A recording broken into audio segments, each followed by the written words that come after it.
Hello, viewers. This is Wolvenhar here, doing something a little different today. I just bought this box of Magic the Gathering cards from GameStop because Walmart didn't have them in stock. It is the Dungeons and Dragons edition. It comes with this lovely thing here, which I will show you in a bit, and a lovely little die. I know my camera is not the best, it's like reflecting everything, and I apologize for that. But, you know, you can do what you can do.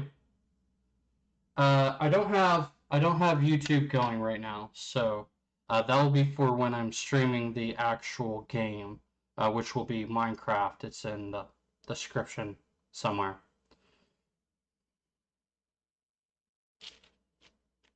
Okay, so I've got a bunch of packs. Are you watching me, darling? Huh? You're watching me, aren't you? I will be watching as soon as I go. Alright, I'm going to turn my speaker off because they can hear the echo on the stream. Sorry about that. It's not a problem. I'm just gonna have to end the call. And I'll get you back when I can, darling. Okay? I'm gonna have to end the call and I'll call you back later, okay? Okay. Okay. Bye-bye. I love you. Okay. Okay, so I've got a bunch of cards here. I'm gonna just choose one. Real quick, this is the box that came with the set. This is the box art here. I love it. Here, let me turn it around for you so that you can see it at home. Like that. There we go. That's a lovely little art piece there. I really like this, and I'm going to scoot you over that way because that's where you need to be. And then I'm going to put like a couple of packs here and a couple of packs there. And then we'll move on to the actual card opening.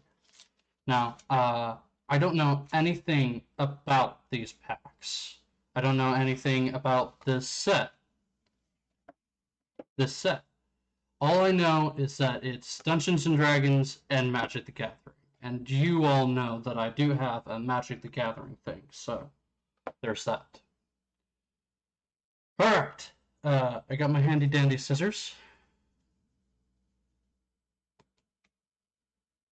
Because I can't properly open these without scissors. Because I've never learned how to. So we're going to start with the land packs.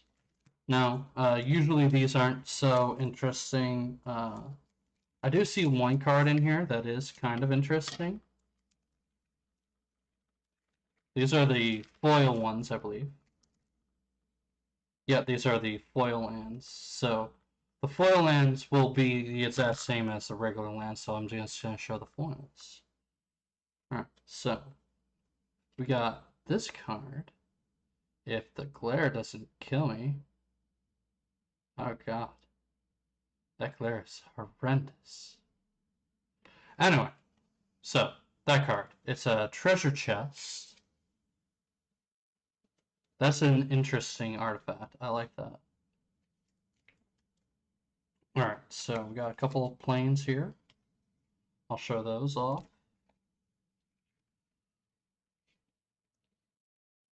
Alright, so first one, this one. Now I'm not usually a shower of Magic cards, so I'm not the greatest at this, and I apologize for that. But maybe if this gets enough interest, I'll do more. So let's see. There we go. Now I know like just an above camera view would be the best, but I don't have a setup for that. So, again, these are just the land cards, so I'm not going to spend a lot of time on them. I'm just going to show the nice art that they have for them. I love that art. That art is great.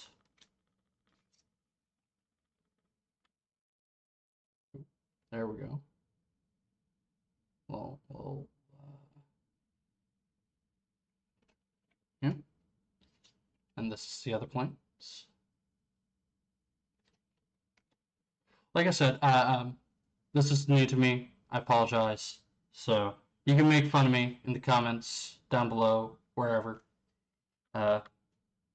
Maybe some criticism or constructive criticism to tell me how to do it better for if I do this again. That would help. So, let's see. We got some forests. Forests are next. And then I'll do mountain, island, swamp. So, let's see. We got a...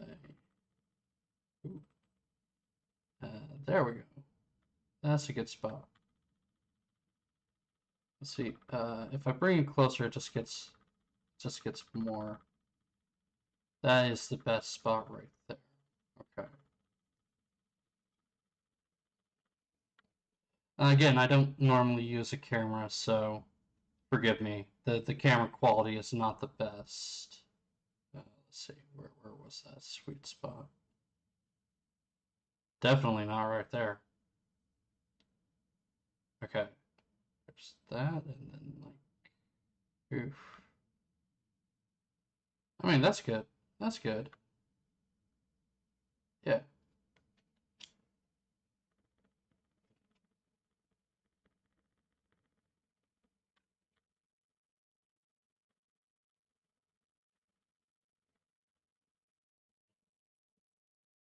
Oop, oop, oop. There we go.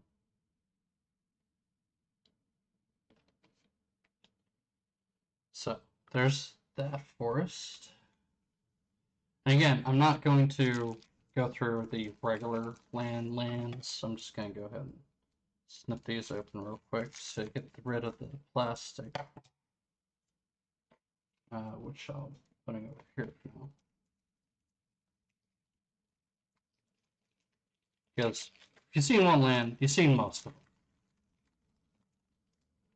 They don't generally change too much. There we go. Yeah, these are all the same, so that's good. Good, put that over here.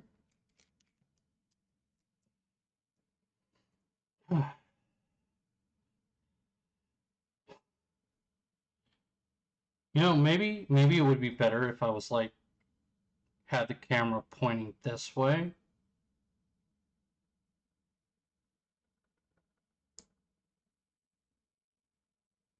Maybe next time. So, again, kind of new to this kind of thing, so forgive me. I am not the best. Hell, I doubt I'm even near good. Complete amateur.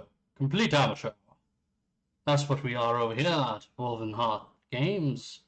Just amateur hour.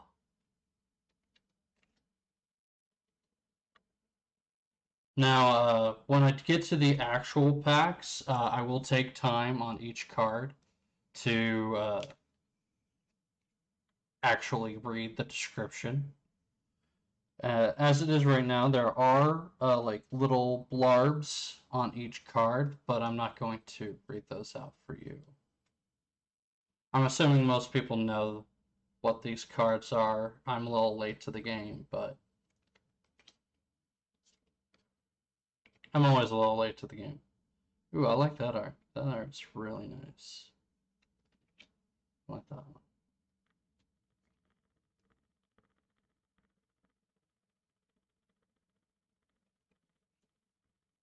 This one's pretty as well. Like that is very pretty. I wish the foil was more active. It's like just there. A little bit of texture to some of these would really make them pop. Again, I'm just doing this real quick before I get into my actual stream because I got these and my roommate said, "Hey, open them on stream." I was like, "Yeah, all right."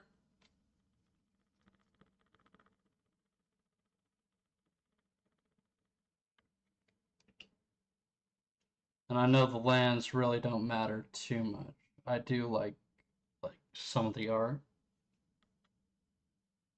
I figured if you all want a better picture of these at some point in the future, we can do another box opening for Magic the Gathering at some point. Ooh, that's okay. There we go. That's better. All right. So, which side should I choose from? Left or right? I don't have a coin, so evens it's left, odds it's right. Looks like 14, so we'll be going right. No, left. Evens left. Yep. Okay.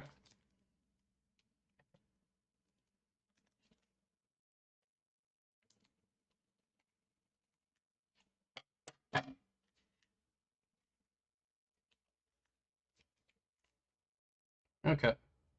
Okay. So on the bottom here we have this lovely looking token and copy of one of the dungeon cards.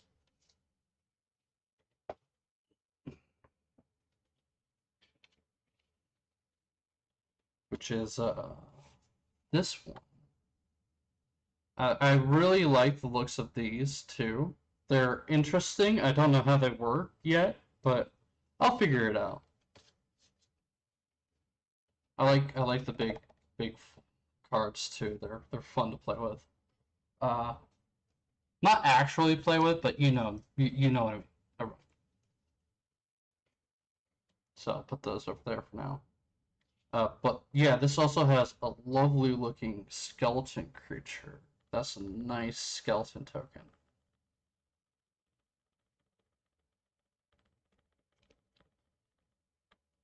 I like tokens, so I appreciate the token art. Put that there, because that's an actual card. Well, that's a token card, so it's extra space. I'm just going to put the lands up here for now. They're fine. Alright, so I haven't looked at any of these yet, so I have no idea how the deck actually goes. So I know that the commons probably aren't worth too much, and the ones down here probably are, but we'll get to that. Okay, so we got Devoted Paladin. Beacon of Hope. When it enters battlefield, creatures you control get +1/+1. Gain vigilance until end of turn. That's really good. Like, that is really good. Cost is a little high, but you don't have to tap your creatures, and they all get a +1/+1. That is actually pretty good. Let me see if I can get the art to pop here. There we go. That's the art there. I like that one. That one's nice. Okay, so we're gonna put commons, uncommons, rares, and mythic, if we get any. Okay, this one is Sepulchral Ghoul. Sacrifice another creature. It gains 2/2 until end of turn. Activate only once each turn. Okay, so sacrifice for a temp buff. It's only a 2-drop, so that's not bad. I don't play black, but you know, people who play black, there you go. That's a nice little zombie for you. How did I? There you go. Let's see. Where's the pop-in zone? Where do I? I think right about there-ish. There we go. Again, I'm not the greatest at this, so let's see. Find the path. Enchant land. When it enters the battlefield, venture into the dungeon. Enter the first room or advance to the next room. Okay, so that's what this dungeon is. Okay. And it has Enchanted Land has tap, add to forest map, which can be good if you're trying to ramp. So let's get that going there. That's a nice art too. Yeah, there we go. That's a nice art. For a 3-drop, that's actually pretty good.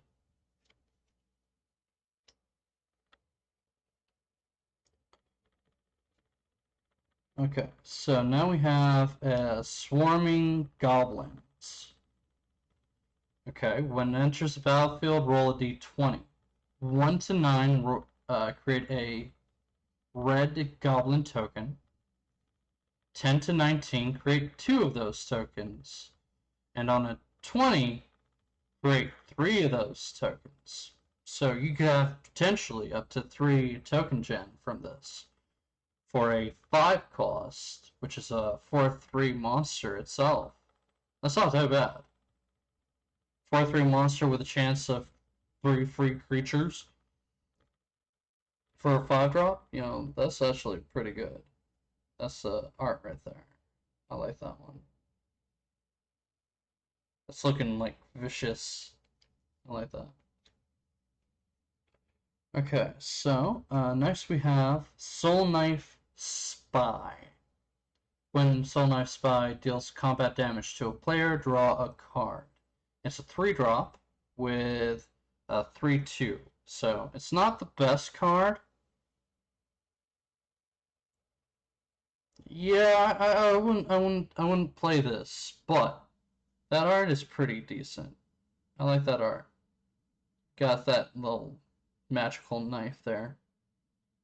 But I mean, some people probably find use for this, but I don't play blue, so I'm a white guy, so I'm always playing white. White and green are my colors. We're still at the commons, so this is Dawnbringer Cleric. When it enters the battlefield, choose 1. Cure wounds, gain 2 life.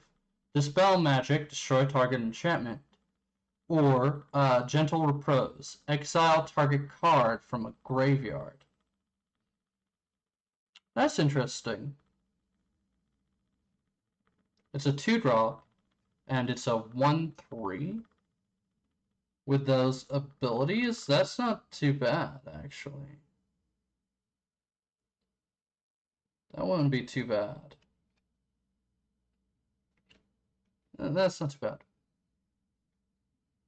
Okay. You hear something on watch. This is an instant card. Choose 1. Rouse the party. Creatures you control get +1/+1 until end of turn. Set off traps. This spell deals 5 damage to target a attacking creature. For a 2-drop, that's actually pretty good. Let's see if we can get that into focus. There we go. That's really pretty good.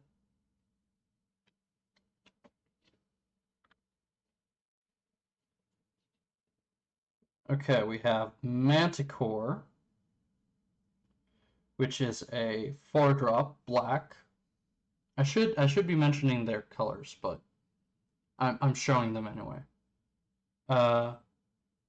It has flash and flying. Flash means you can play it at the speed of an instant, which is anytime. You can always play it, as long as you have the mana cost.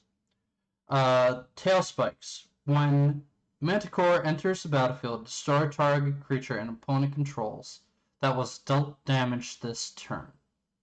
It is a 2/1.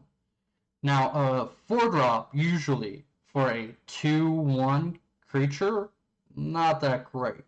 But that ability to destroy target creature an opponent controls, that's pretty good. Not to mention it's flying, so usually you can go right over everybody. And I got a message. Give me a second.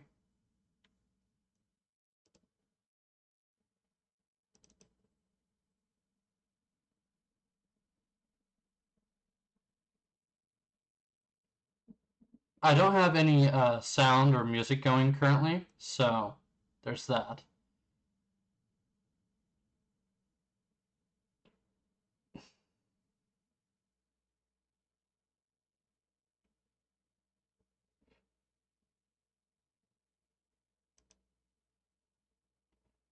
Huh.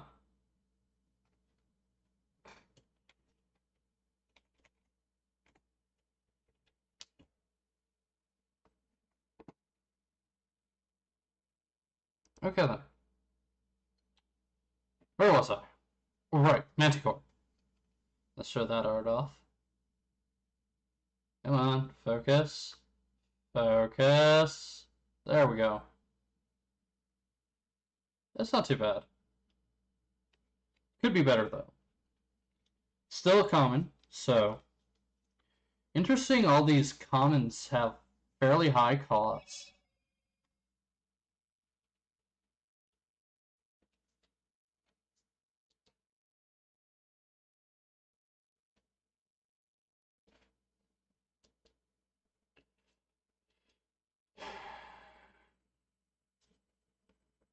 Okay, so this one is a Baleful Beholder, which is a 6-drop black.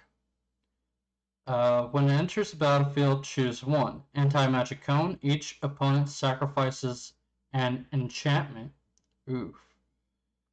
Fear Ray. Creatures you control gain menace until end of turn. A creature with menace can't be blocked except by 2 or more creatures. And it's a 6/5. But look at this thing. This is one.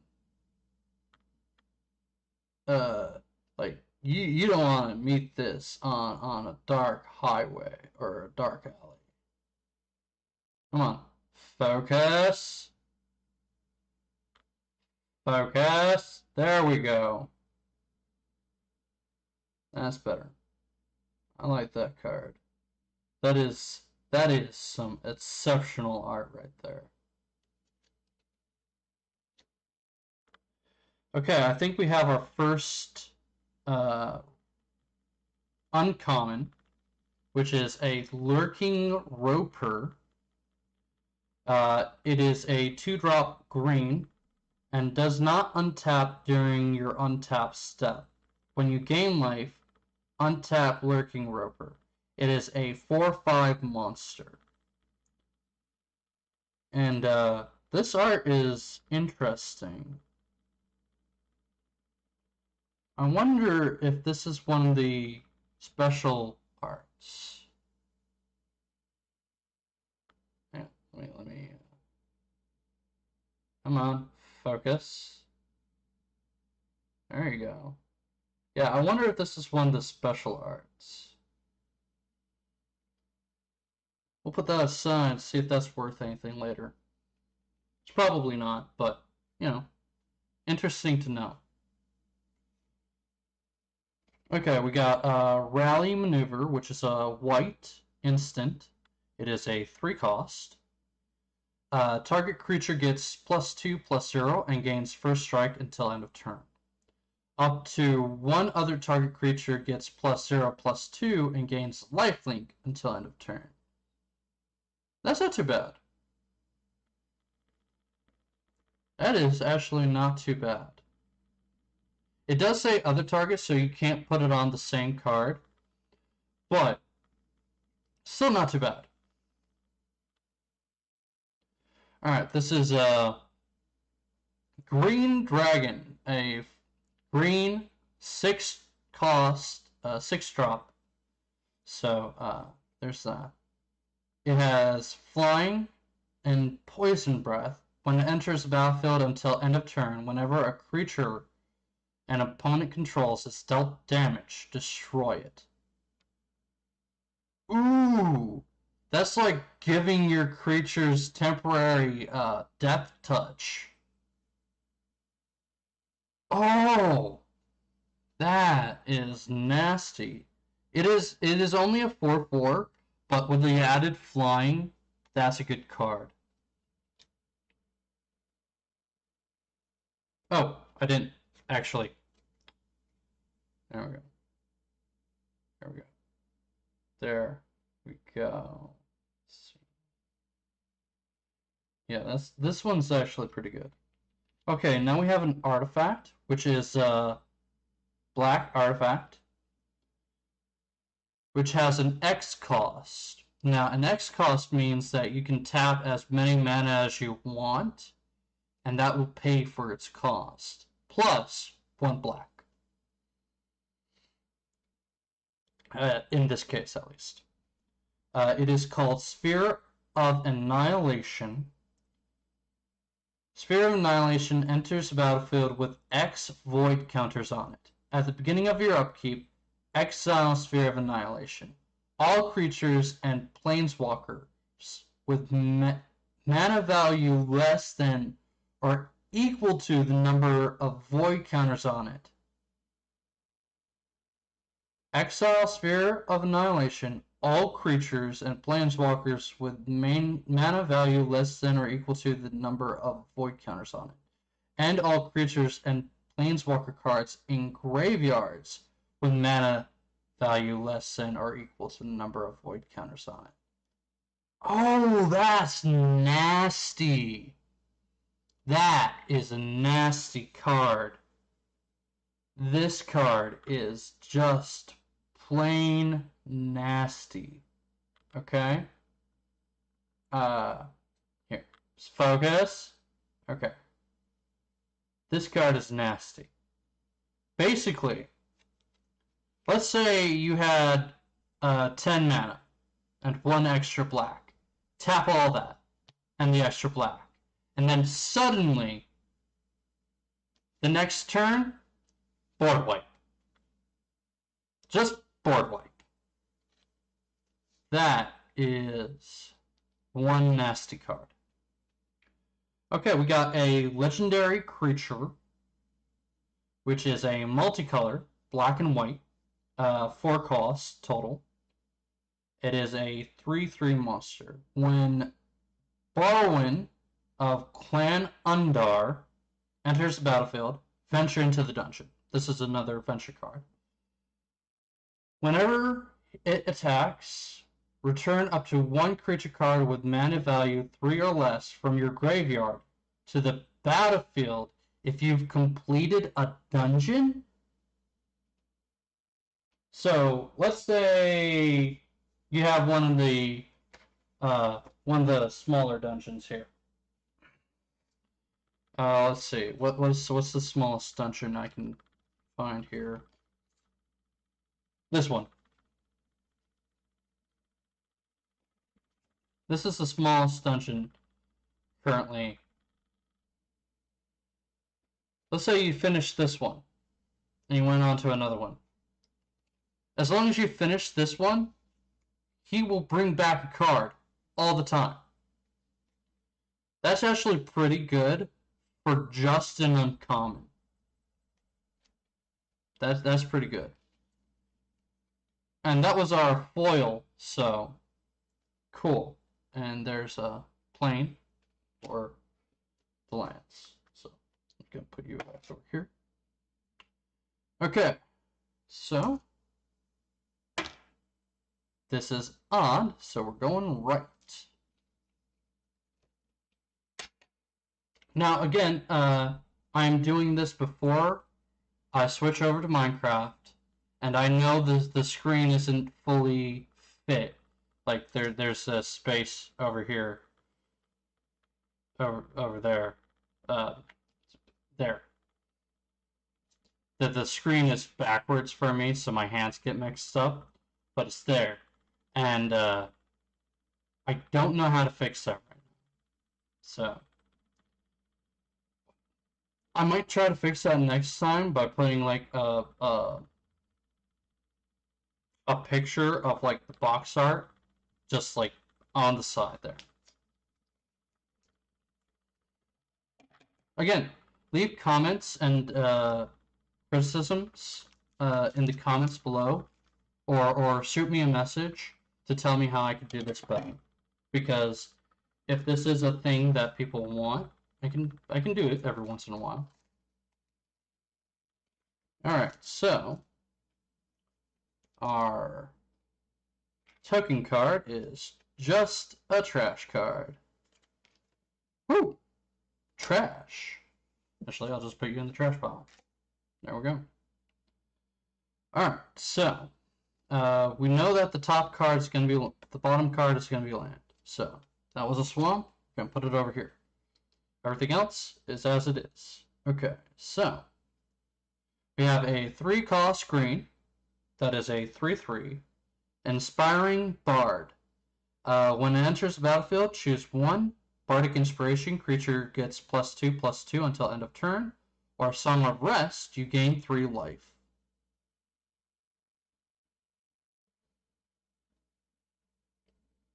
Let's see if that will focus. There we go. That's not too bad. It could be better. We got another Swarming Goblins. Air Cult Elemental. It is a 6-drop blue. That is a 2/5 creature. It has Flying and Whirlwind. When it enters the battlefield, return up to 1 other target creature to its owner's hand. That is pretty good, actually. I mean, the cost is a little exorbitant for what it does, in my opinion. But then again, I don't play blue, so, you know, my opinion is bunk in this case. But, returning potentially the strongest creature a person has to their hand so that you can attack, that is, oof. That is pretty powerful. Okay, this is a 5-cost white, 3/3 creature. Planner ally. I think I said that right. When it attacks, venture into the dungeon. That's just when you attack, period. So even if this card is a 5 cost for a relatively flyer, that bottom ability makes it worthwhile to have in one of these dungeon games. Because you can attack every turn. Sorry, you go over here. Okay. You can attack every turn, and, yeah. Okay, Fate's Reversal. A 2-cost black card. It is a sorcery. Return up to 1 target creature card from your graveyard to your hand, and venture into the dungeon. If you're doing a lot of venture, this isn't too bad. And the effect actually is fairly decent, in my opinion. Come on. Focus! Focus! There we go.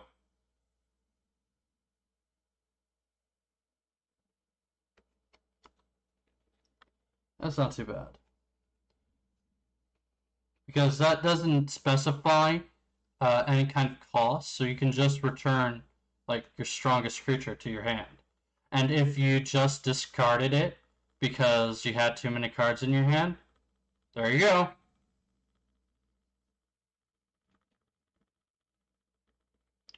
Okay, this is a 2-cost green creature. It is a 1/3 scaled herbalist. Tap, put a land card from your hand onto the battlefield. That's not bad for ramping. Actually, I might put that into my current deck. Focus. I might put this into my current deck just so that I can ramp faster. That's actually pretty good. I like that.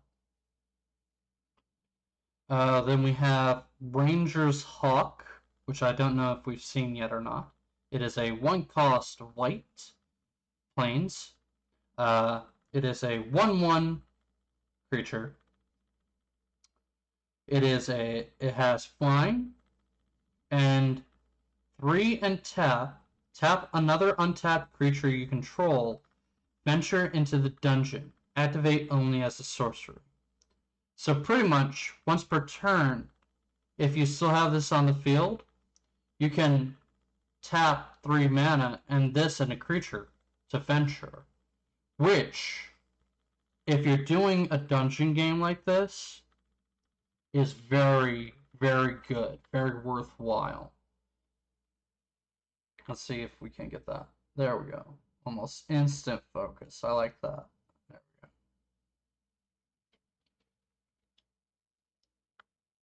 Because some of these dungeons have some pretty good abilities. Like for the Mad Mage, you have a whole bunch of stuff, right? Like there are so many runes.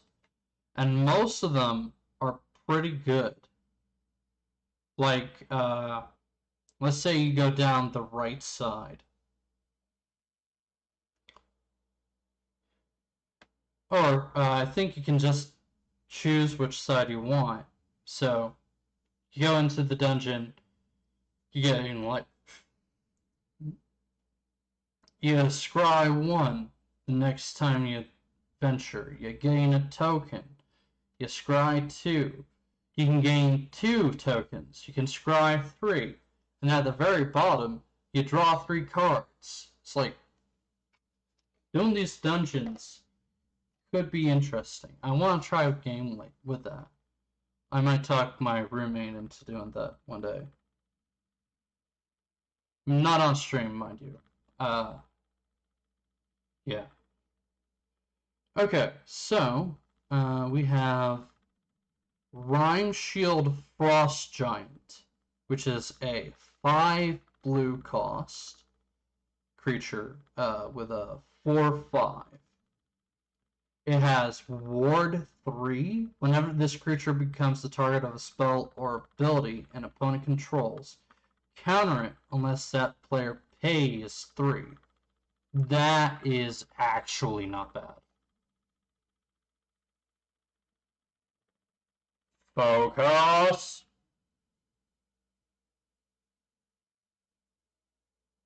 That's actually not bad.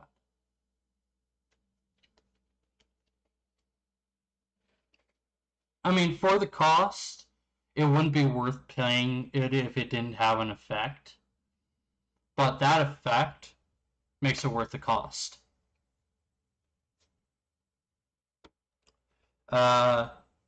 This is a 1-cost blue instant. You see a guard approach. Choose one. Distract the guard. Tap target creature. Or hide. Target creature you control gains hexproof until end of turn. That's not bad. Actually, that's pretty good. Let's see. There we go. That's actually not bad. For 1 cost, that's pretty good. Okay, so Hobgoblin Captain, 2 cost red, a 3/1 creature. It has Pack Tactics. Whenever Hobgoblin Captain attacks, if you attacked with creatures with total power of 6 or greater this combat, it gains first strike until end of turn. So, I don't know if I'm getting this correct, but from what I'm gathering with this card, is if you have attacked at the same time with this card, two creatures with like 3 and a 3, or a 2 and a 4, or whatever combination to give you up to 6, then it would gain first strike, which isn't bad for a 2-drop, and it is a 3/1, so it is a fairly offensive card. But you wouldn't want it blacked, which is why the first strike is important, because you can do damage before they can do damage to you. Okay, this is our first or uncommon for this pack. Lightfoot Rogue, which is a 2-cost black 2/1 creature. It has sneak attack. Whenever it attacks, roll a d20. 1 to 9, you gain Death Touch until end of turn. 10 to 19, it gains +1/+0 and gains Death Touch until end of turn. On a 20, it gets +3 and gains First Strike and Death Touch until end of turn. Now that last part is important. First, it's a 2-cost, right? And sure, it's only a 2/1. But you roll that 20, you're suddenly a 5/1 with First Strike and Death Touch. No matter what you hit, it dies. That is fairly good. Okay, now we got a legendary creature. This is Targnar Demon Fang Null. It is multicolored, red-green, and it is a 2/2 monster. So, 2-drop, that's not bad. If you're going red-green, that is actually fairly decent. Pack Tactics. Whenever it attacks, if you attack with creatures with total power 6 or greater this combat, attacking creatures get +1/+0 until end of turn. Now, see, that one only affects it. This affects all attacking creatures. That's actually pretty good. And then it has another thing where you can pay 2 and another red and green to double Targar's power and toughness until end of turn. That does not have a limit. So if you kept doing like a tap thing, you could get this up fairly high, fairly quick. Like say you double it the first time, that's 4. You double it again, that's 8. You double it again, that's 16. And having a 16/16 monster going boom. Yeah, no, it's done. That's a good card. Especially if you're running red-green, that is a great card. Okay, the next one is a 7-drop blue card. 5/5 creature. Blue dragon. Flying and has lightning breath. When it enters the battlefield until your next turn, target creature an opponent controls gets -3/-0. Up to one other target creature gets -2/-0, and up to one other target creature gets -1/-0. That's actually not bad. That's actually not bad. Because you can turn down the toughness on up to 3 creatures. That's pretty good. I mean power, not toughness. Sorry. That's pretty good. I personally did I show this card? I'm gonna show it again in case I didn't, because I have a bad memory. Focus.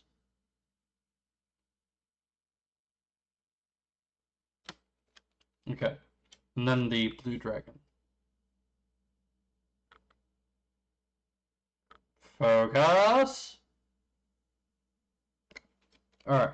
So, this is our rare for the deck.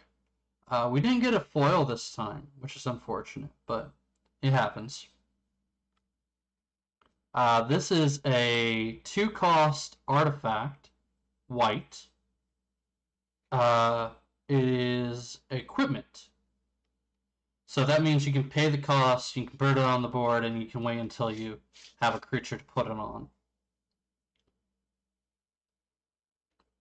Equipped creature gets +2/+1.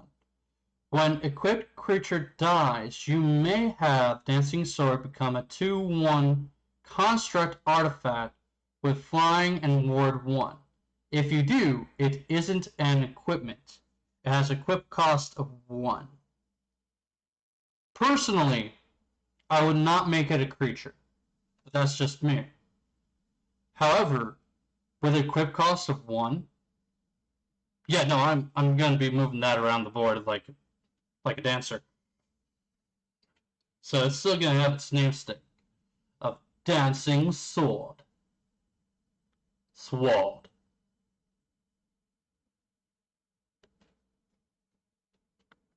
That's actually not a bad card. I like that card. Okay, so evens, odds. Evens. Now we still have a few decks. Actually, we have a lot of cards to go through. And I've already been at this for an hour. Perhaps instead of just telling you everything, I'll show it to you for a certain length of time. I don't know. I like talking with you guys, though. You know, even if nobody is in here. And this does not count towards my stream time, which is going to be something completely different than this. Okay, we got a token creature, Goblin.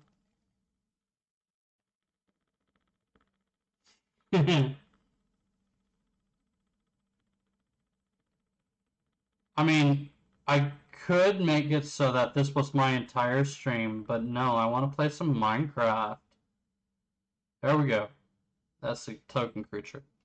I really like the art on that. That's the good art.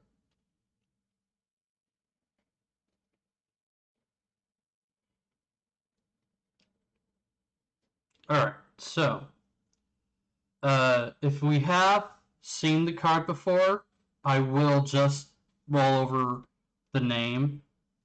But because most of these cards are going to be, well, most of these cards are going to be common, so they will probably be repeats. So I'll just say the name and put them here, and we won't have to go into the full description. But I will have to check to make sure for at least some of them that I have actually done them before. So I know this one I have not. It is a 1-cost blue secret door. It is a creature 0/4. That means its toughness is 4, but it's a wall, so it's just defending, which is good. For a 1-drop, that's good already. And then it also has, for 5 cost, 1 blue, 4 generic, venture into the dungeon. You can pay that for at any time, only as a sorcery, but it doesn't have a limit to how many times you can venture into the dungeon.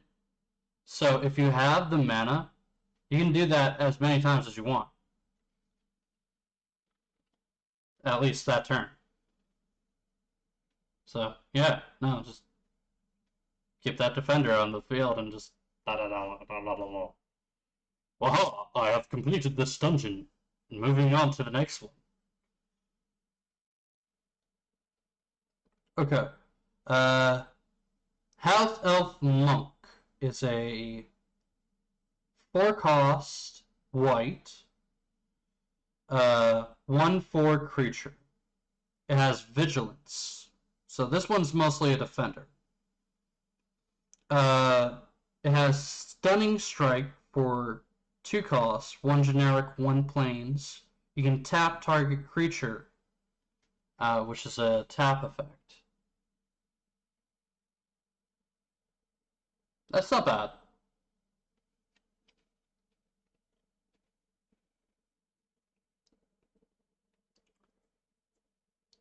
Grim Bounty. 2 cost. Wait, no, 4 cost. Black. Sorcery. Destroy target creature or planeswalker. Create a treasure token. As a fairly generic sorcery for black.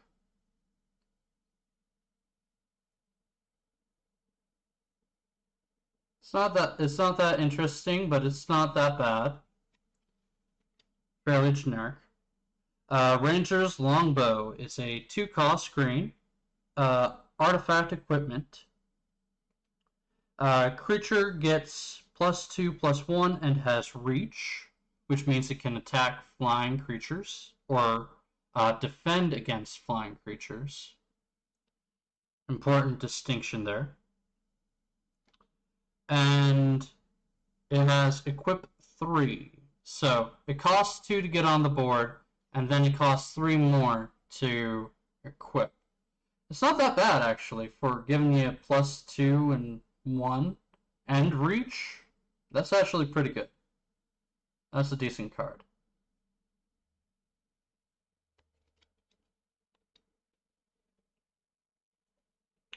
Unexpected Windfall. This is a 4-cost red instant. As an additional cost to cast a spell, discard a card. So you pay 4 and discard a card. You draw 2 cards and create 2 treasure tokens.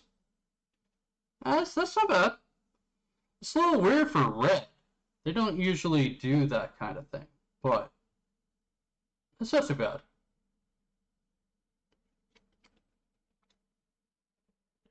Mordenkainen's Polymorph. 2 costs blue, instant. Until end of turn, target creature becomes a dragon with base power and toughness of 4/4 and gains flying. I'm sorry. A 2 cost for a dragon?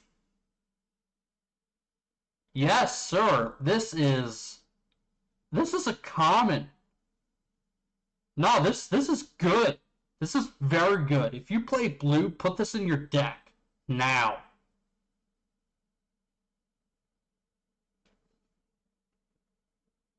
Like, sure, it's for 1 turn, but you get a 4/4 flyer, and you can cast it on turn 2. No, put that in your deck.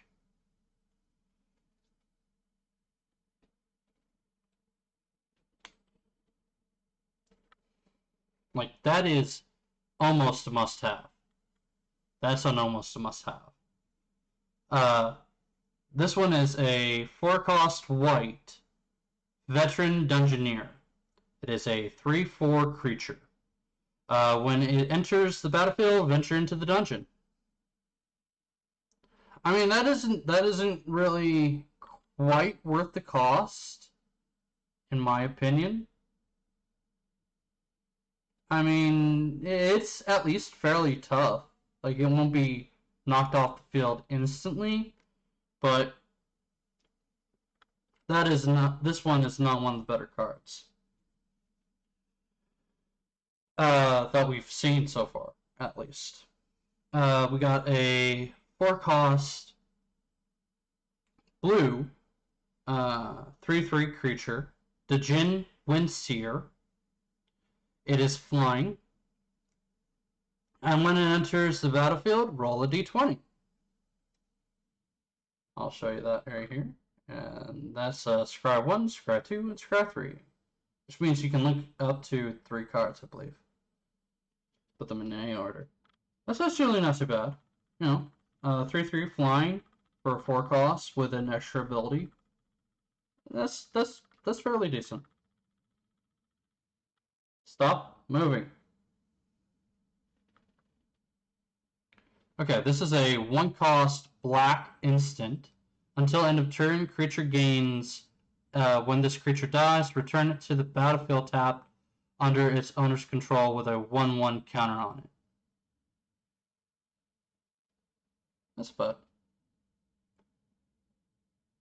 Basically, regen. So let's say you had a throwaway card. Just toss this on it. It comes back with an extra 1/1 on it. That's not too bad. Underdark Basilisk. It is a 2-drop green, 1/2 creature with Death Touch. That's a fairly simple, fairly normal card. I like the art though. The art is pretty cool. For how tough it is, the art shouldn't be that good. Okay, this is an uncommon, 1 cost, Barbarian class. This is an enchantment, I guess.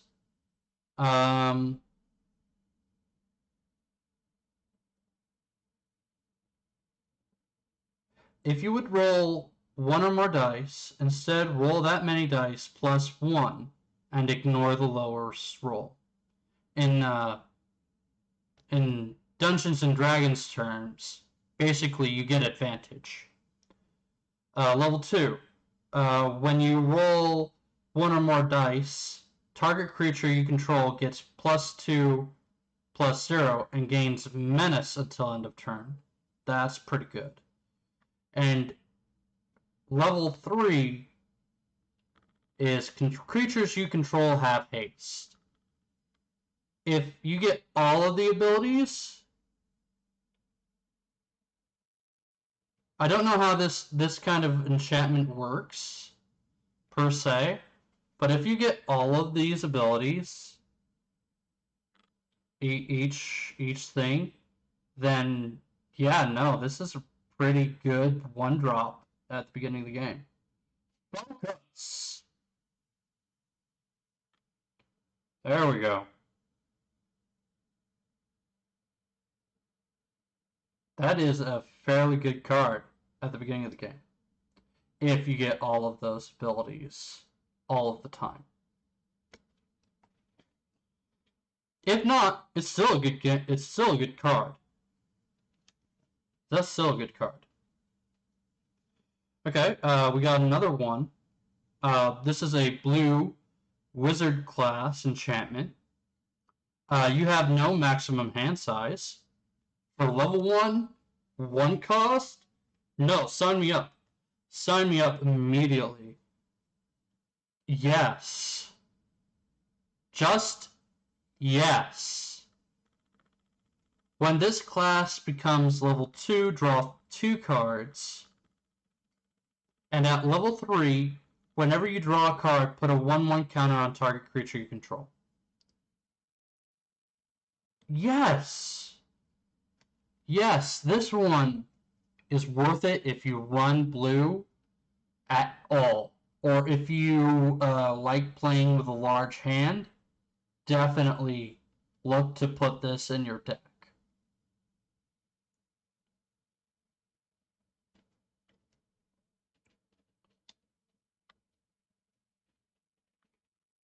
Okay, this is a 3-cost black sorcery. Target opponent discards 2 cards, mills 2 cards, and loses 2 life. Okay, what mill means is you take 2 cards from the top of the deck without looking at them and throw them into your graveyard.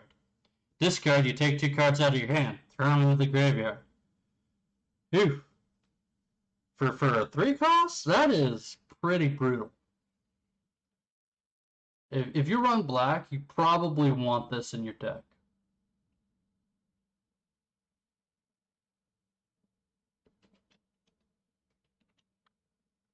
Okay, and oh, I forgot to get rid of the land. So this is the last card of the pack. It is a rare. Boo. Legendary creature. Zalto, Fire Giant Duke. Okay.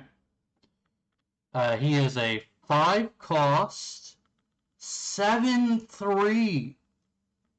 Oh! He has trample.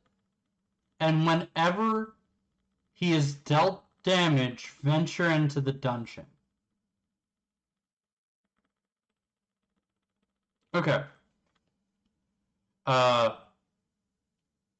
That toughness needs to be buffed a little bit for him to be that viable, but he's gonna knock out whatever he's hitting at 7 power. Like, no, he's got the power. But yeah, no, I think something to increase that defense would really help that card. Okay, that is an 18. So that is this side.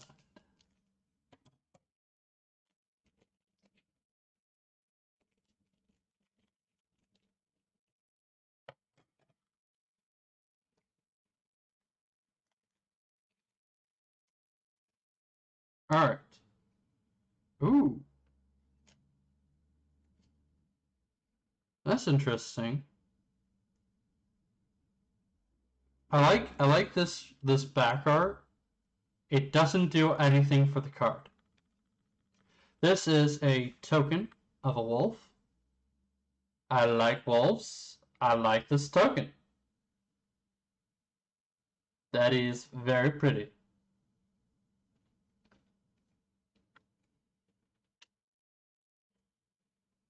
Let's get rid of the land. It's a island. All right. So let's run through these pretty quick. Price of Loyalty, a 3-cost red sorcery. Gain control of target creature until end of turn. Untap that creature. It gains haste until end of turn.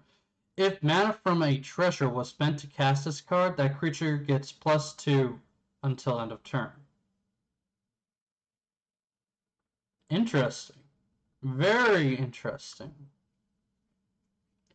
That's not a bad card for a 3-drop. Like, with all the abilities you get from that, that's not bad. I don't know if you be able to play it in a normal, like, play, but then again, I don't play a lot of red. Shocking Grasp. This one's been in circulation for a while. It is a 2-cost blue instant. Target creature gets -2 until end of turn. Draw a card. Maybe it hasn't, but I think it has. I don't know. Either way, that's the card. Maybe I'm thinking of Dungeons and Dragons and not Magic the Gathering. Either way, that's the card. I'm sorry. I'm bad at this. Priest of Ancient Lore, a 3-cost white, 2/1 creature. When he enters the battlefield, you gain 1 life and draw a card. Pretty simple.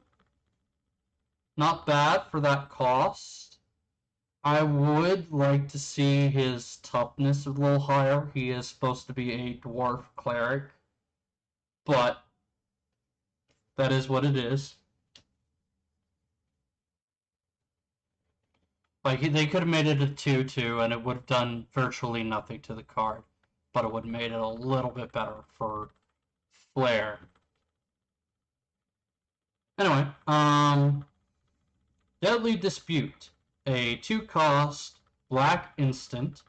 As an additional cost to the spell, sacrifice an artifact or creature, draw 2 cards, and create a treasure token. That is not too bad. That is not too bad for a 2-drop black. Seeing as most black cards, sorceries, instants, what have you, will have you sacrificing your creature. That's not too bad. Sylvian Shepherd. I like the art on this page, but I don't know if it's going to show up well on the screen. This is a 3-cost green 2/3 creature. It has vigilance, and when it attacks, you roll a d20. Oh yeah, that does not look good on the screen. But that's okay. It happens. Anyway, you gain a life, you gain 2 life, or you gain 5 life. That's not too bad. That's a pretty good green card. It has vigilance, so you know. Vampire Spawn, a 3-cost black card, 2/3 creature. When it enters the battlefield, your opponent loses 2 life. Each opponent loses 2 life, and you gain 2 life. Pretty standard for as far as black cards go. Nothing too interesting there.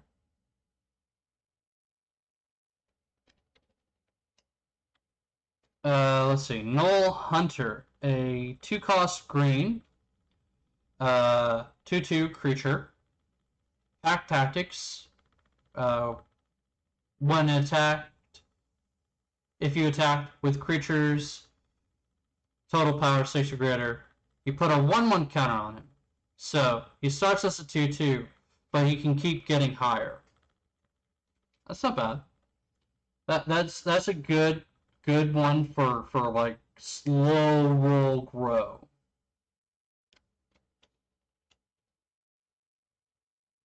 Oh, this is another one of those interesting art ones. Neverwinter Dryad. It is a 1-cost green, a 1/1 creature. It has the effect of 2. You pay 2, you sacrifice the Dryad, and you can search your library for a basic forest card and put it into the battlefield tapped. Then shuffle. This is not a unique skill or a card, but that art is very interesting. Now, if it focuses, there we go. I like that art. That is interesting to me.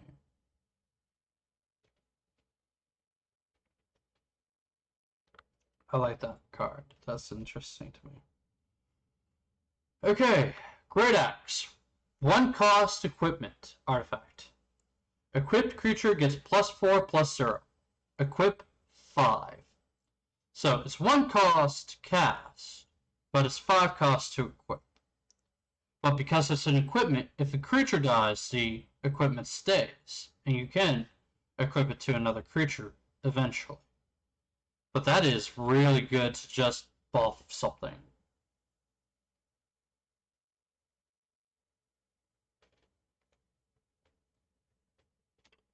That's another common. Oh! This is our first uncommon for this pack.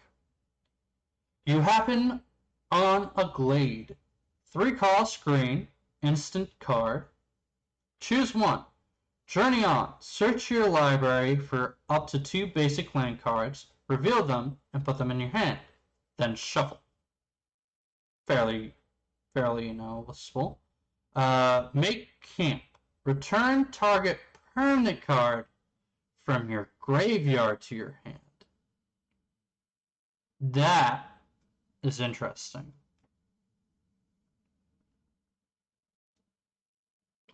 because it doesn't clarify what cost it could be. That is actually a fairly good card. Uncommon. Okay. Feywild Trickster. 3 cost blue. 2/2 creature. When you roll 1 or more dice, create a blue 1/1 blue fairy dragon creature token with flying. Basically, you can make little mosquito bites on your opponent. I kind of like this.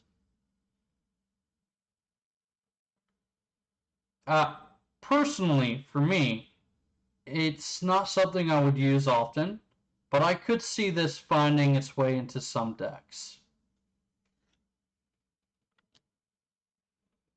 Wild Shape, 1 cost green. Until end of turn, target creature you control has that base power or toughness, becomes that creature type, and gains that ability. You choose one, and here's the things you get. You can choose from. A 1/3 turtle with hexproof, a 1/5 spider with reach, and a 3/3 elephant with trample. That's not too bad. Could be worse. Could be worse. We'll show that one off here.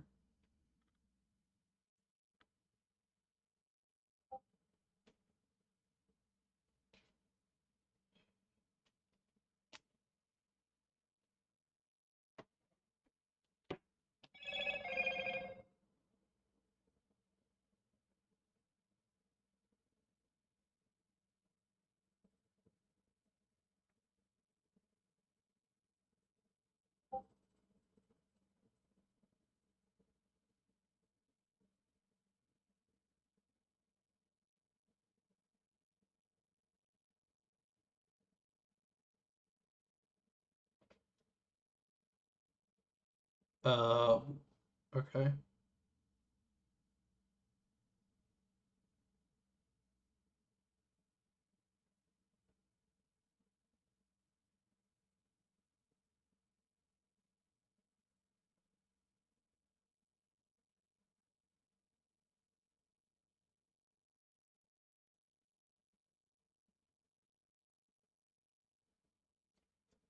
Sorry about that. Okay, so. Oh, of course he would be in here. I knew I'd find him eventually. I mean, his art is on every one of the packs. Guess who it is, ladies and gentlemen? It's Drizzt Do'Urden, a legendary creature, a 5 cost, green-white, 3/3. He has double strike. When Drizzt Do'Urden enters the battlefield, create Guinevere, a legendary 4/1 green cat creature token with trample. Whenever a creature dies, if it had a power greater than Drizzt's power, put a number of 1/1 counters on Drizzt equal to the difference. Wait. So, if I had a 5/5 creature die, no, a 5/1 creature die, then he would get +1/+1 twice. So he'd become a 5/5. Ooh, that is dangerous. It's a pretty decent card, so if you're running white-green, go for Drizzt. You won't steer you wrong.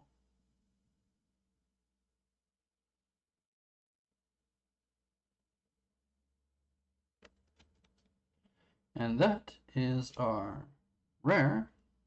And we got a flip.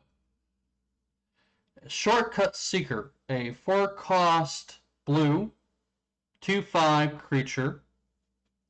Whenever Shortcut Seeker deals combat damage to a player, venture into the dungeon.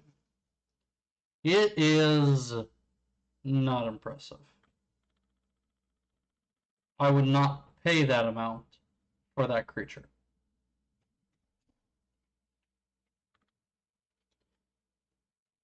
Yes, sir. What cards are you looking for? The cards I gave you to do stuff with. What stuff with? The things we did today. When you went Give me a minute. Also, take it you got some good cards. So far they're meh. Where did I put those? Give me a second. I'm trying to remember. Okay. They might be in your wallet. Oh yeah. No. Oh well. C'est la vie. Okay. Here's one, and the other one is in my wallet. So, stay there. You have no shirt on, and I have a camera on.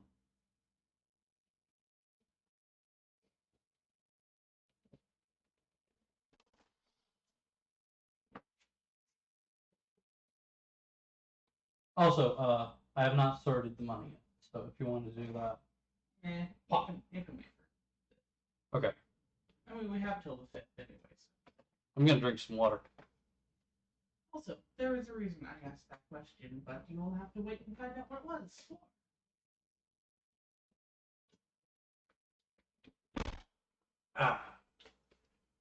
Alright, where was I? On to the next pack is where I was. We're going right.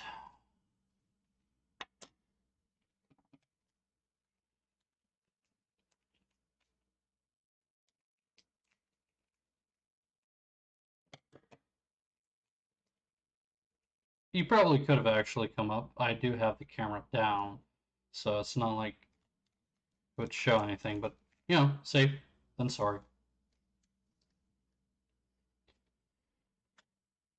Ooh! Interesting. Dog Illusion Token. I don't know what this is made from, but this creature's power and toughness are equal to twice the number of cards in your hand. That is good. That is an interesting card. We got red for land, so we're going to put that over here. Ah, that's the green. That's why it's all flickery. That's fine.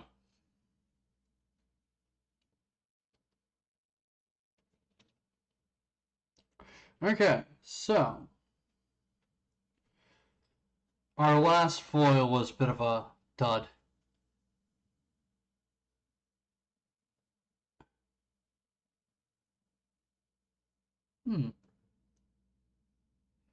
Maybe. I might do that later, but I'm not doing that right now. I have a thing on the top of my Streamlabs, which is where I'm viewing this from. If there's anybody on YouTube, I'm not even getting their stuff. I need to go over to the multi-stream. Okay, so nobody's saying anything right now. If you have said something in YouTube, I'm sorry I haven't got that open right now. I've been paying more attention to this. So, I apologize. We got Horde Robber, a 2-cost black, 1/3 creature. That's not bad. When it deals combat damage to a player, create a treasure token. That is pretty interesting.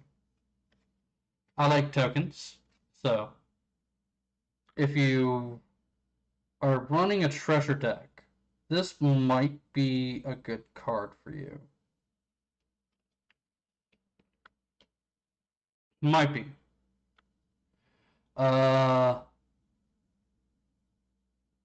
Erdelgard Ranger, a 5 cost green.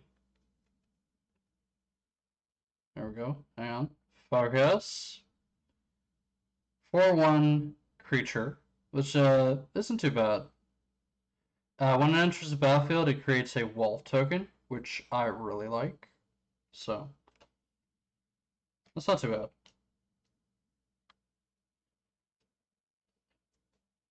5-drop, 2 creatures, 1 has reach. It's actually pretty good.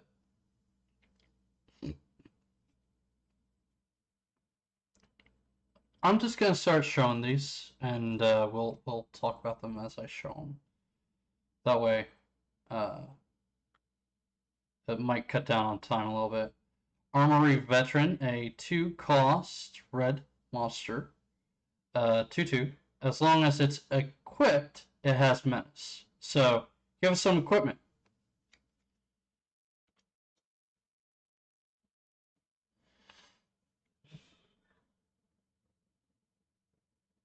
I will have to pee shortly, so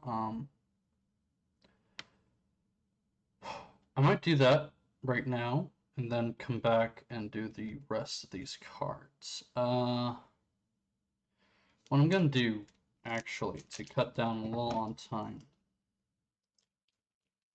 So I'm going to open the rest of these packs. That's another goblin token. Nothing important on the back. Land.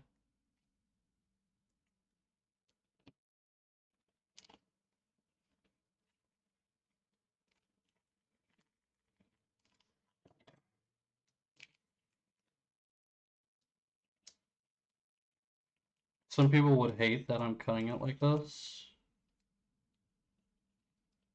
To those people, I also hate it, but I haven't found a better way. So, deal. Okay. This is just a trash card, it looks like. Oh wait, nope. Mordenkainen? What are you doing here? That's an interesting emblem. I guess that means he's a planeswalker now? Huh.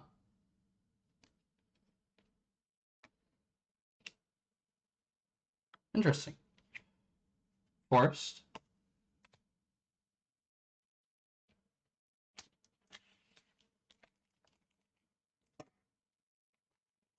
I do want to do at least 4 hours of Minecraft today, which is why I'm trying to hurry this up. But like I said, first time ever doing something like this, so. Okay. This is a legendary token creature.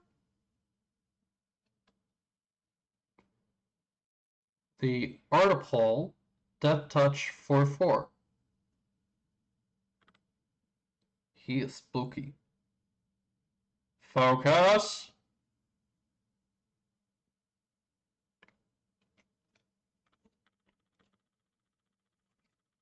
Island.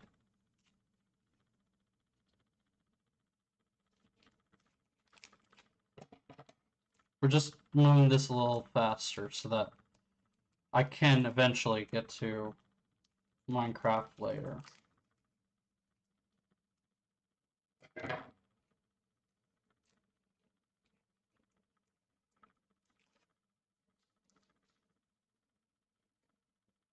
Ah!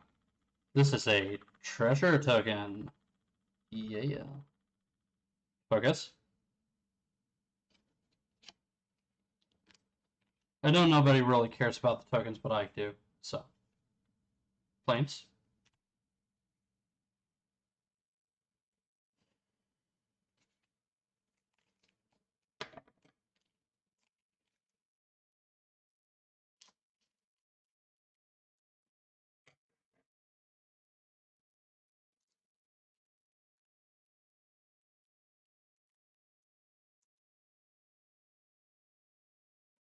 Nope, there's a trash card.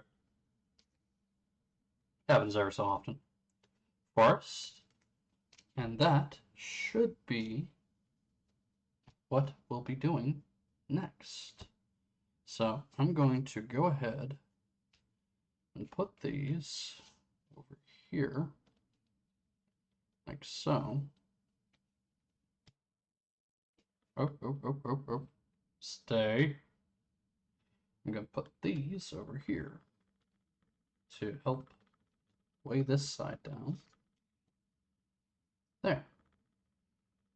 Actually, I could probably move these over like this. Yeah. Alright. Now, I'll be right back. I have to use a bathroom.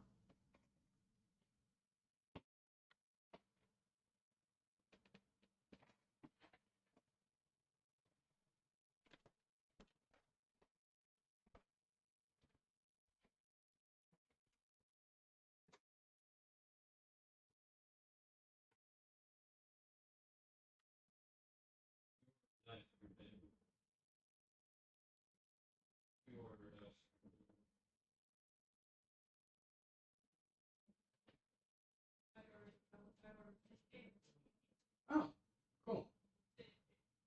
Cool.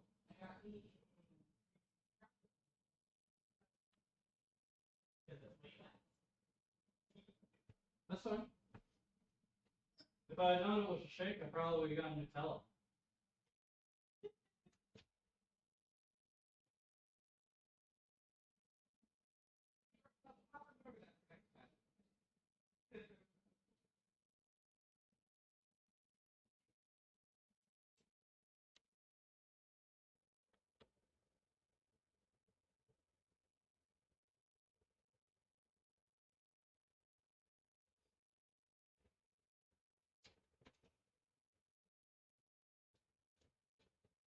Hello, Kat. How are you?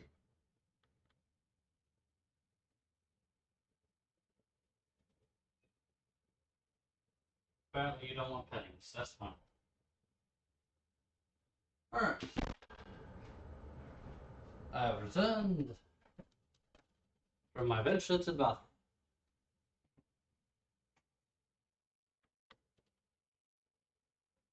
And now we continue. Alright. So. Oh.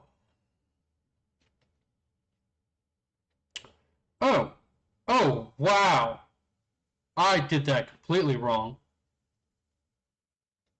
But I know that he's there now.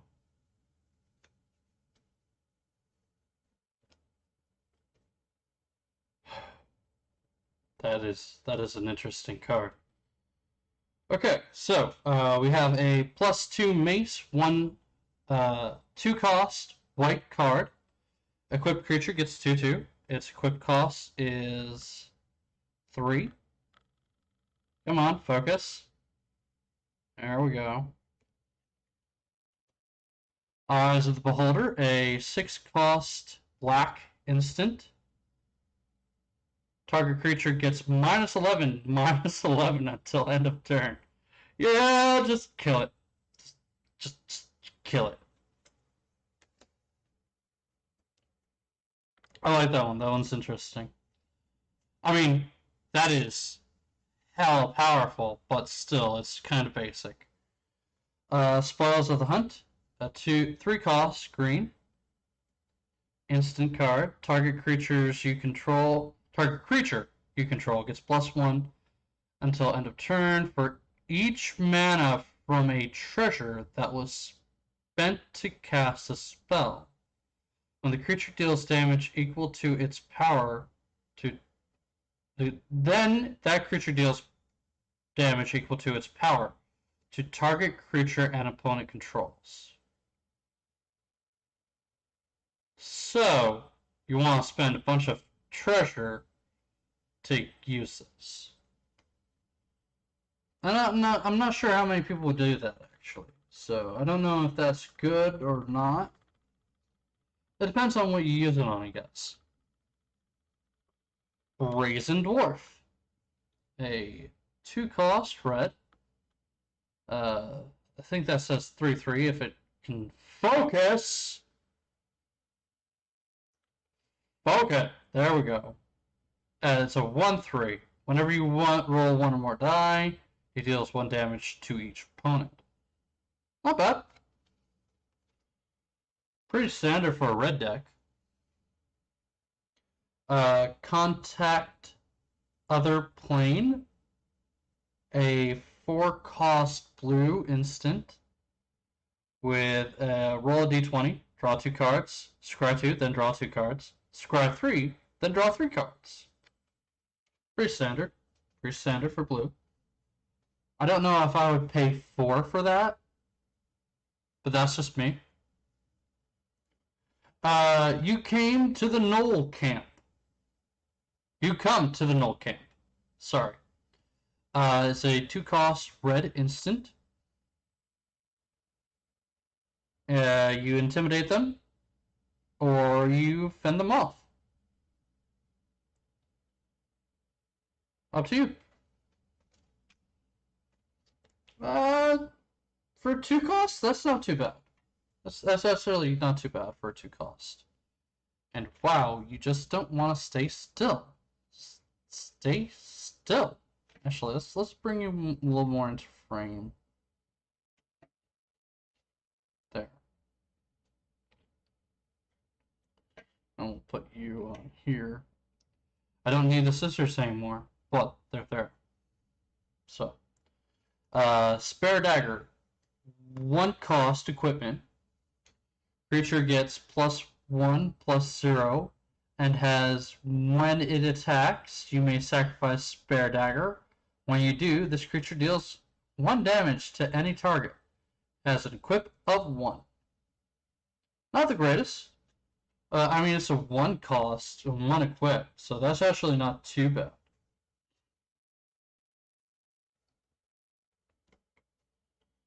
Let's see, this is a 2 cost. You come to a river. Blue. There we go. Fight the current. Return target non-land permanent to its owner's hand. Find a crossing. Target creature gets +1 until end of turn and can't be blocked this turn. Not bad. Pretty standard for blue. Plundering Barbarian. 3 cost, red. When it enters the battlefield, choose 1. Smash the chest. Destroy target artifact. Or pry it open. Create a treasure token. It is a 2/2 creature. Not bad. Could be better. But, you know, it is what it is. Dragon's Disciple. 2 cost 1. 2 cost white. It is a 1/3 creature. As it enters the battlefield, you may reveal a dragon card from your hand. If you do,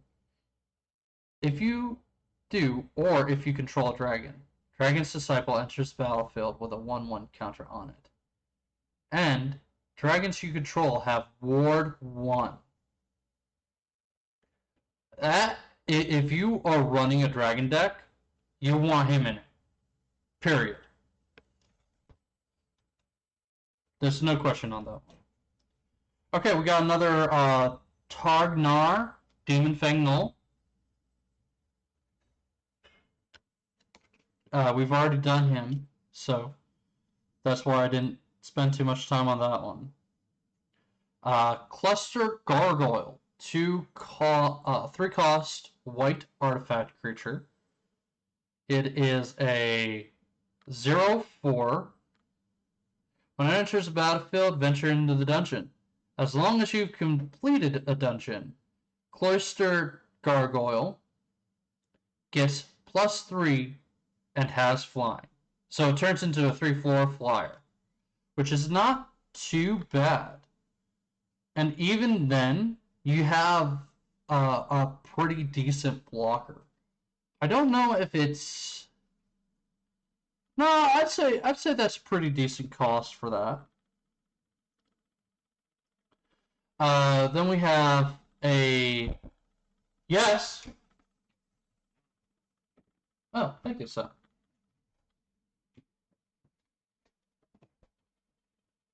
I come bearing gift. I see this. It has berry in the top. It has cherries. Why does it have cherries? That's a standard thing. At least for standard thing. I mean, that's fair.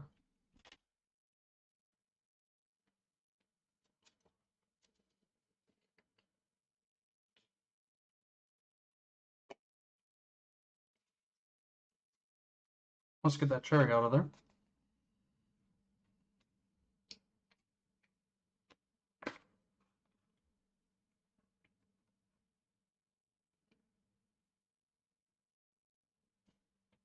Mmm. That's actually really good.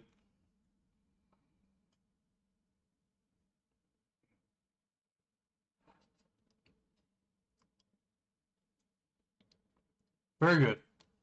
Thank you.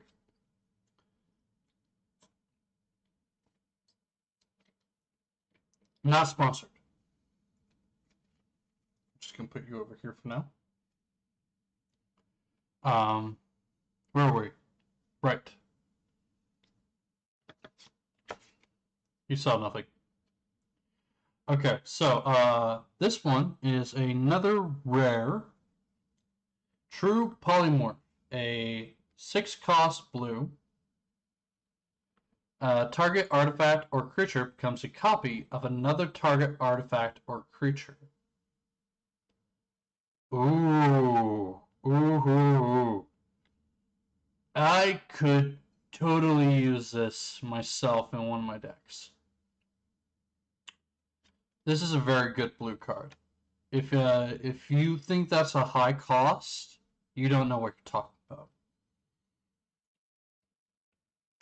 For our foil, we have a Planner Ally, which we've already talked about, so that goes in there. So far, our foils have been pretty miss.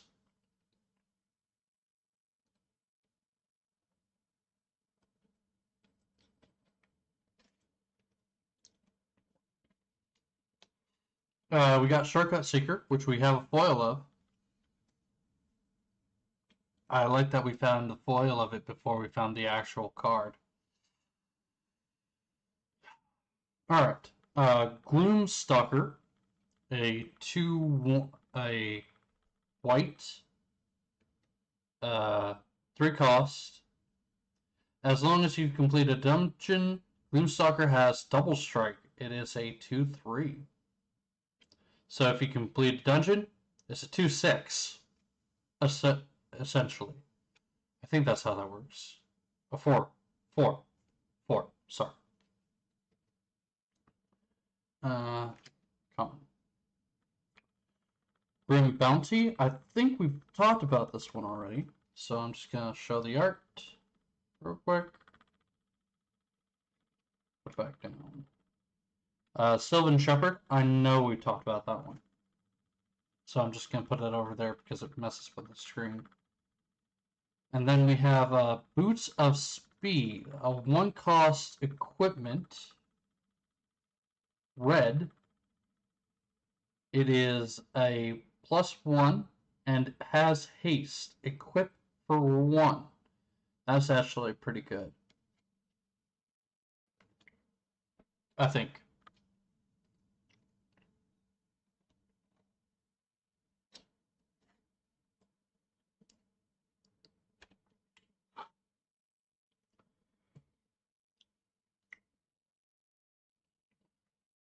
Alright.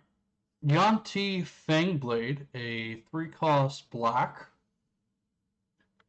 2/2 creature with Death Touch. Focus. When it deals combat damage to a player, venture. That's not bad. That's actually not too bad. Owlbear. One of the famous creatures of D&D, Dungeons & Dragons. I'm sure you all knew that, so why did I? Never mind. It is a 5-cost, 4/4 creature, green. It has trample and keen sense. When it enters the battlefield, draw a card.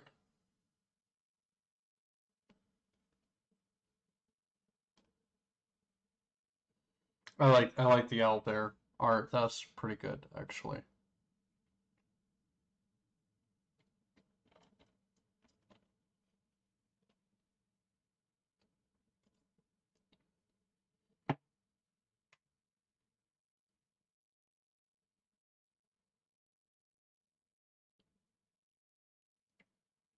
Alright. Goblin Javeliner. 1 cost creature. 1 cost red. 1/1 creature. Haste. When it becomes blocked, it deals 1 damage to target creature blocking it. Pretty standard for red. Oh! We got Evolving Wilds. This is a standard magic card. You tap, you search, sacrifice the wilds, search for basic land, put it into the battlefield tapped, then shuffle. Pretty basic. Drider. Ooh, this is a classic D&D enemy. I should have been going through and saying which ones are classic D&D enemies and which one aren't. But it's okay. This is a 4-cost black. It is a 4/3, has reach, and when it deals combat damage to a player, create a 2/1 black spider creature token with menace and reach. Ooh, that could be a tide turn. Oh, that's uncommon. My bad.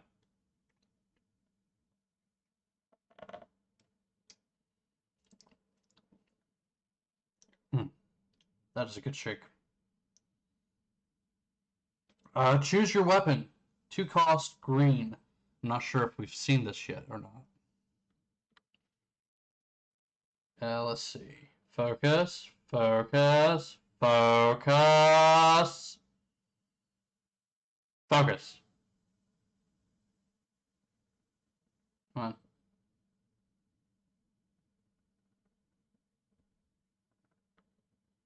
There we go. It is an instant. 2-weapon fighting. Double target creature's power and toughness until end of turn. Or archery. This spell deals 5 damage to target creature with flying. That's actually pretty good for 3 cost. Kind of generic for green, but actually it's pretty good. White Dragon. A 6-cost white card with flying and cold breath. It is a 4/4. When a white dragon enters the battlefield, tap target creature and opponent controls. That creature doesn't untap during its controller's next untap step. Basically, it locks one of your opponent's cards for that turn. I don't know if it's good enough for that kind of cost. I wouldn't put it maybe at a 5-cost, but it's not bad.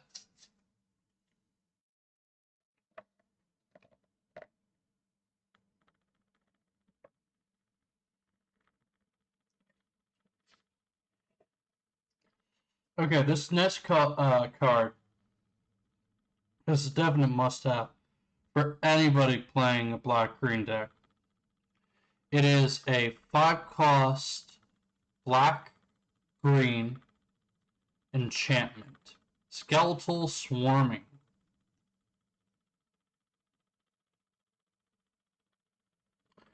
Here we go. Each skeleton you control has trample. Attacks each turn if in each combat if able, and gets plus X plus 0, where X is the number of other skeletons you control. At the beginning of your end step, create a tapped 1/1 black soldier skeleton creature token. If a creature died this turn, create 2 of those tokens instead.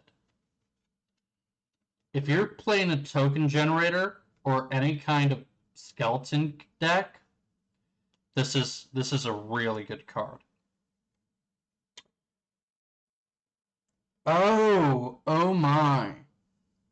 We have a classic character from D&D. Volo, Guide to Monsters. A 4-cost green-blue legendary creature with a 3/2 toughness and power. Here, let me do this real quick. Come on, focus. Whenever you cast a creature spell that doesn't share a creature type with a creature you control, or a creature card in your graveyard, copy that spell. Yep. Pretty much. You get free tokens.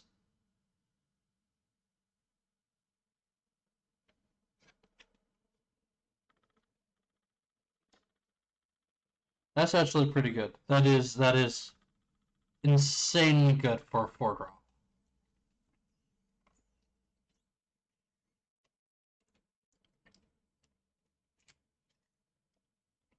Alright. Contact other plane, we've already seen this. Okay. +2 mace, we've already seen this. Focus. Cephalical Ghoul, we've already seen that. That was one of our first packs. Compelled Duel, a 2-cost green sorcery. Target creature gets +3/+3 until end of turn and must be blocked this turn if able. That's not bad. That's actually pretty good.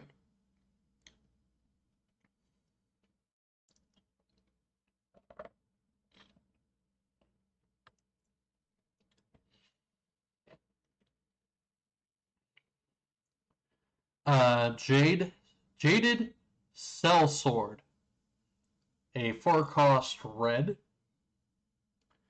4/3 creature. When it enters the battlefield, if mana from a treasure was spent to cast it, it gains first strike and haste until end of turn. That's not too bad. That's not too bad. I can see why it's common. Secret Door, we've already talked about. Show it again. You come to the Null Camp, already talked about. Oh boy! Okay, we have another classic D&D monster. The Mimic, a 2-cost artifact. Sacrifice Mimic. Add 1 mana of any color. 2.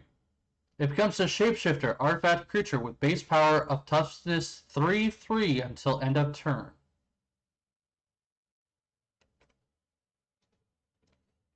That's actually a pretty good card. That's actually pretty good. I'm not gonna lie.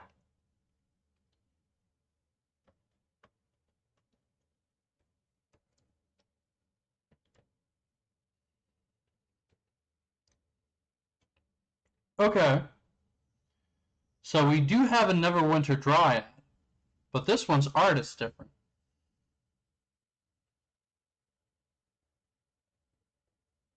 It's the same text, but that art is different. And that art that we have is an uncommon. I think. Or was it common? It might have been common. Either way, we do have a unique art for that card. And now I know these are unique arts. Hobgoblin Captain, we've already talked about him. Critical Hit, a 2-cost red instant. Focus. Focus. Focus. Come on. There we go. Okay, target creature gains double strike until end of turn.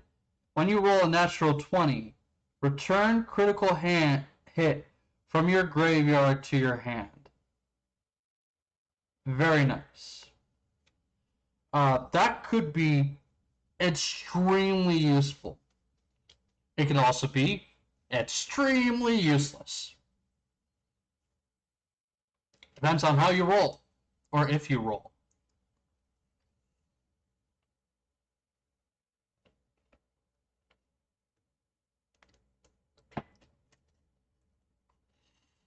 Okay, Power Persuasion, a 3-cost blue sorcery.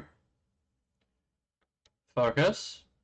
Choose target creature an opponent controls, then roll a d20. Can return to its hand. Its owner puts it on the top of the deck, top or bottom of the library, or you gain control of it until the end of your next turn. Could be fairly powerful. It's kind of, the effects are kind of generic for blue, but the fact that they're all on one card does make it more interesting.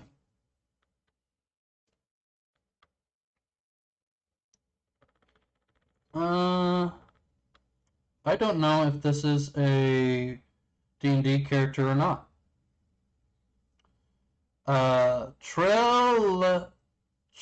Trelasara, Moon Dancer, a green-white, multicolored. Let's see what we got here. 2/2 legendary creature. Come on. Come on. Focus!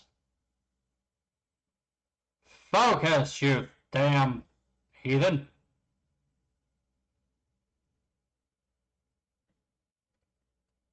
I can't read the text if you don't focus!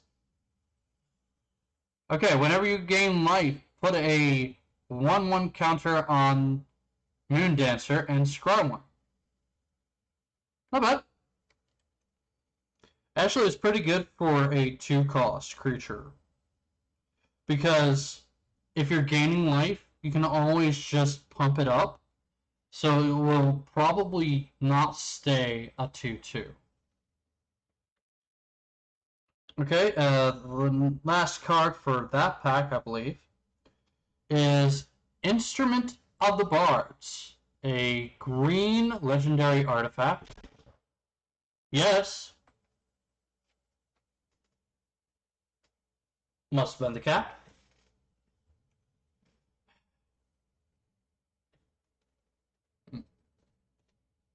There we go. Gotta be careful there. At the beginning of your upkeep, you may put a harmony counter on Instrument of the Bards. And you pay 3 generic and 1 forest and tap.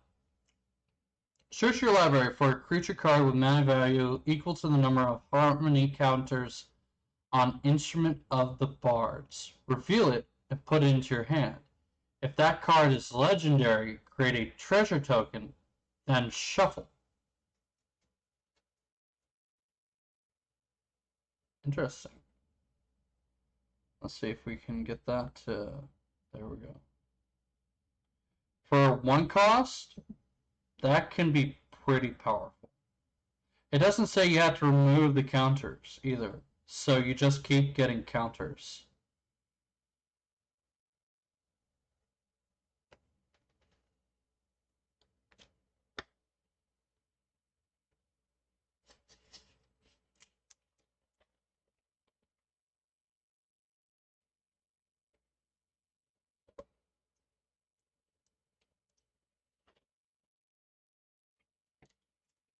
Okay. This is a 6-cost red monster, which is rare. Earth Cult Elemental. It is a 6/6 creature. Siege monster. When it enters the battlefield, roll a d20. Each player sacrifices a permanent. Each opponent sacrifices a permanent. Each opponent sacrifices 2 permanents. That could be highly deadly. But for the cost, I don't know if it's entirely worth it. It is a 6/6, so at least it is a beefy monster. And its effects do make people sacrifice a permanent of some kind.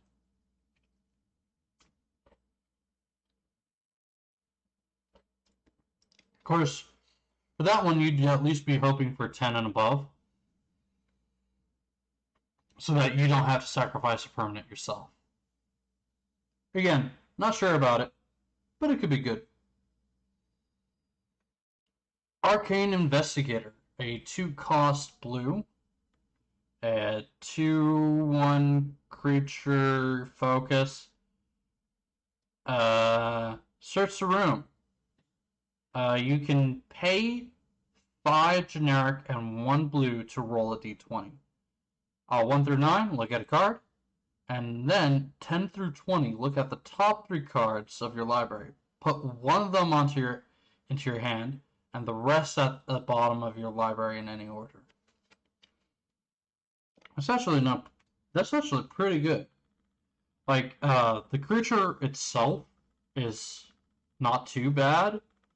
2 costs for a 2/1, but the effect there, that makes it worth it. Especially if you're running a blue deck.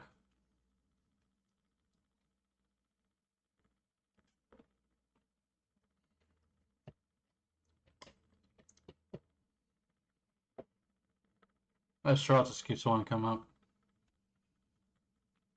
Okay, so this one is a 3-cost white enchantment. Enchant non-land permanent. Come on. Enchanted permanent is a treasure artifact.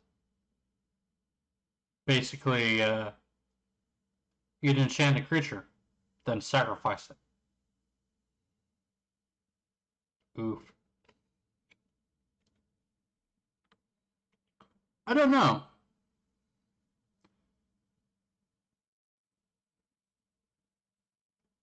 I mean, it does say if it was a creature, it's no longer a creature. So, that is a way to get rid of a big monster on the field. Just boom, done. For 3 costs, it's not even too high of a thing. Okay, now we have Herald of Hadar, a 5-cost black, which is it is a 4/4 creature, not too bad, and its effect is roll a d20. If the thing wants to, there we go. Each opponent loses 2 life and you gain 2 life. Each opponent loses 2 life and you gain 2 life. And you create 2 treasure tokens. I think we've heard of one like this before. Nothing too interesting there. Circle of the Moon Druid. This is a thing in D&D. It is a 3-cost green. Bear form. As long as it is a 2/4 creature. As long as it's your turn, it is a bear with base power and toughness of 4/2.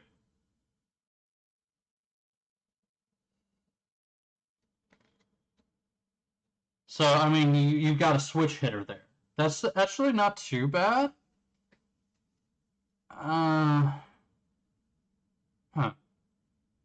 Not sure how I feel about that one. Not sure how I feel about that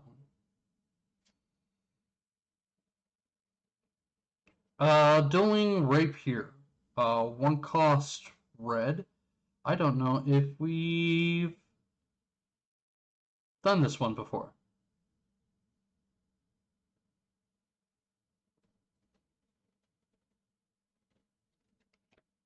Let's check.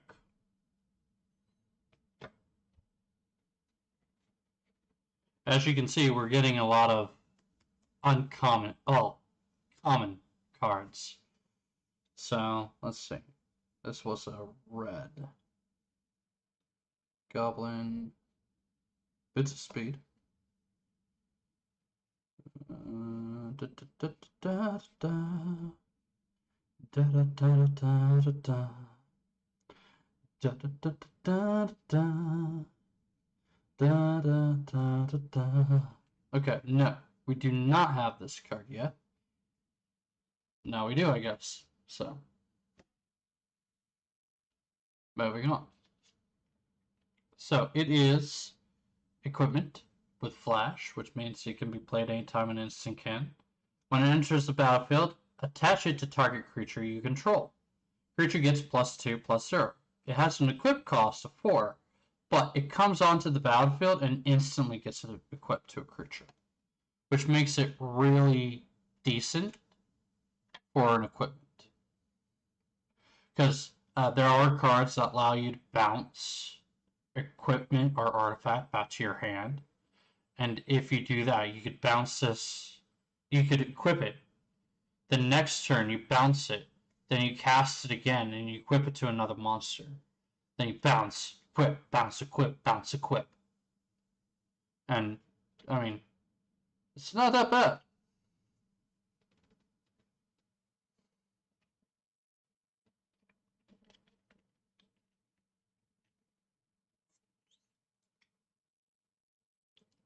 Again, not sponsored. Oh, I should also clarify that I am not in any way sponsored by Magic the Gathering or Wizards of the Coast or anybody who does this kind of thing on a normal basis. I am doing this simply because I decided, hey, I got a bunch of Magic cards today. Should I open them on stream or should I just open them? And my roommate said to open them on stream, so here I am. Almost 2 hours later, still looking at cards. Oh, I see something in there that is going to be very interesting. We'll get to that when we get to that. Let's see. You hear something on watch. We've already done this card. Leather armor. We have not done this card.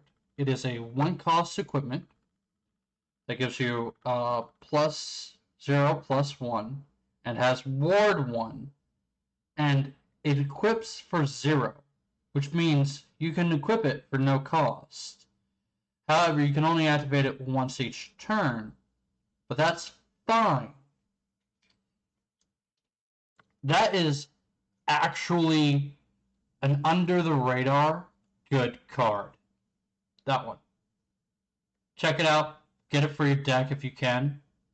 It is an interesting card. I like that card.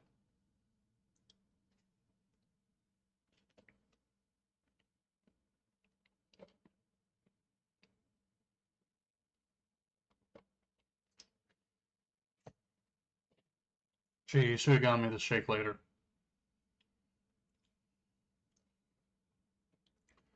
Okay. This is a 4-cost green, 3/3 beast, 3/3 creature, Bullet, I think. At the beginning of your end step, if a creature died this turn, put a 1/1 counter on Bullet, which it can get just get stronger and stronger if you just sack creatures. Because sacking creatures means that died. Hobgoblin Captain, we've seen it before. Moving on. Keen-Eared Sentry. I don't think we've seen this before. It is a 2-cost uncommon. Come on. Focus. Focus! There we go. It is a 2/1 creature. You have hexproof. And each opponent can't venture into the dungeon more than once each turn. That is the only card that has said that. So, I think that is a special card, especially for this setup that we have currently. That is a good card. Like, under the radar kind. I mean, Hexproof itself for a 2-drop is actually pretty good, because that means it can't be targeted.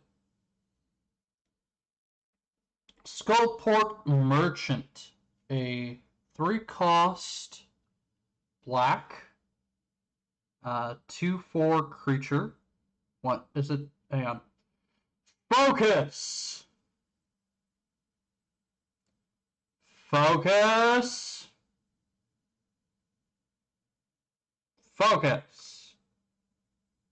1/4 creature, sorry. When it enters the battlefield, create a treasure token. You can sacrifice a creature or a treasure to draw a card, which isn't too bad.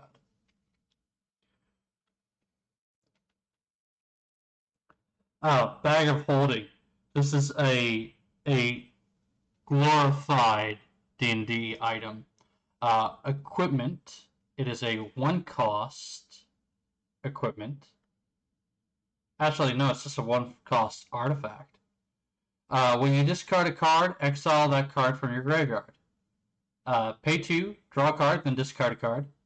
Pay 4, tap, sacrifice Bag of Holding. Return all cards exiled with Bag of Holding to their owner's hand. Oh!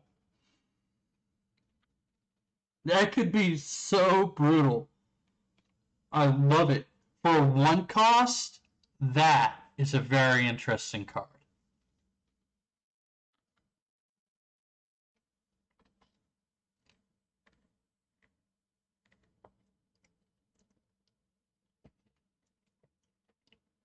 This is another interesting card.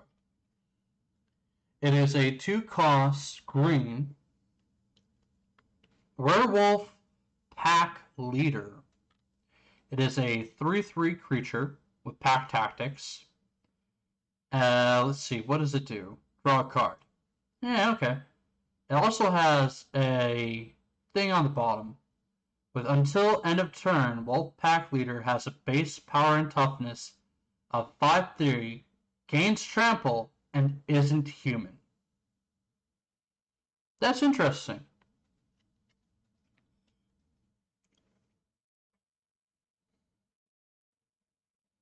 That's interesting. Okay, we got Soul Knife Spy. We've already talked about her. I believe she was one of the rares that we had. Paladin Shield we have not talked about, because I don't think I've gotten it yet. It is a 2-cost white equipment. It has flash. When it enters the battlefield, attach it to target creature you control. Equipped creature gets +0/+2. It has an equip cost of 3. It's not that bad. It's actually pretty good for this one. That's a good card for if you need a quick defense, and then you can always equip later, which is good. Hired Hexblade. I know we don't have this one. It is a 2-cost black 2/2 creature. When it enters the battlefield, if mana from a treasure was spent to cast it, you draw a card and lose 1 life. I don't know how I feel about that one. It's interesting. Ranger's Longbow. We've already talked about this one. I think it's a good card. Come on. There we go. Unexpected Windfall. We've already talked about this one. Air Cult Elemental. We've already talked about this one. And now we've got a copy of a card we already had, but it's different art, so I'm going to show it. Goblin Javeliner. We already have this card. We've already talked about this card. But this is a special art card. So, yeah. Okay, Underdark Basilisk. We've already did this card. Yeah, we already talked about him. Owlbear, we already did this one. And now, for the one that I was looking at weirdly, this is an Evolving Wilds, but look at that shit. Look at that. That is interesting. I'm going to put that aside because I think that is cool. I'm probably never going to actually play that card. That probably is just going to stay aside and look cool. Let's see. Gretchen Twitch Willow. Titched. Sorry, there was an N. Titched Willow, which is a 2-cost green-blue multicolor. It is a 0/4 legendary creature. Its effect is probably the best thing that you have there.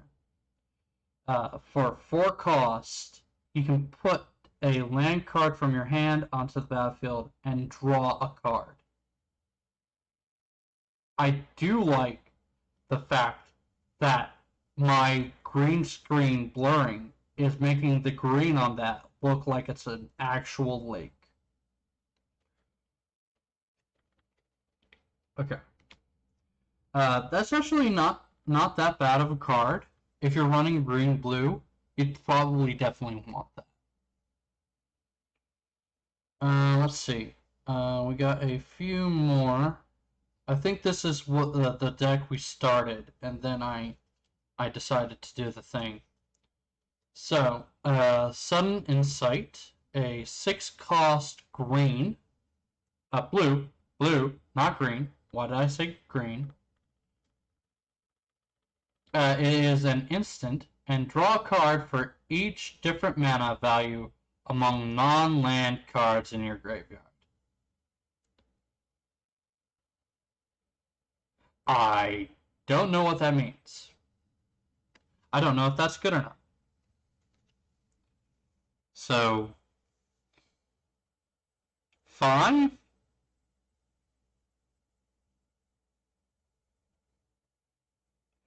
I don't know. I think I'd have to ask somebody about that one because I just don't know.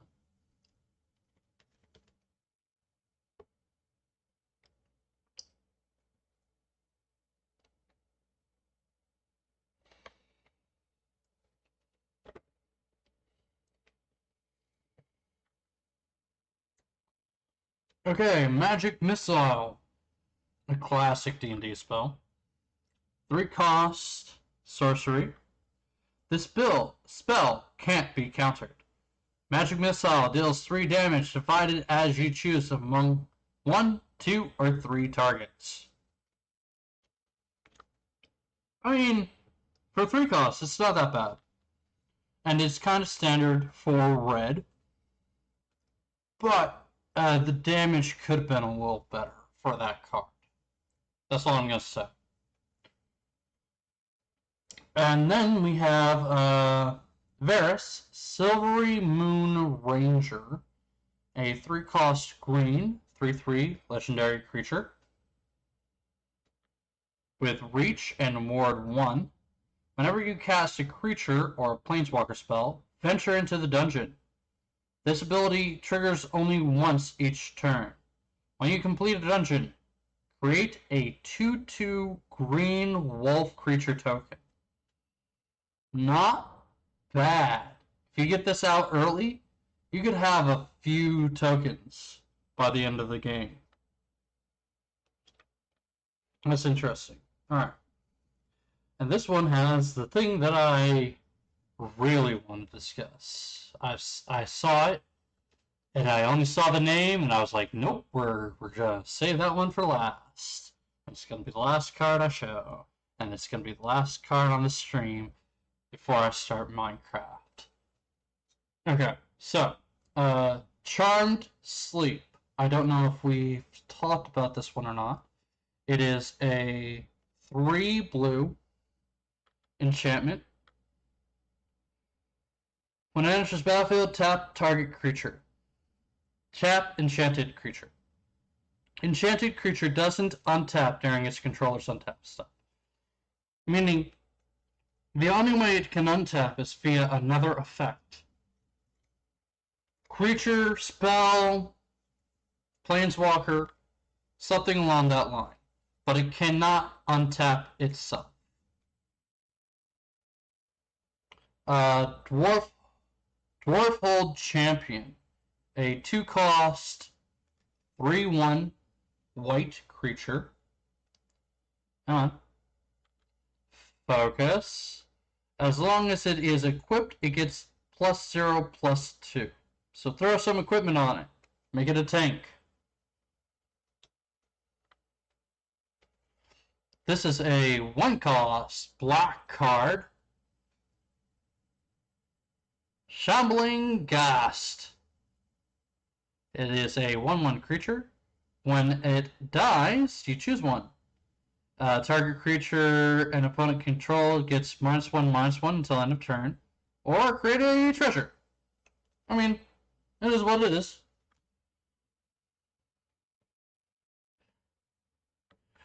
This is a 1-cost red, which kind of just says a lot about me that I do this a lot. Kick in the door. A 1-cost red sorcery. It put a +1/+1 counter on target creature. That creature gains haste until end of turn and can't be blocked by walls this turn. Venture into the dungeon. I like that because it's just so me. What is that? Okay, that's what that is. You find a cursed idol. 2-cost green sorcery. Come on, focus.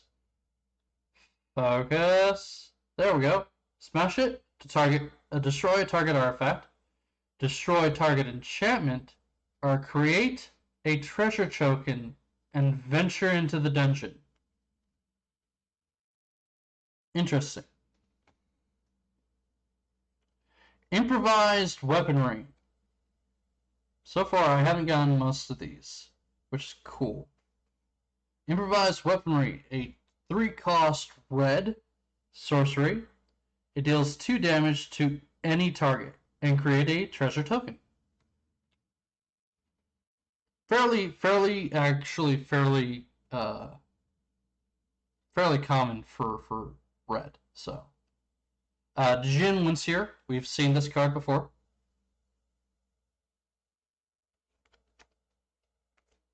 Dragon's Disciple, we've seen him before. Again, if you're running a dragon deck, put more of them in it.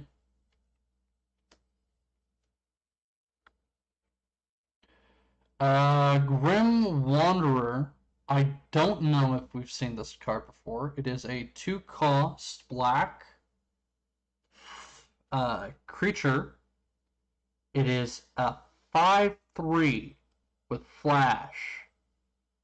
And it has the additional thing, cast a spell only if a creature died this turn. So, this is strong.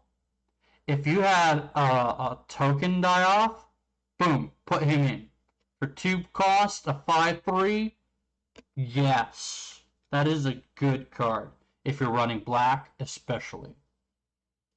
Okay, we got another Cloister Gargoyle, and this one is the same art as the last one. So we're not gonna talk that much about this one. But this last card, Oh god, this last card. It's a 7 cost. Multicolor. And it has every color in its casting. The Dragon God. Legendary creature, Tiamat. If this card isn't worth something, I'm going to punch someone in the face.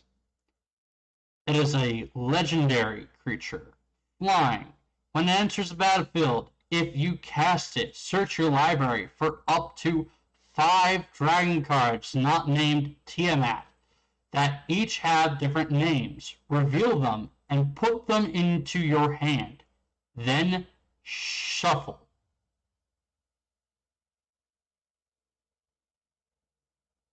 Fucking Tiamat.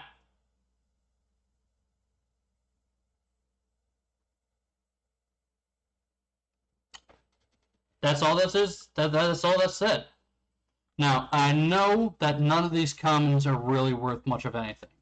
Except maybe the unique art for Goblin Javelier and what was the other one we had? It was Neverwinter Dryad.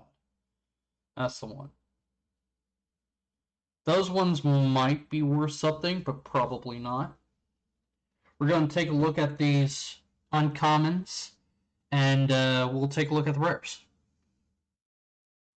So let's see what we've got.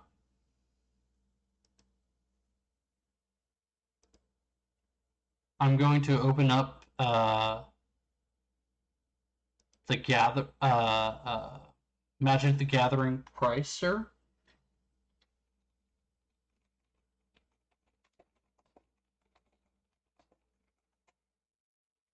Price guide.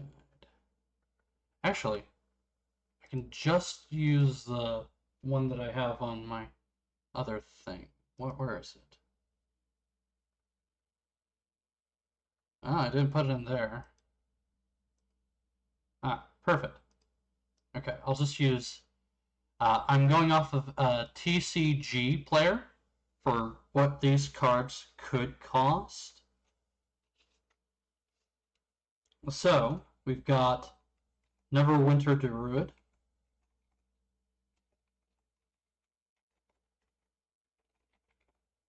Dryad, sorry.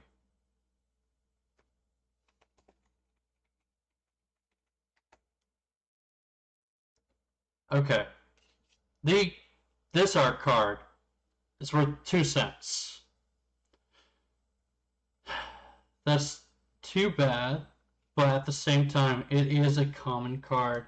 I wasn't expecting it to have any kind of price whatsoever. So how about Goblin Javelier?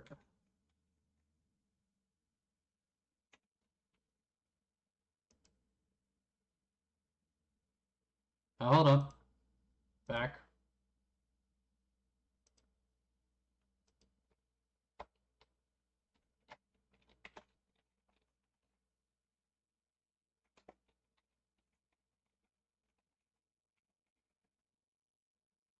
Okay.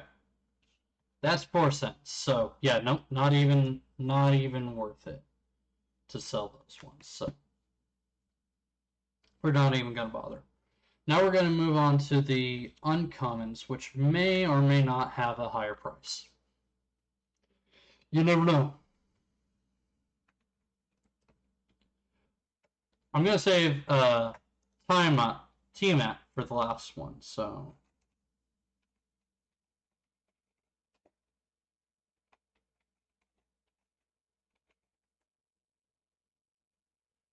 okay, so this one is 5 to 10 cents.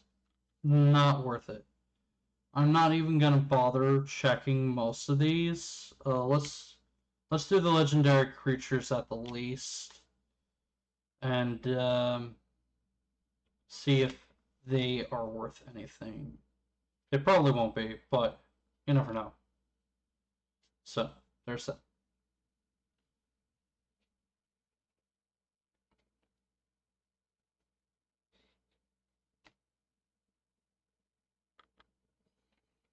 Okay, so we're gonna start with Orowin.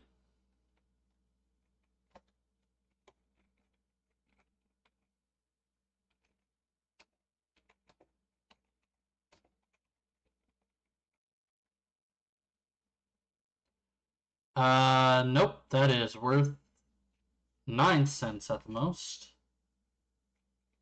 So yeah, nope, the uncommons probably aren't worth more than 10, 20 cents at the very most. So we're going to go to rares.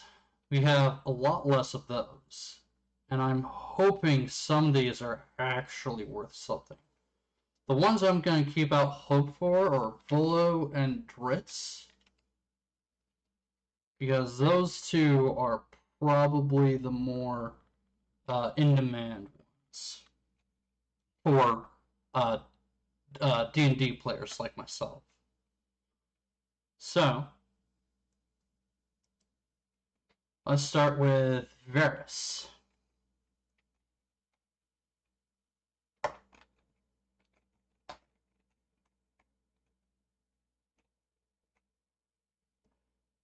It is not the showcase, so... Okay, okay. I see one listing going for like $50, and I have no idea why. But the general listings are from around 34 cents to $2. Not much in the way of that. So we're gonna ignore that boy. You ain't worth it, Varys. I'm sorry. How about Werewolf?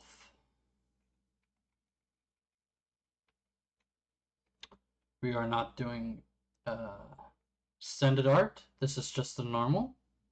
Okay, okay. This one is like $4. That's not bad. That could be interesting.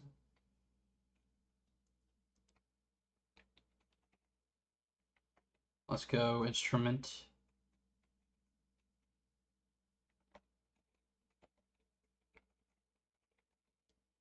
Of the Barnes, not extended art. Ooh. Okay, so this one goes as low as 21, but as high as 35. I don't know why they put that one there. Oh, it's promo. Okay, that makes sense. Kind of, but no, it doesn't. Yeah. Okay.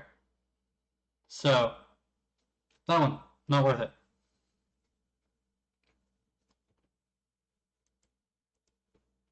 Let's see, skeletal swarming.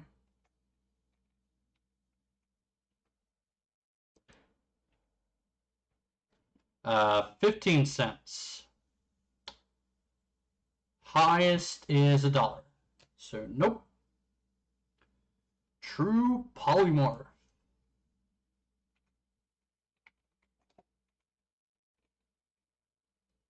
True polymorph. Oh. Oh, you poor darling. As low as a cent, as high as $1.50. Not even. Not even worth it. And that's a foil, I think. So, yeah, I might get like $1 for it if I was lucky. Nope. Okay, so we got Zolto.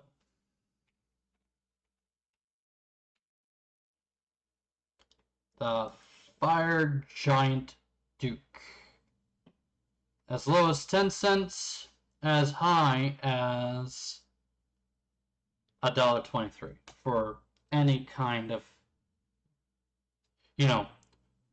good, just regular playing card. Okay, so so far, $4.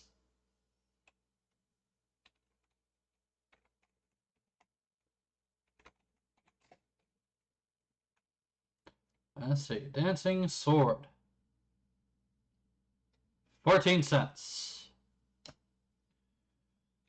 Sphere of Annihilation.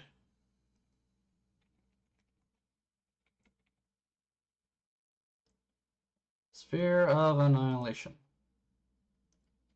15 cents.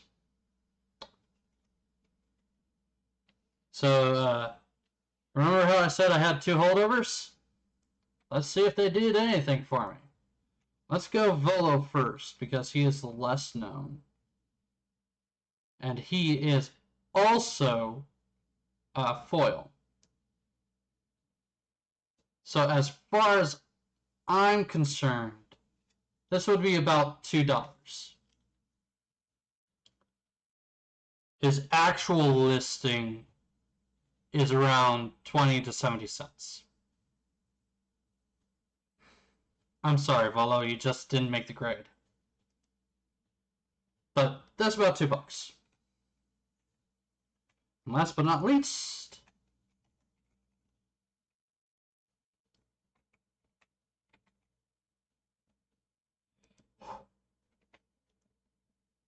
oh no. 28 cents, as high as $1. So, literally my only mostly worthwhile card. I don't even think I made my money back in this deck, in this bag. So, the only thing I'm gonna check out is this Evolving Wilds, because it's common, sure, but that is unique art. But, $4. Okay. Let's do the Evolving Wilds before we do Tiamat, because it is a mythic rare, so it's going to be worth at least something.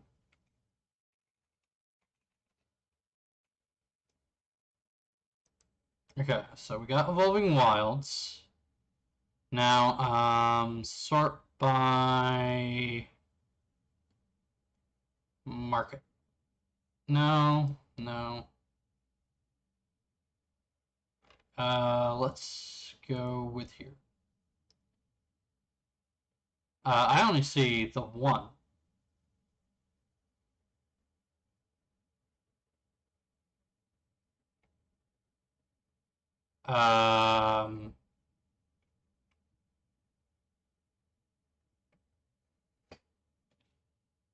Is this a rare card?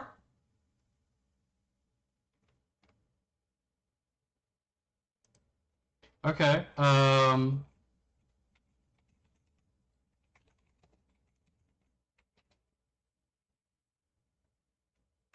Dungeon Module. That's the one I'm looking for. Okay. This one is worth 41 cents. Because it is its normal type. I mean, that's interesting. For a common land, that's actually kind of cool. I mean, it's not going to be worth anything, but hey. That's going to be my little art piece, because that's kind of cool. And last but not least, Tiamat. Because if Tiamat ain't worth anything, I'm gonna riot. Okay, so this one is $10.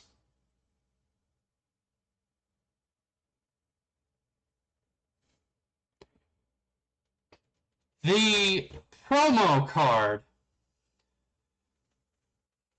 is going for $600. Dear God. Like, why though?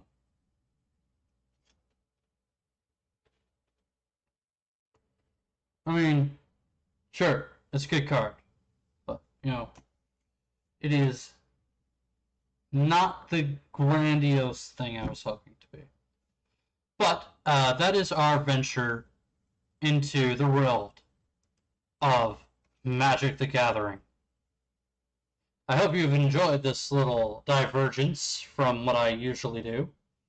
I will be back with some good old Minecraft in just a bit.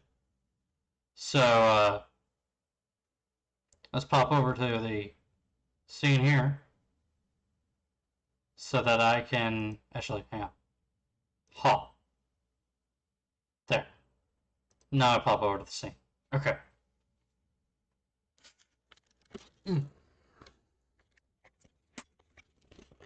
Again, I do hope you enjoyed that little foray into Magic the Gathering with me. I know that it isn't the most exciting thing sometimes. And I also know that I am a complete amateur at showing off cards because I don't do it often.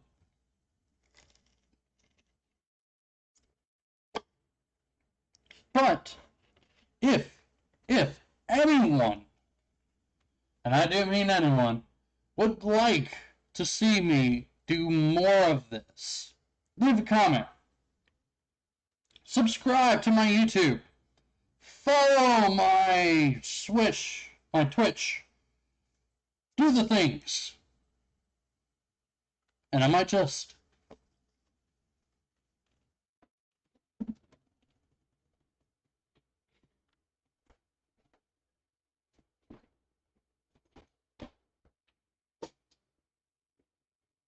Alright. That.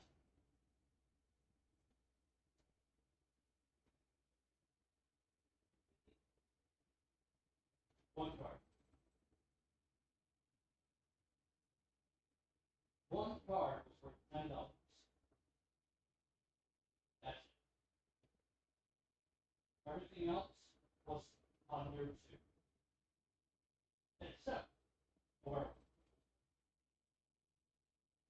hey, that's what I mean.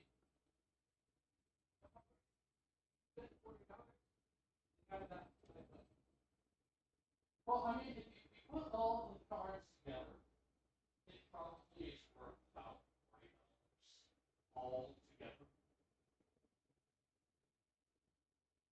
So I got what I think.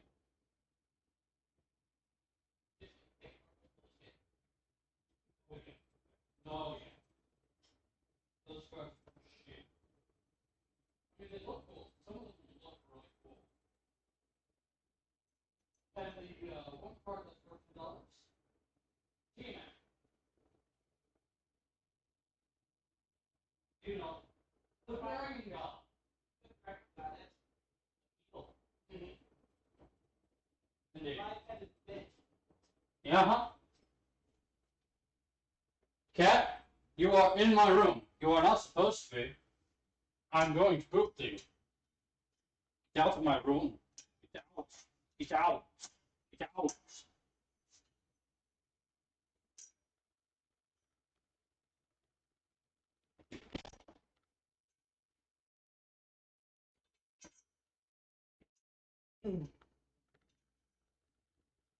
Alright. Let me get Minecraft up and running. Oh, for y'all here. And thank you for your patience while I played the Magic the Gathering Gambit.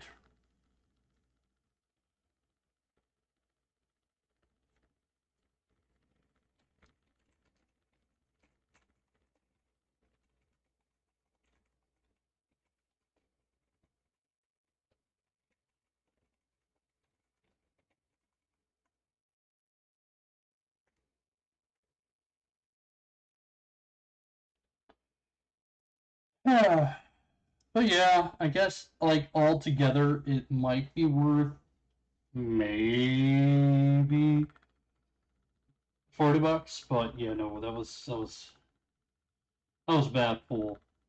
Those were just bad pulls. I know those commons probably are worth like a cent a piece. Those uncommons maybe at most 10. Well, hell, the rares were pretty much all worth about 10 or 15. So, you know, it is what it is, I guess. I got a few cool tokens out of it.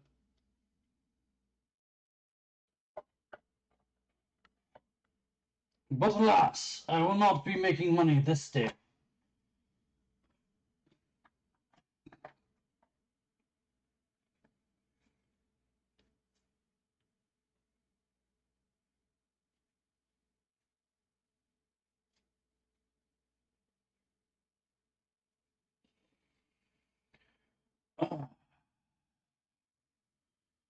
You know, maybe as time goes on, the cards might get more expensive as they get out of circulation, but I'm not holding my breath.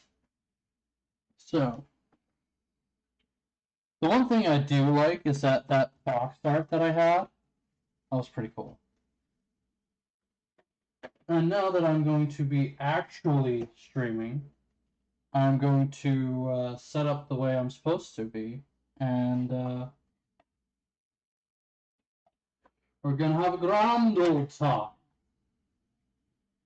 It was a monster match. It was grand old smash. Right. Where am I gonna put you? I'm gonna put you down here for now. This way. Let's get this trash out of here. And hey, I got a new die, which I can put in my box of dice.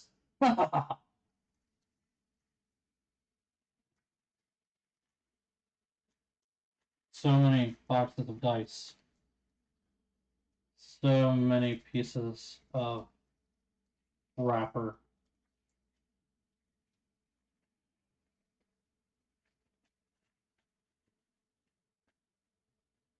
Alright. Alright, so I'm going to take a quick 5. I'm going to get rid of all this trash. I'm going to get set up so that I am streaming properly. Here. While I am out, I'm going to get Minecraft started, at least. And I've made a decision on how I'm going to do the hardcore. I'm going to attempt to get 10 days in Minecraft. Currently, I'm at 1. So, I mean 2 if you count today. So, there's that.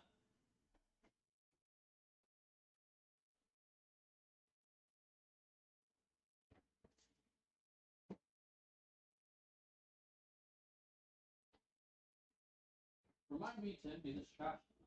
And Cat is in my room again. That's what I thought.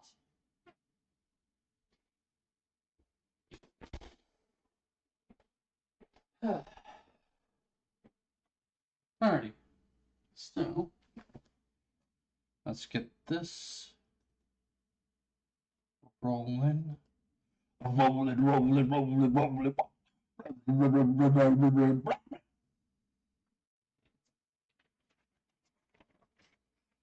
Okay.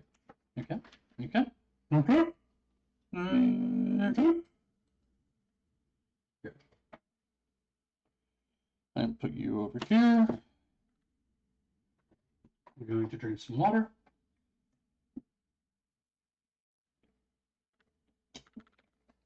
Because surprisingly, the reading off the cards was more taxing than actually playing the game.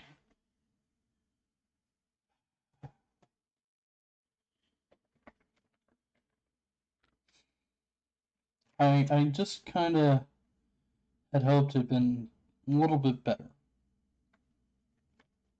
I do like some of the cards, don't get me wrong. I just think that it could have been much more unique as opposed to what they had it. Like, Alright, yeah, sure, there's a few monster cards in here that are from Dungeons and Dragons. But I guess that's kind of what you get with anything. There we go.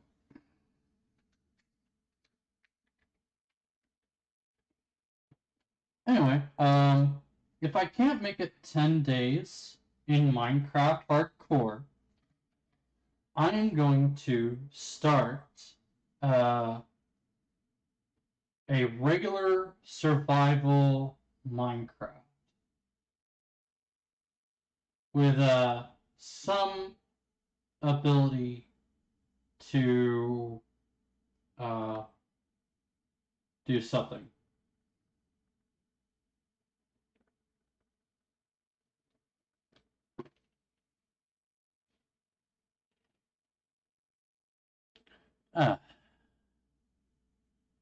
Okay, so let's get some music going here because, dear, oh, ooh.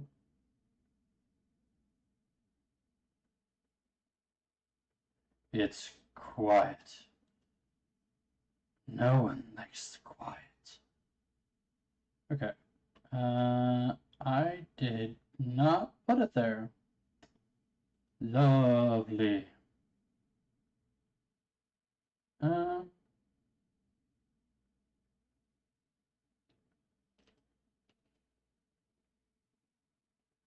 Okay. So let's go like this. Up, up, up, up, up, up, up. Lo-fi DMCA free. Perfect.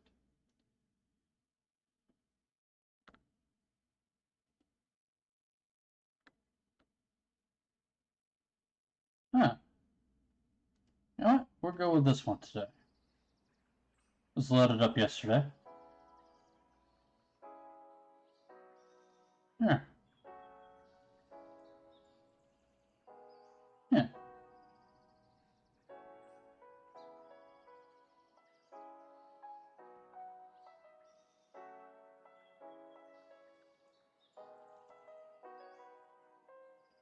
Now we got a little bit of sound to go with the rest of our play today.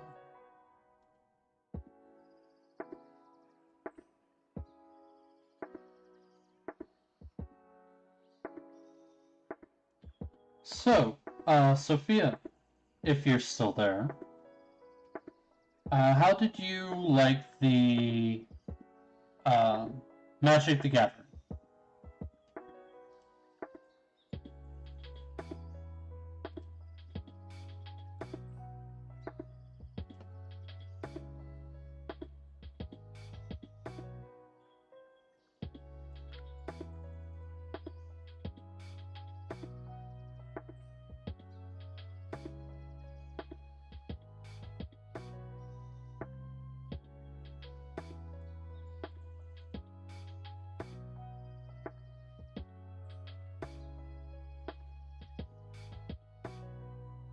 Okay, that's coming from the music. I was going, huh, there's a weird echo.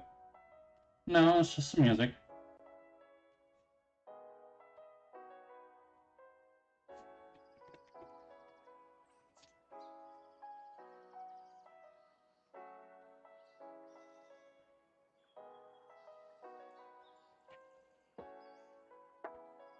So we've made it 2 days.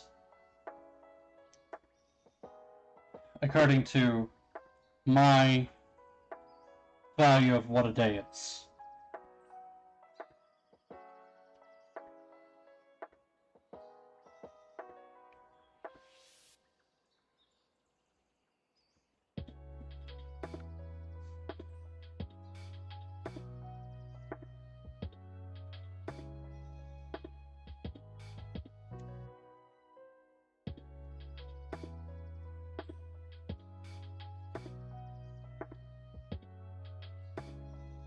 Oh, you're loud. You're not supposed to be that loud. Where's my...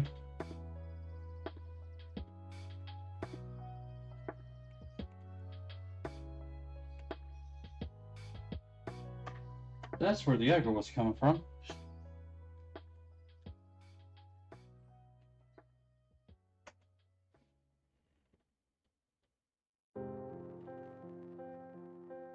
Sorry about that.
You may have noticed that I did start a survival world last night because I wanted to play Minecraft, but I didn't want to do it on stream.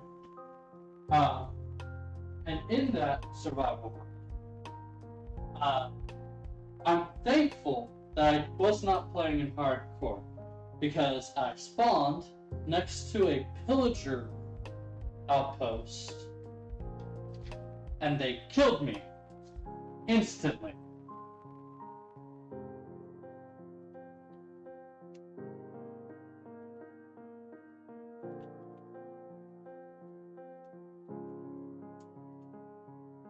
So, yeah, just so you know, I have just as much bad luck in survivals as I do in regular. Ha ha ha ha ha.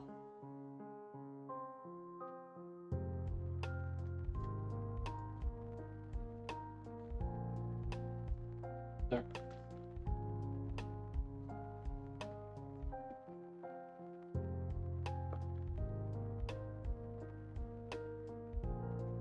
Okay.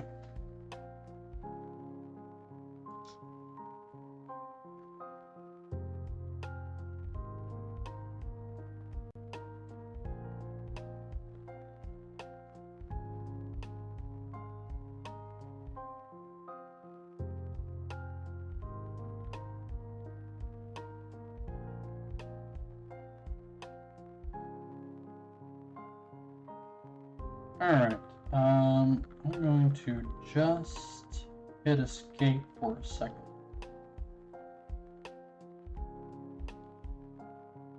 While I finish writing this up.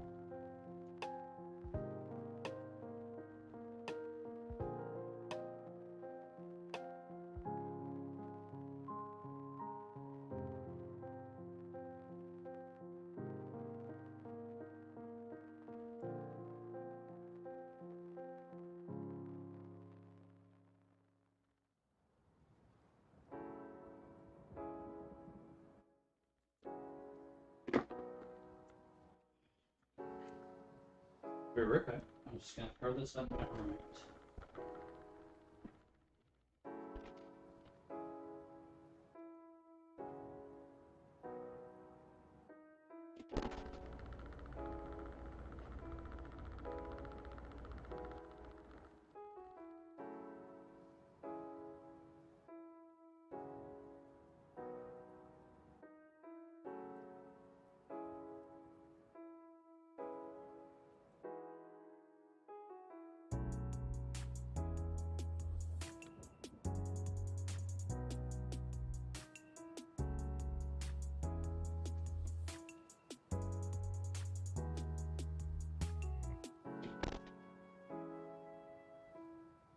Okay. So, that's taken care of. Magic's taken care of. I should have. I don't know exactly how much I'm supposed to have. So I'm going to do that later when I'm off stream.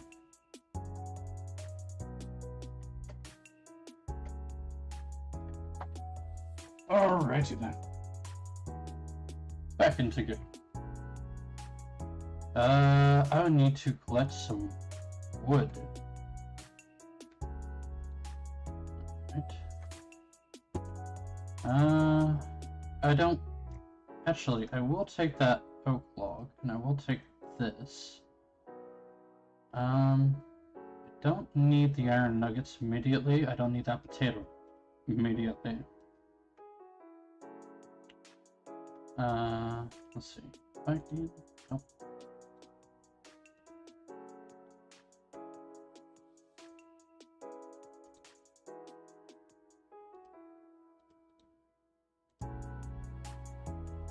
Okay.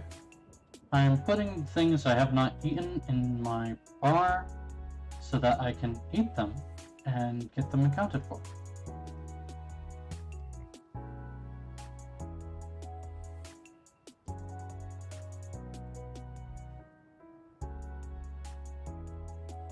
Okay, let's see.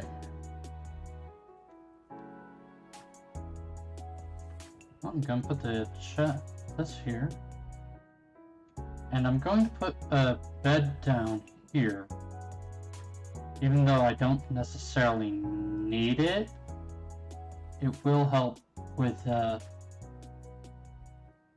brain. It will help with my brain. Also, I forgot I had dirt in my trash box. Okay, so let's go ahead and break this down. And then I can make... yeah.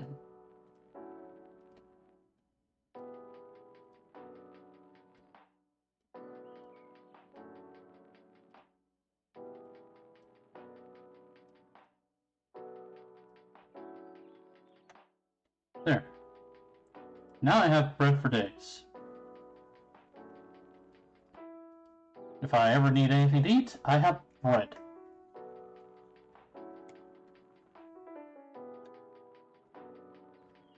I have glass and sand for days. I have trees around me that I can use for wood. However, I don't have spruce planks.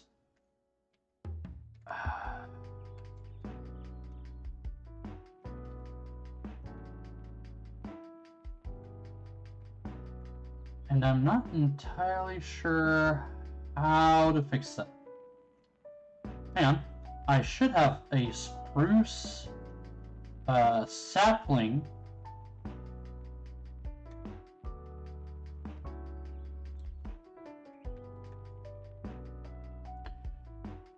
Nope, I have oak. Cool.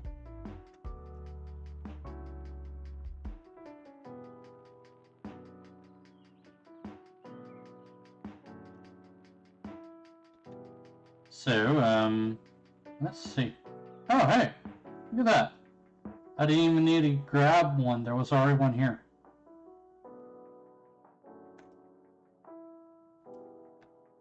I'm gonna take that with me, in case I need it.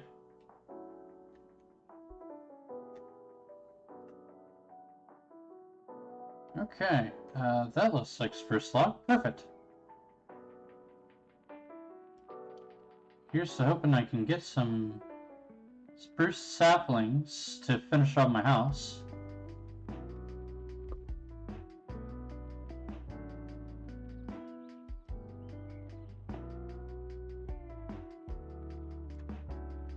If not, hey, that's fine. I'll do with what I got. Let's use a stick.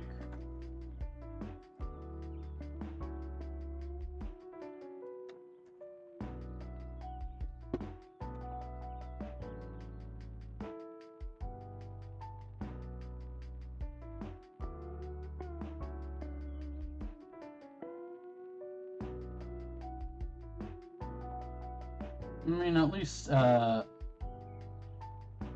really do want, like, one sapling so that I can make more later, but if I don't have it, then I can always start using acacia, because I do have acacia near the house.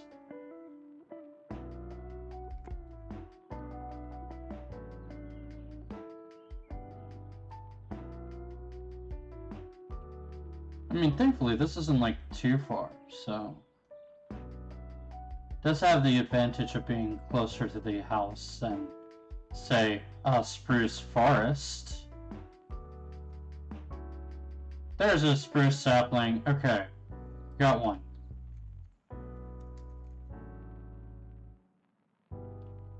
Let's move this bestiary up. I don't need it immediately.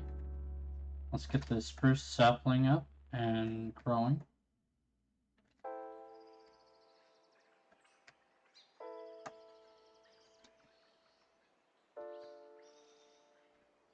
Oh, this is a spruce log. Those aren't spruce leaves. I don't even think they would give me the right leaves. Oh, it doesn't matter.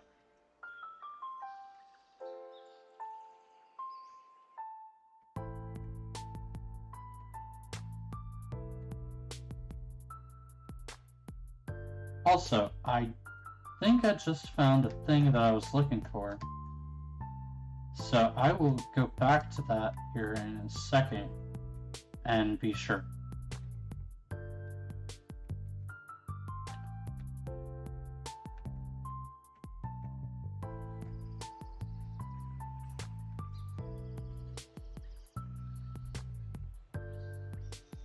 And as far as I'm concerned,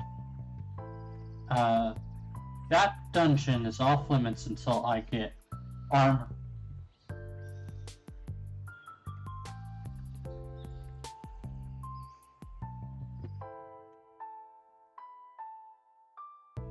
Okay, now I am going to put a source berry over here because it is a food source. I'm also going to put the other berries that I could use over here. I think there was one more.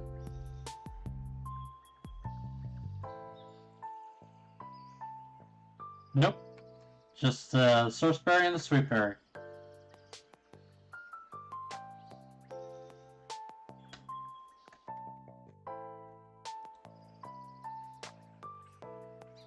Alright. I do have a lot of spruce sapling. I'm going to plant that over here.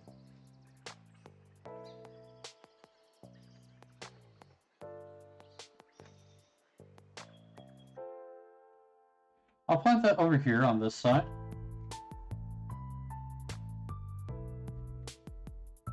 Like right here.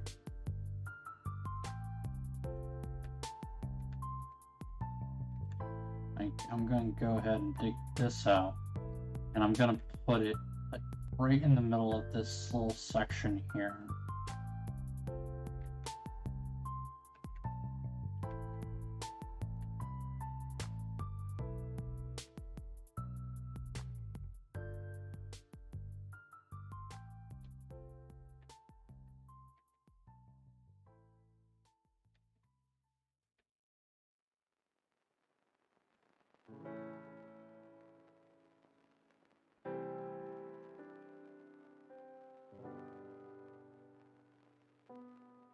Alright. Right here. I hope you grow big and strong.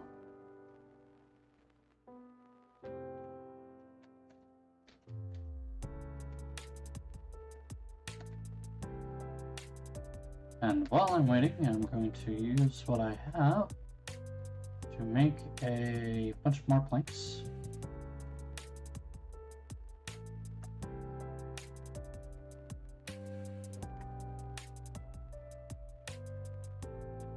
To finish the house. Well, at least get started on finishing the house.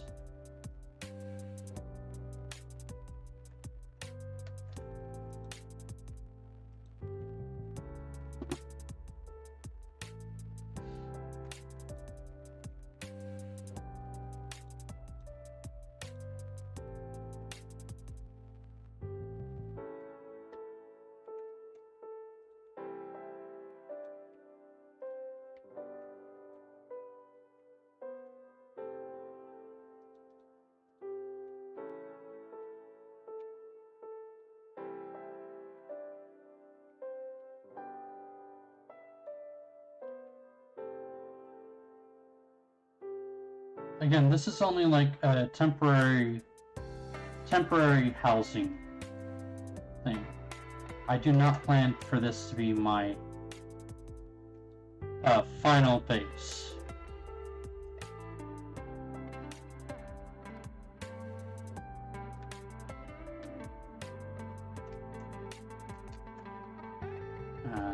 Okay, I have it facing north. That's good. So I need a door.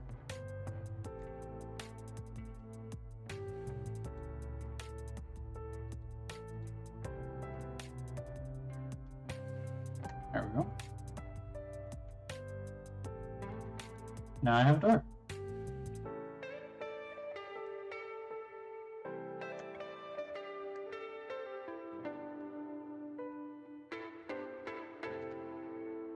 Alright.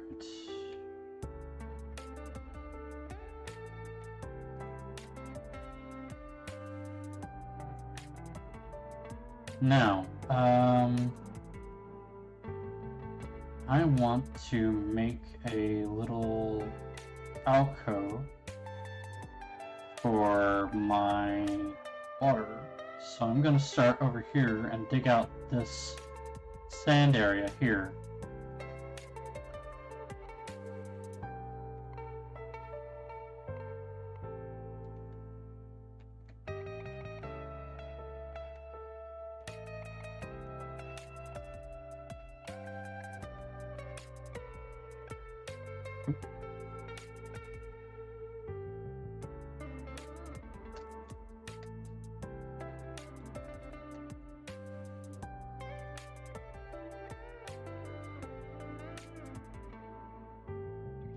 One thing I plan on doing is making this area a little flatter.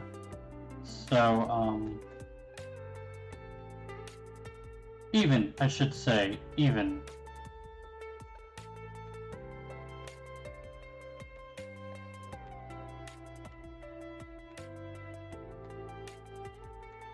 Not necessarily flat, just even.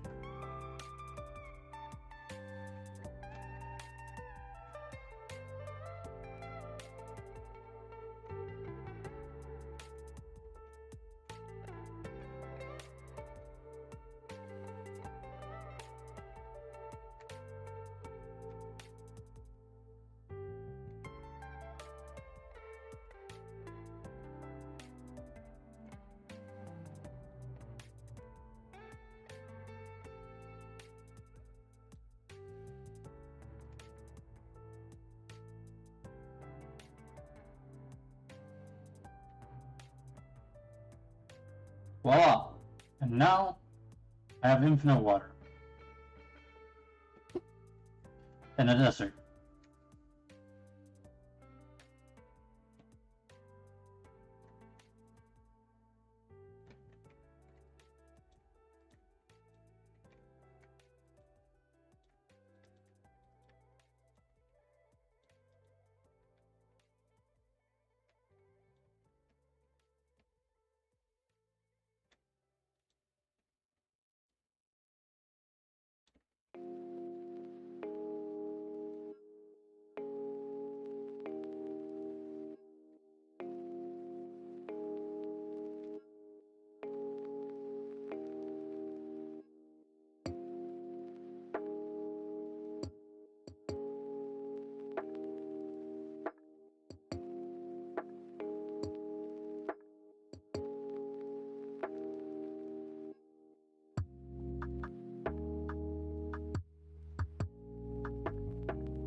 Okay, so I'm going to make this area like my base.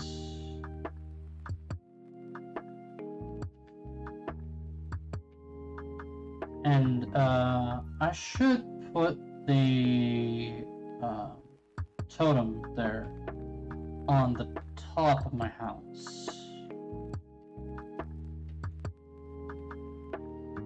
Like that wave marker should be in or on my house. I have it in back of it right now. So.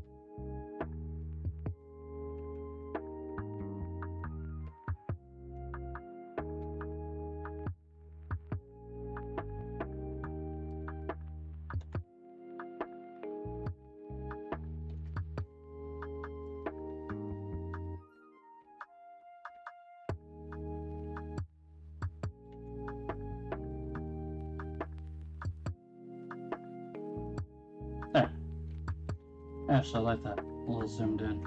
That makes it easier for me later.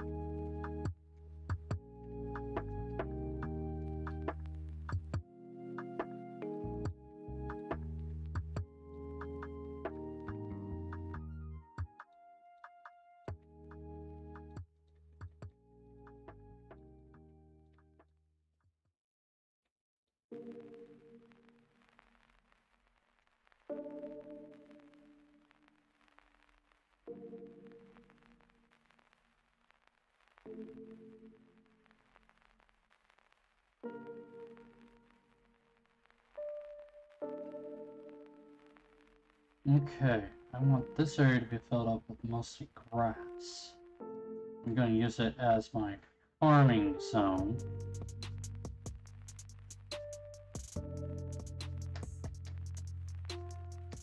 So, I'm going to start over here and start just getting stuff out of the way.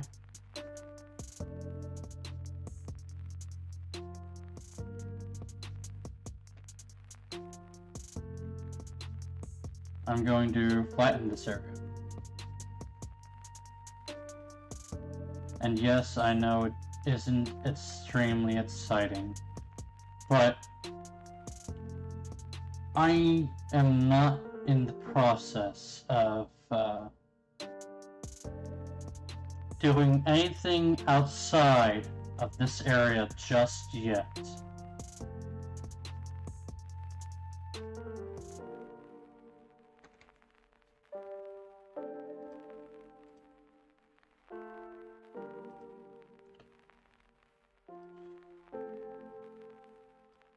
There.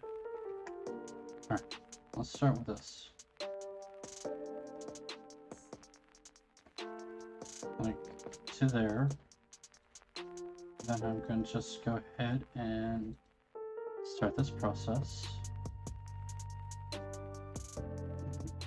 2, 3, 4.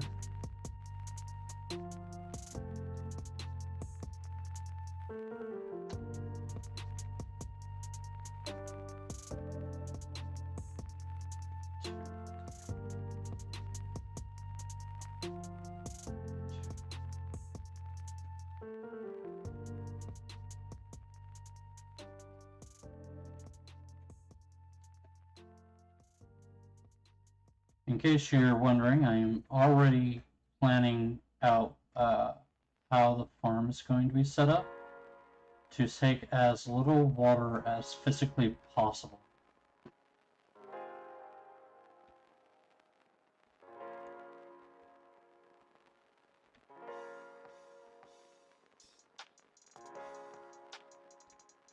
Now, I don't know if being in a savanna biome like I am is going to make it any different, or better or worse for this.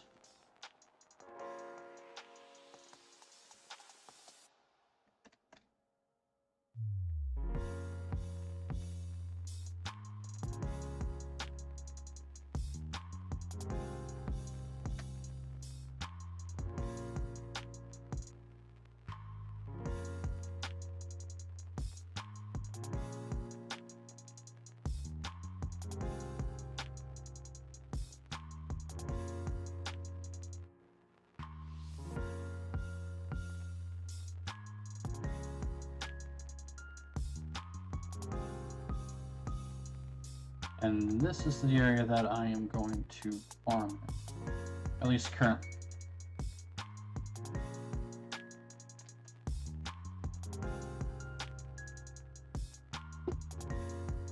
So 2, 3, I need to go back one more on this area.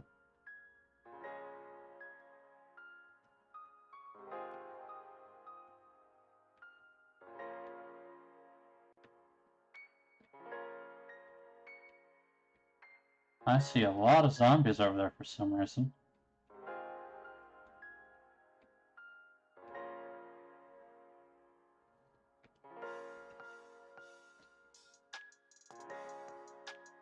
Are they underground? Yeah, I think these guys are underground. So I would literally be on top of one right now. It's because of the dungeon.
One, two, three, 4, 5, 6, 7, 8. Means you are.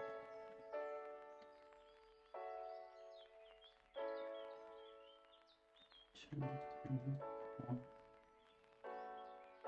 1, 2. Wait, no. 1, 2, 3, 4, 5, 6, 7, 8.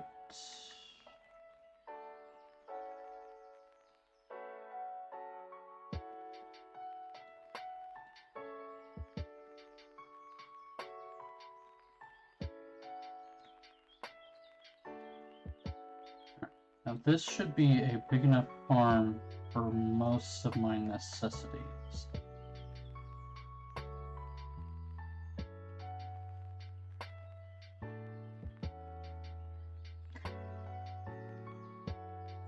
I need to actually get a few things started.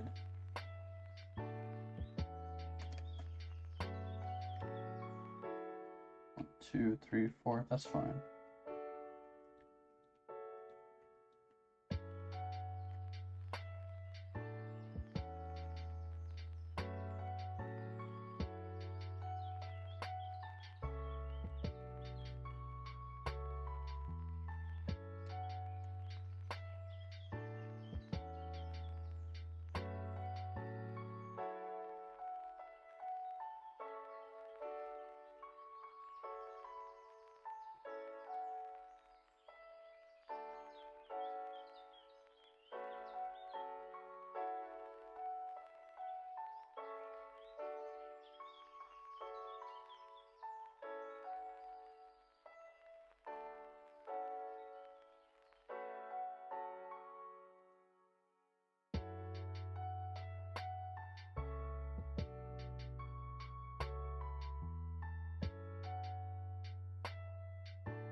Now, not quite done over here yet. 1, 2, 3, 4.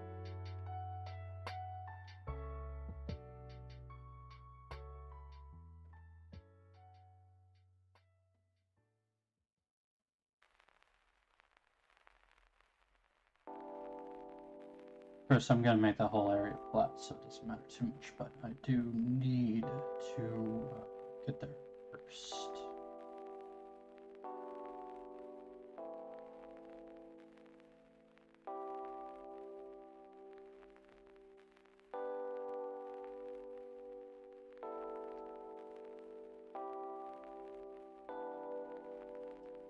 Okay. Now, just gonna name you again. But I want you to be directly south of my house. Like, there's my door. 1, 2, 3, 4, 5.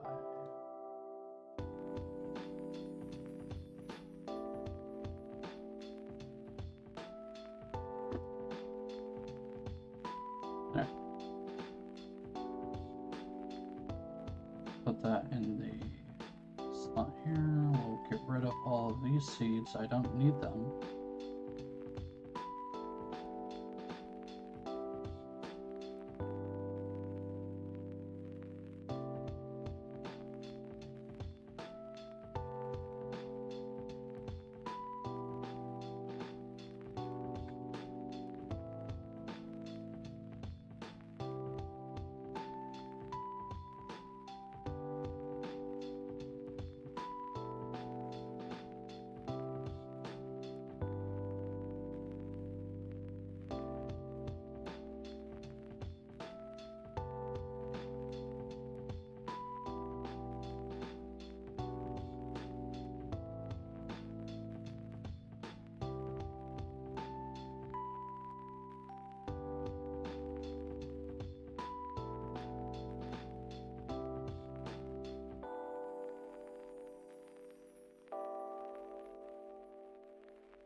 Alright, that's gonna be good enough for that. Now I do need to make a quick hoe. Do I have any stone? No. I don't have anything to make the hoe with. Okay.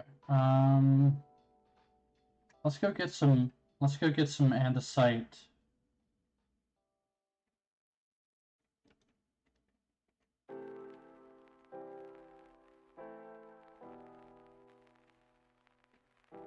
That will be at least a little better. So let's put another one down. Put you down. Aha! My spruce tree has grown. I'll get you later.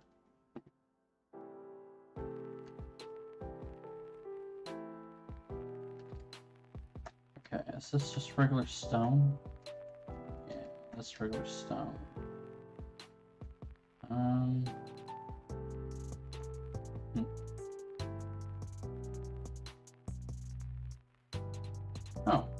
Oh, looks like there is a little bit of a groove to over this way, and I need to get some shears for that.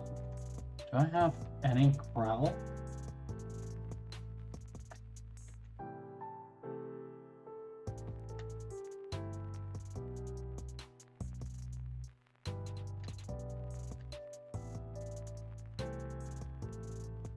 No.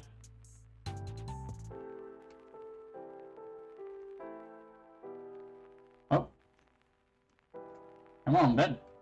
We're going for an adventure.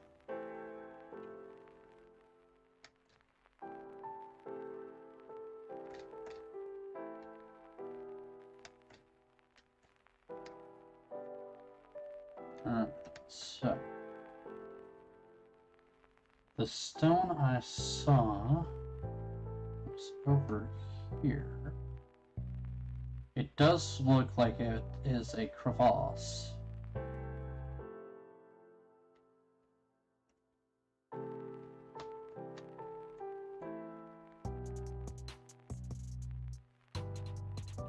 There's some gravel. Perfect. Grab some of that right away. I need a decent chunk of gravel, so I just want enough to like give me some flint. Oh hey, got some dorite. Perfect.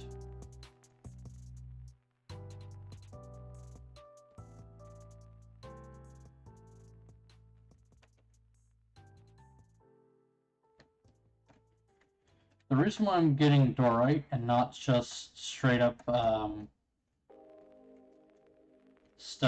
cobblestone, is because for some reason the only tool that uses straight up cobblestone is a pickaxe.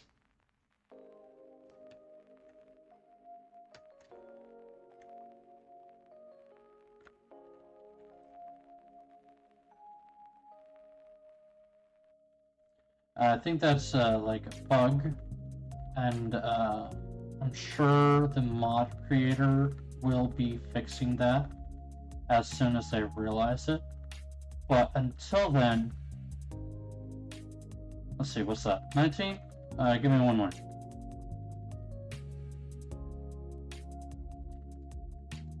Okay, how much dorite do I have? Not enough.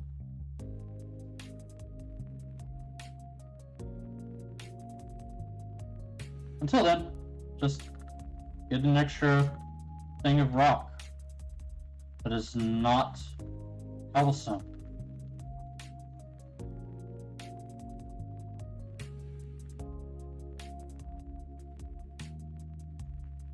There you go.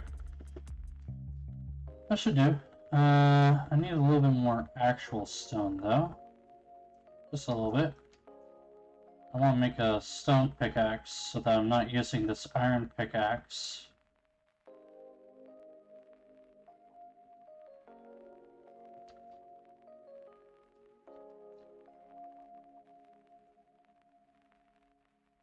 There's that. And that does exactly what I needed to do. Okay. So, back to the house. It wasn't much of a trip, but it was still a little bit of one.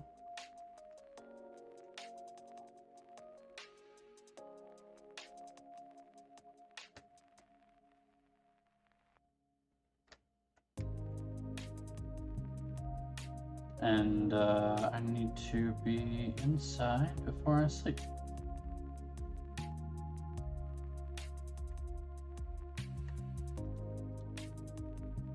All right. So I started recording at 2.5 hours, so I will be going for 6.5 hours total today.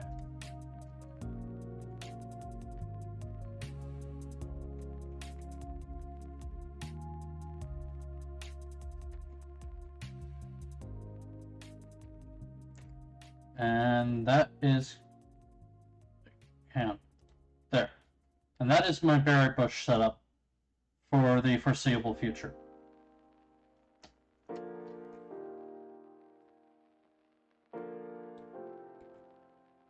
Alright.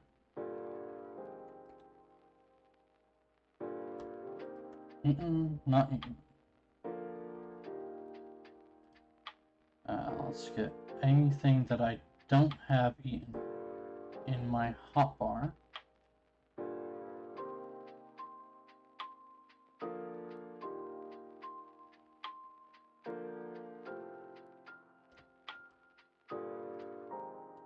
Alright. Now, first thing first, bring myself a furnace. I can put you up here for now. I want to put you technically I want to put you in this corner over here. So I'm gonna move my bed.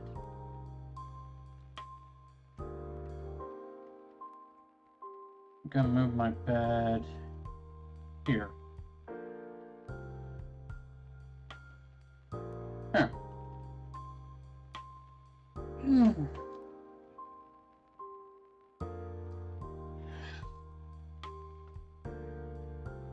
Now I do have a little bit of coal, but I'm going to mostly be trying to use potato mist sand instead of coal because it burns longer. I do have a bunch of iron nuggets that I should be able to turn into iron bars, so.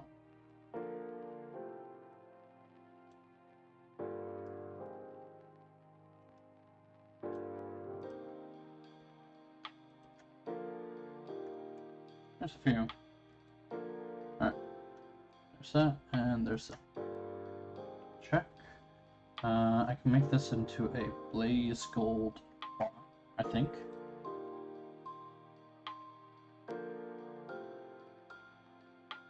There we go.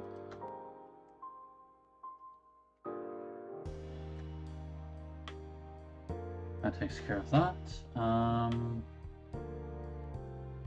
Let's see, I need more leather in order to be able to use this string. Okay, I got some planks. I can make a chest.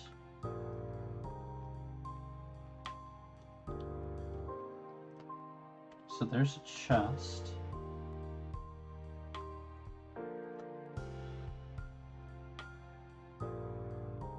Okay, I got some sugar cane, which I'm going to put next to my water out here.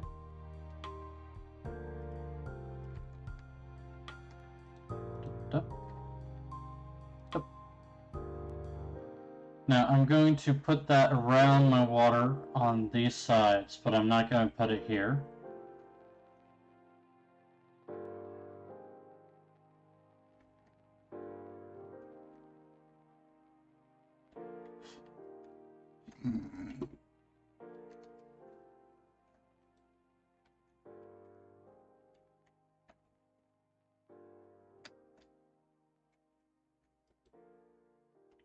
Alright.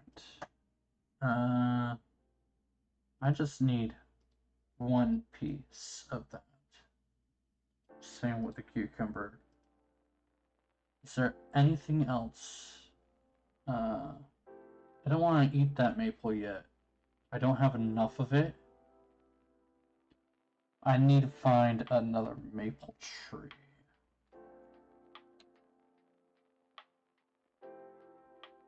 I'm gonna explore this wooded shrubland, see if I can't find a maple tree, maple fruit tree.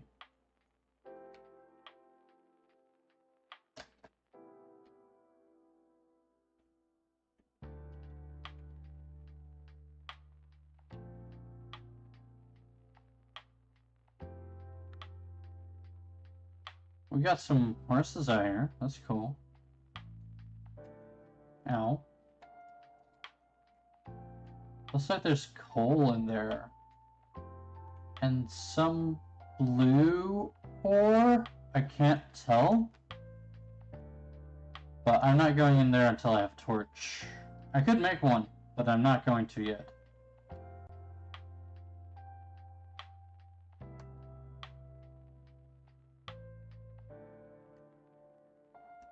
I'm just gonna go ahead and grab these eggs.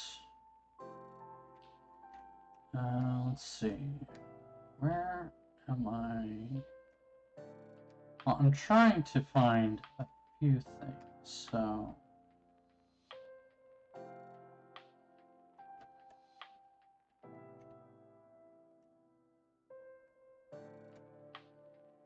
I don't see any fruit trees over here. So perhaps it won't be beneficial to do that right now.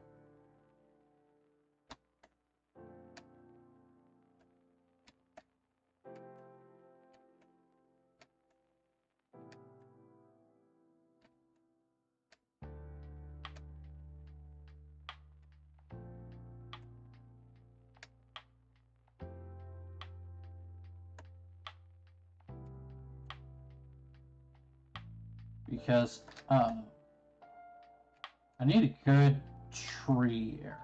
Let's see. Have I found any good tree areas? I think I kind of started them, didn't I?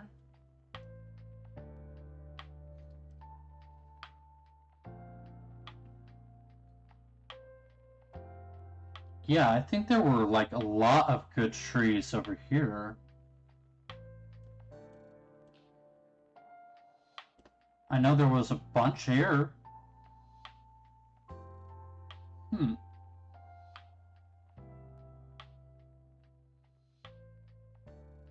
Alright, I'm going to go to this village. And I'm going to look around to see if I can't get a few fruit trees. My main goal is a...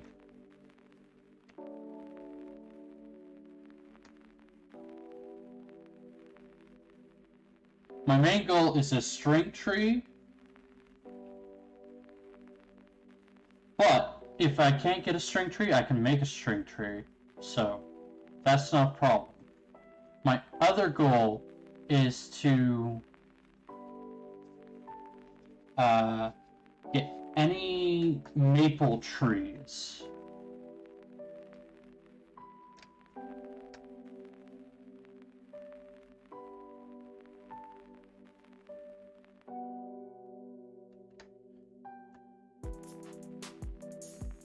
Like, if I can find a few maple trees, or even just one or two, I can finish off collecting enough maple to make a maple tree, which will be great for the future. Also, I haven't found a jungle, and I kind of need to. But that is a quest for another day.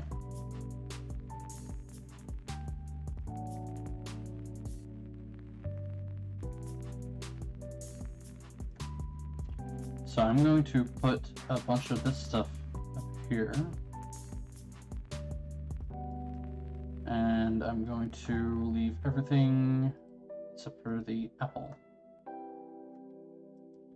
I'm going to put this down here. I'm going to put the water bucket up there. I got you in case I need you. And I'm going to grab my bed. There.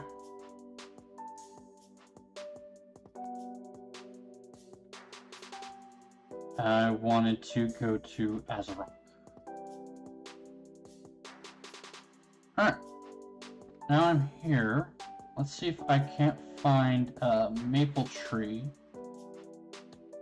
Or, okay, we do have a lot of trees here. So...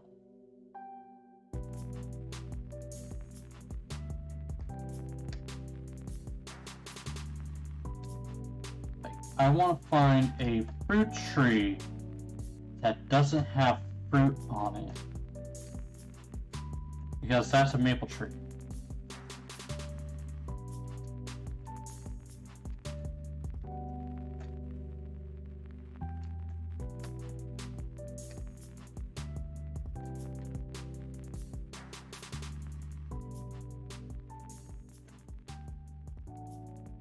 I think there was like one behind one of these houses, but I can't recall.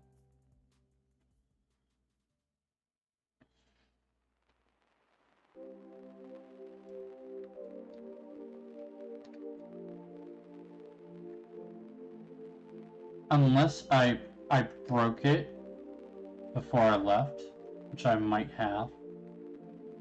Which means I will have to look for another source of maple if I did.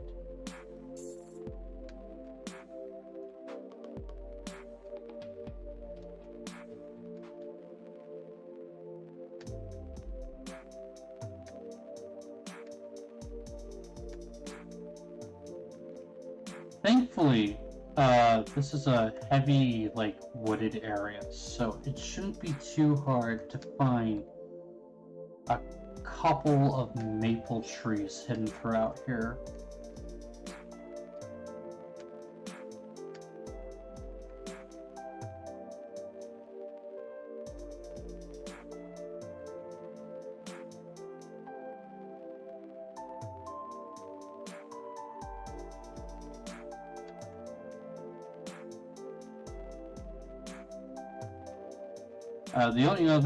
The only problem is that mobs also like to hide under trees, so I need to be somewhat careful. But I don't think I need to be too careful.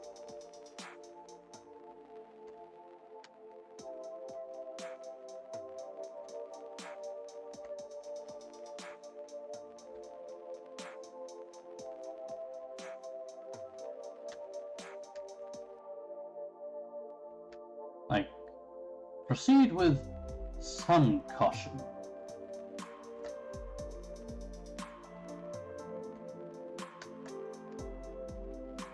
Instead of my usual proceed with no caution.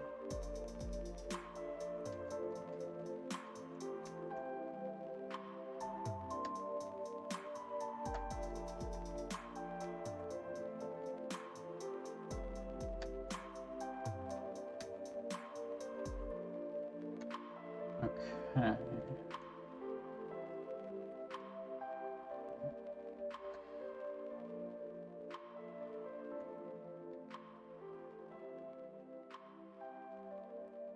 Now, if you look at the barks of the tree, you can also tell if it is a maple tree or not, because the maple tree doesn't look like the oak tree, but it's placed like an oak tree.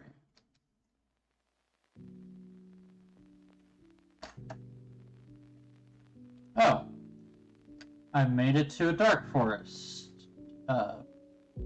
village. Did I already discover this village? I think I have. Yeah, I'm pretty sure I have.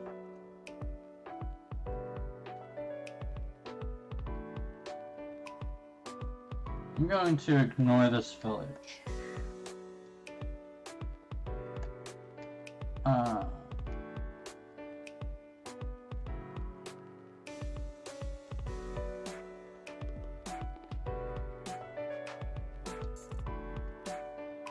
It is within my best interest to just keep trying to look for a maple tree, and then when I find a maple tree, to make my way back to the village I came from and teleport back home from there.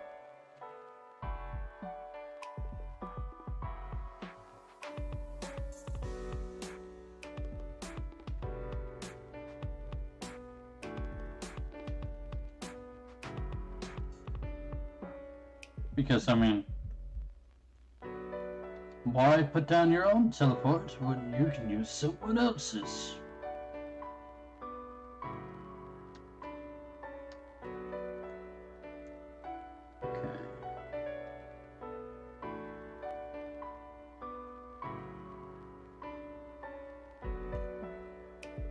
Okay. There's a bamboo area. I like bamboo areas. And I think I've reached the edge of this area. Let's go down this way.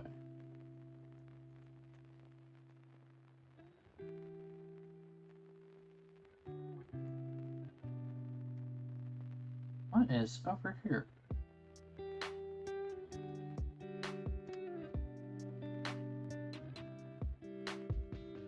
Oh, that's just a large cherrywood tree. Couple.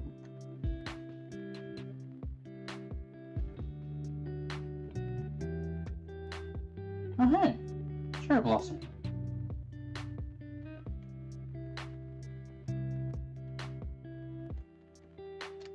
Okay, there is a spiderwood tree.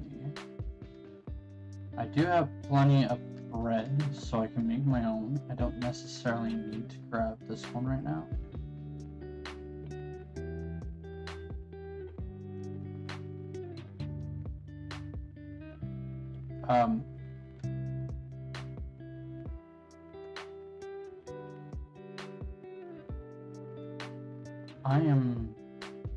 I am really trying to focus on what I'm trying to do.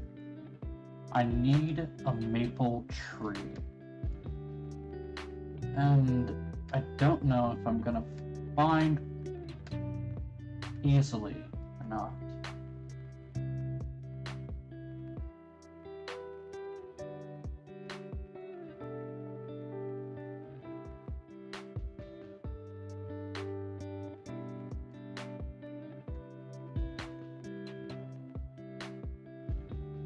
Interesting.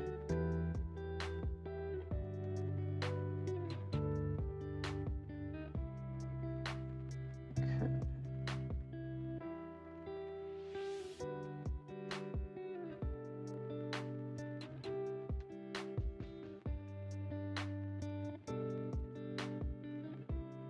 Alrighty.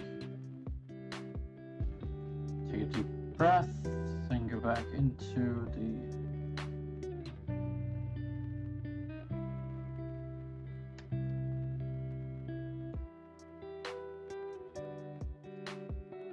interesting.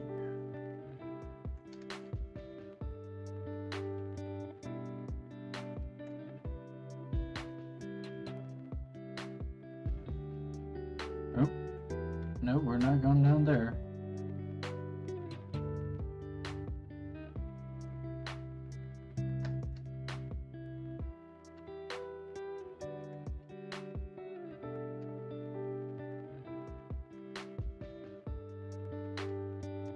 Alright. Another clearing. That has fruit.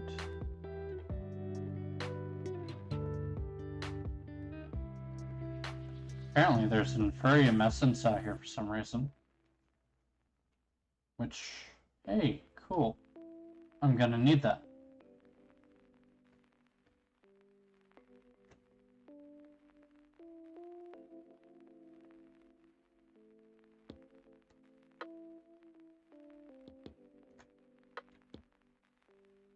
Okay. Oh, is that that? That's that place. Like, this was where I was gonna set up my base, but I thought it would be too dangerous.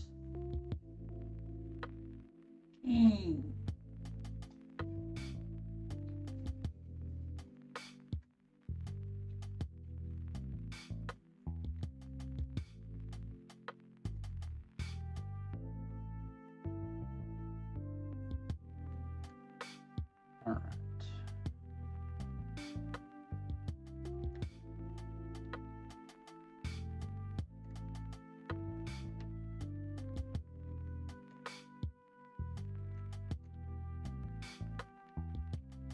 Well, I'm going to go towards that direction. I'm not actually going to go in that base. I am going to go around it. See if I can't find the tree that I'm looking for over here.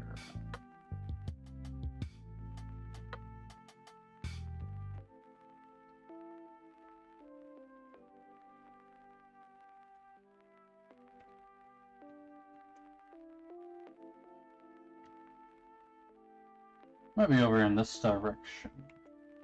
Let's keep moving forward. I got my bed in hand in case I need to put it down.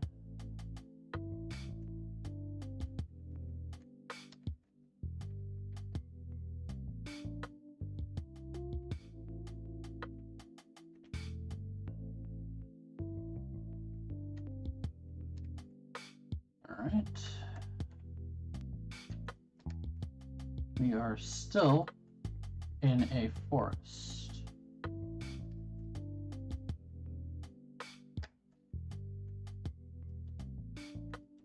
I'm going to go ahead and do a quick laydown here.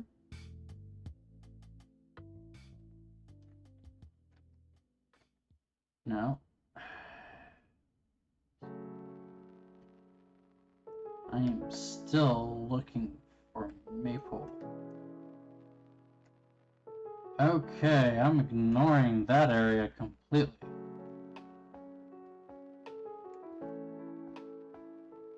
Yep.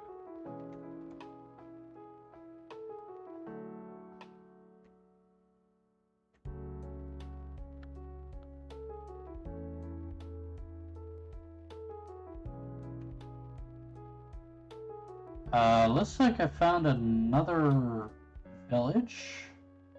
Nope, just some sheep. Cool.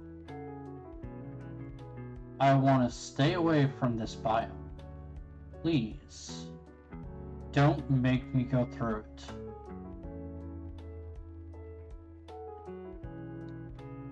Alright.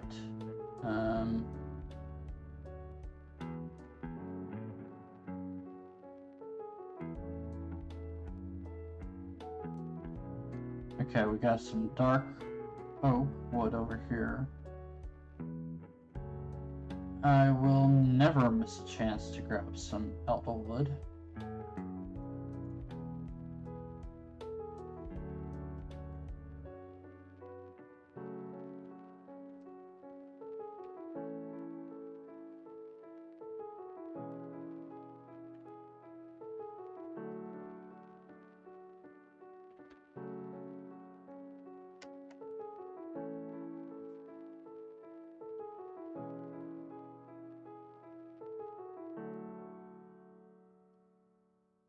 Alright. Let's keep looking. There has to be a maple tree somewhere.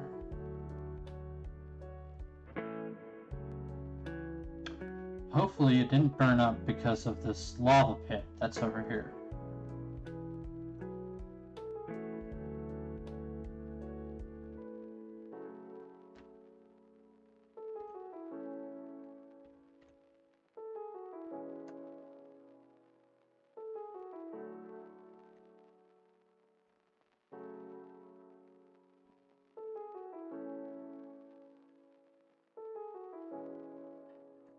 Maple trees are rare spawns, apparently, and I just broke mine because I wanted to get by quicker.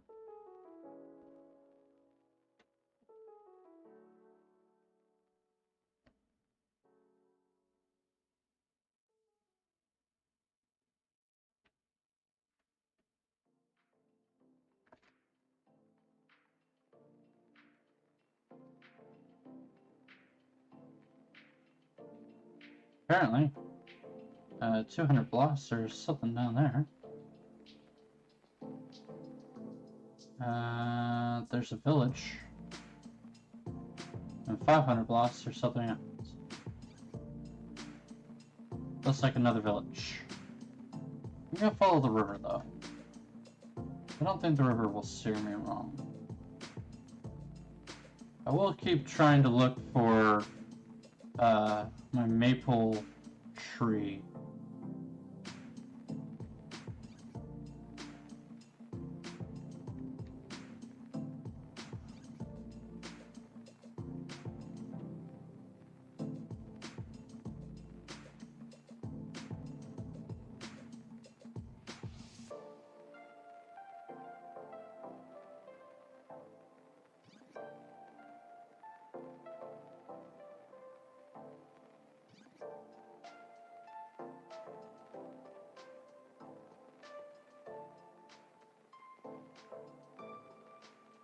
Before you ask, yes, I just switched sides.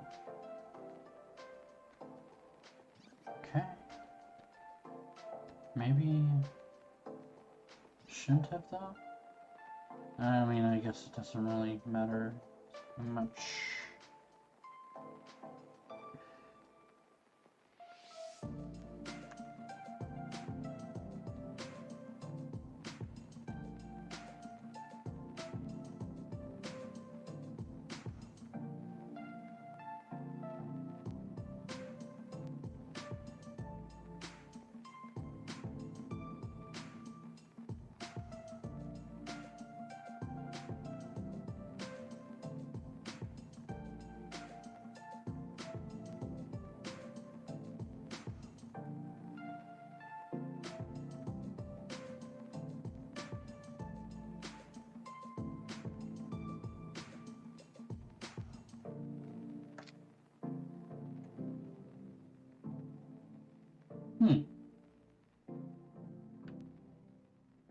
It's one of these places.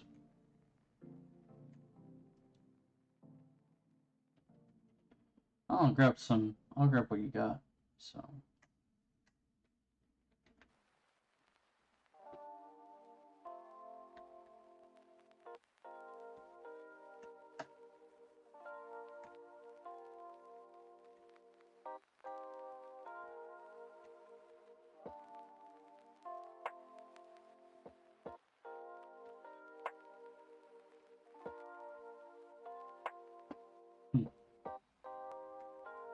Nothing here. Moving on.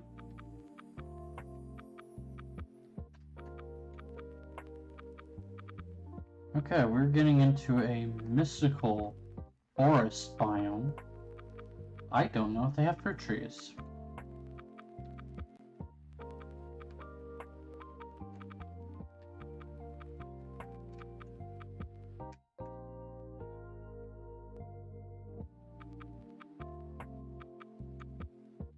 It looks like they do. So, we'll see if we can't catch a fruit tree. What's this? Mulberry. I don't have any of that. I also don't know how to actually use that, so...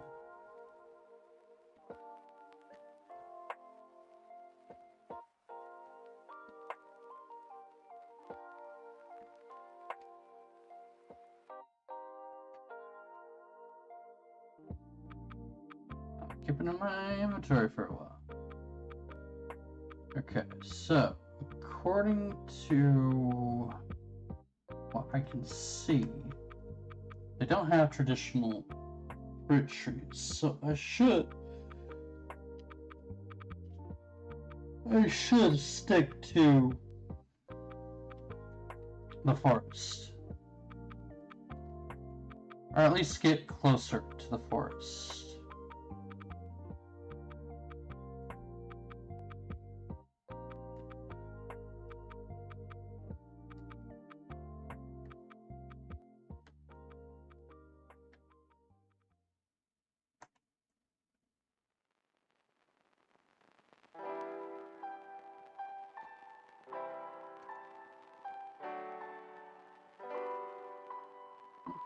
Okay. I saw a signpost over here. And I'm back in a forest. Cool. 200 blocks that way. Let's see, from my current direction. What am I looking at? My current, so...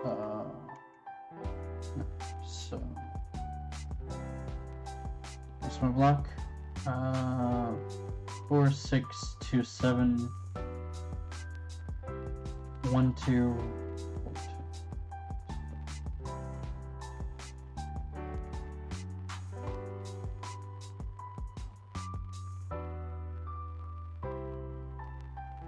Oh, I see a village.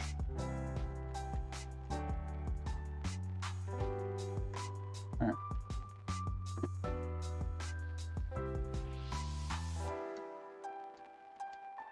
Like, I am not aiming to be out in the wilderness too much longer. I do need another maple tree though, and I will wait for it to give me exactly three more maple.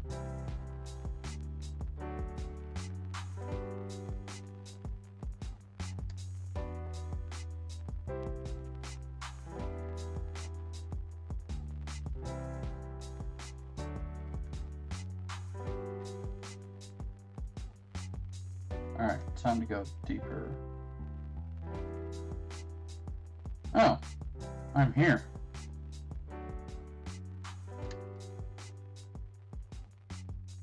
That's cool.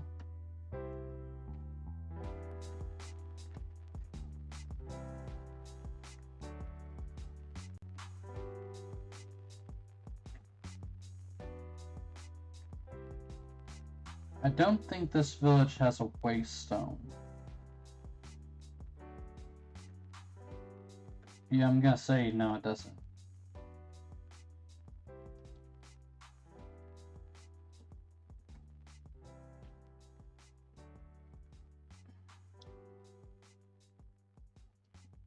I'm gonna go down south and try to find some more trees. But first,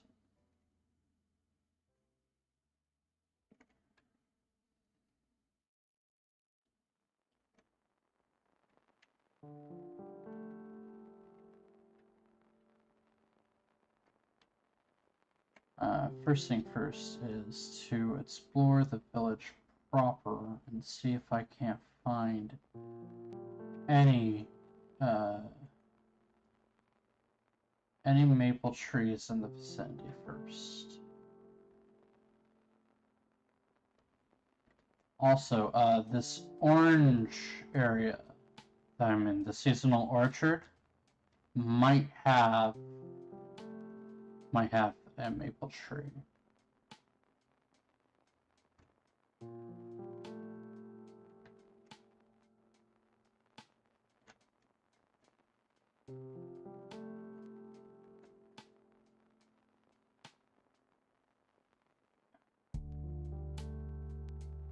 I really just need a maple tree.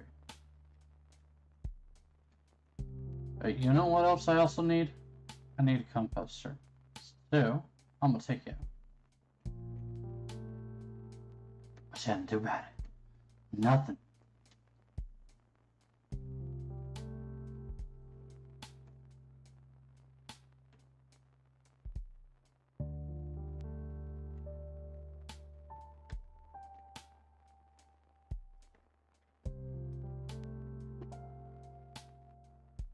It would be kind of funny if they did chase after me for their composter. Like, hey, we need that! I need it more!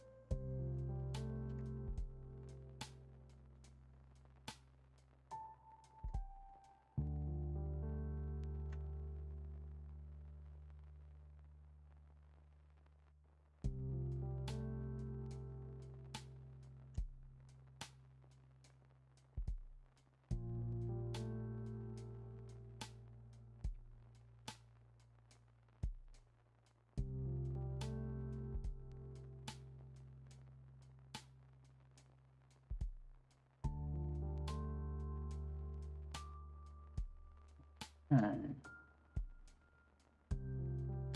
Well, nothing yet. I mean, that doesn't mean it's not here, I just haven't run into it yet.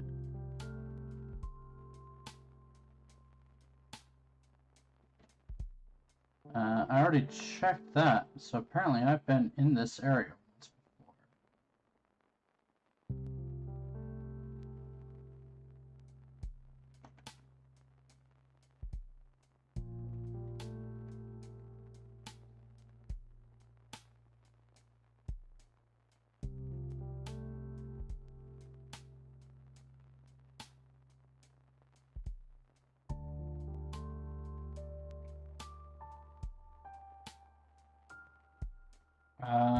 We're going to continue southish.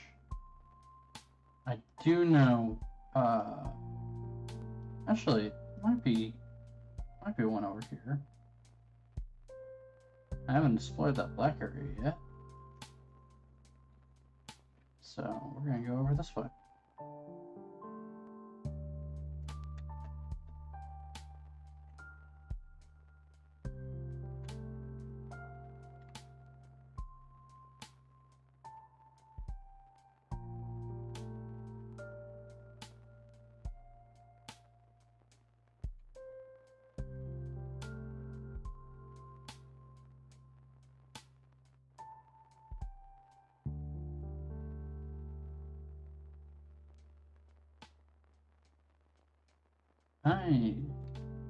I'm going to be looking for this thing forever.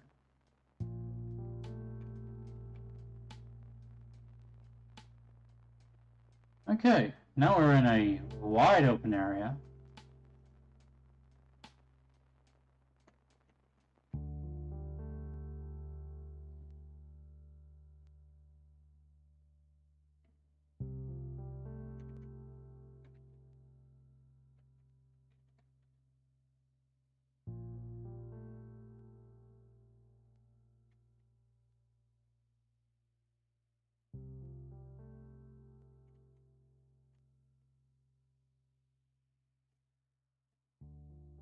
I'm actually going to take this slow.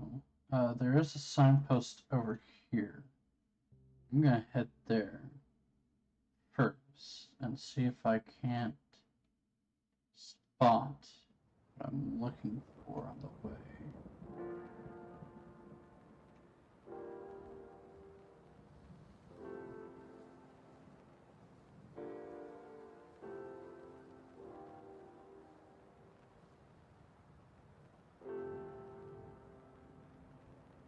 I was wrong, it is not a signpost.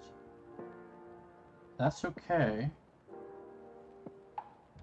I'm still looking. Like, I'm just thankful, like, all of these trees are the same height.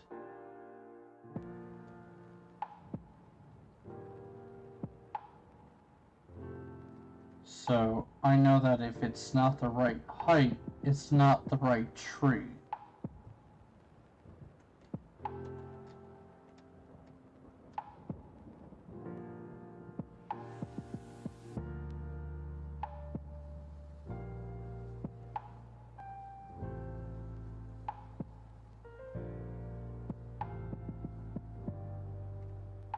Alright, it looks like I'm going to have to go forward.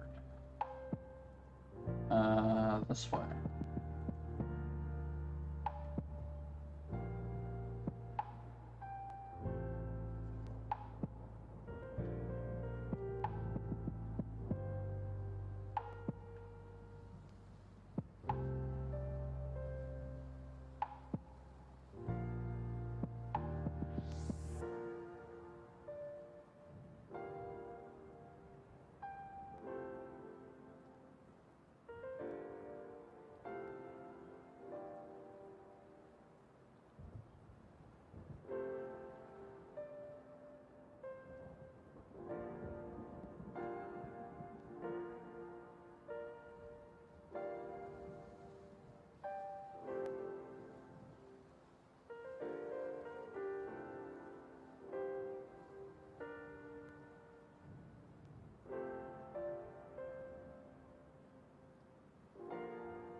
Is that it?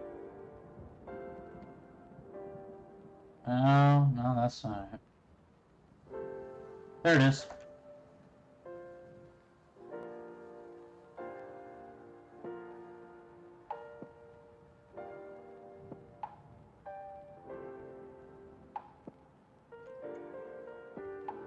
Alright, I found my maple tree.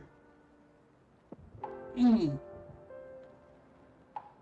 actually gonna do myself a favor.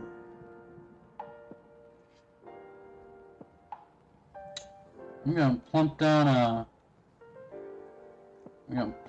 this waystone and just go maple.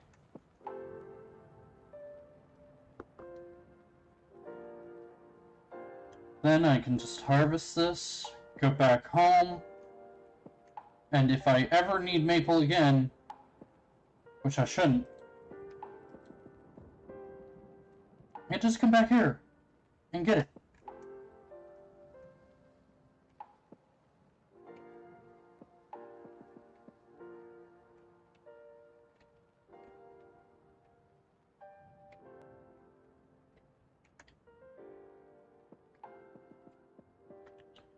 Okay, I am actually not too far from Azarak. So I'm going to leave this here. I'm going to go there. I'm going to grab their thing. Come back.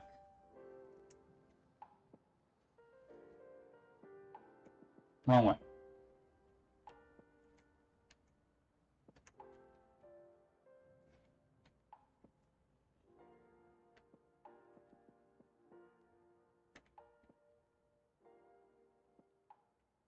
And get my maple.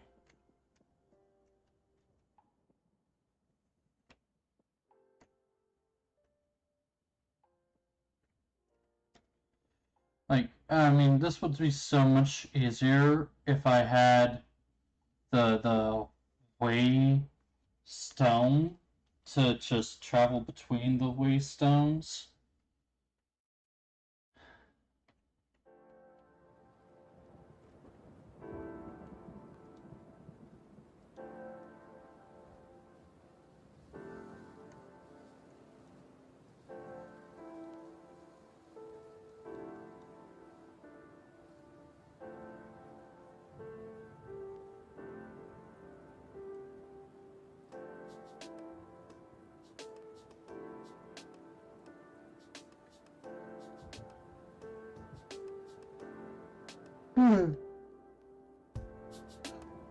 Okay.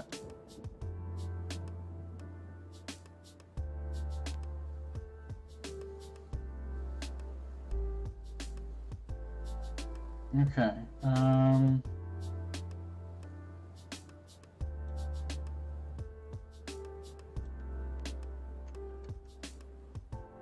Now I just need to go over here, and I gotta go this way.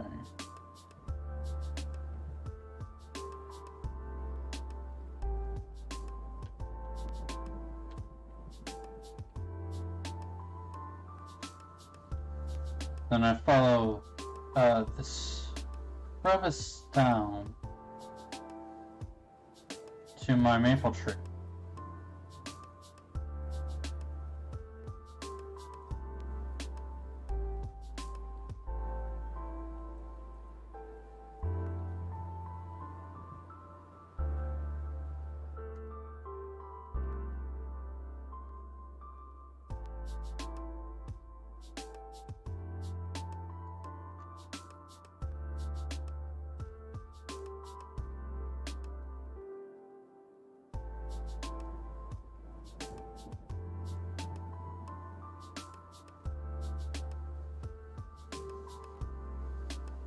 Hmm.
useless.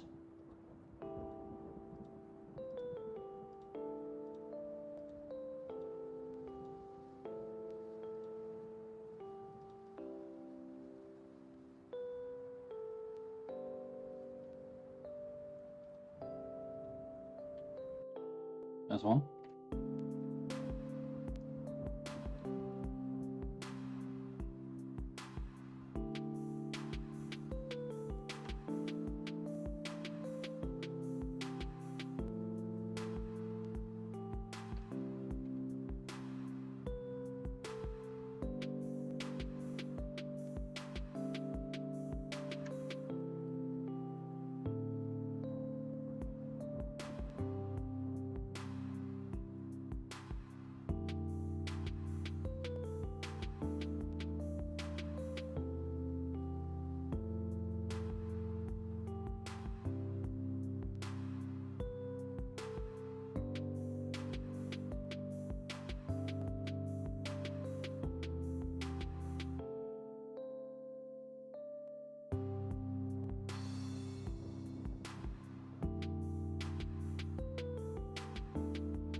At the very most, I will get 12 from this, which means I can feed 4 to trying to get my maple faster.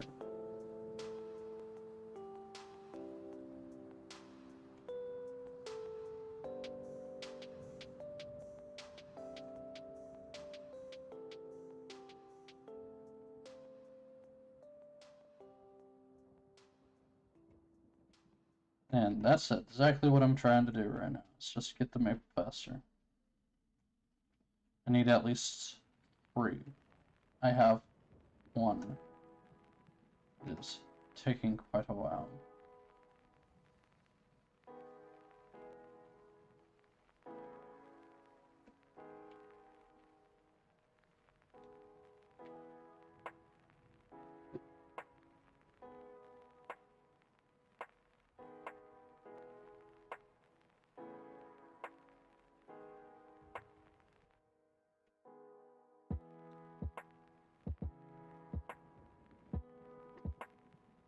There.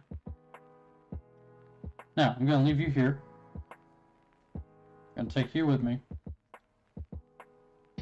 Go back to Malamar.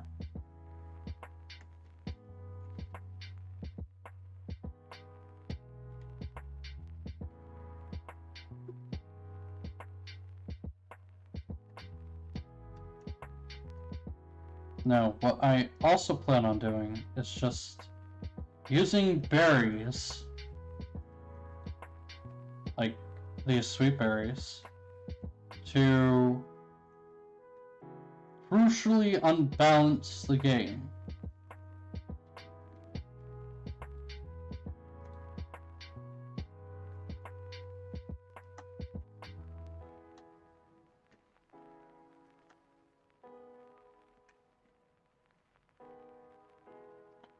Because, berries grow fast.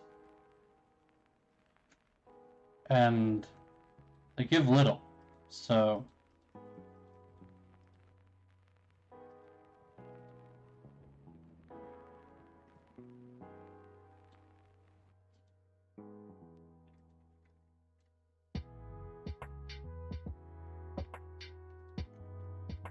Let's see how much this gives. Oh, can I not? I can't. Okay.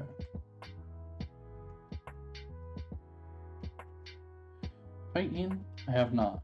Okay. Let's eat a sweet berry. Man.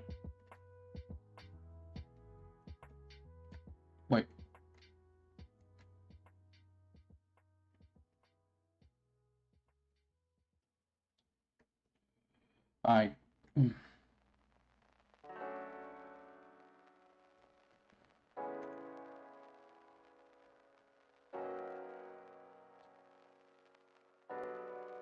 Here. Okay.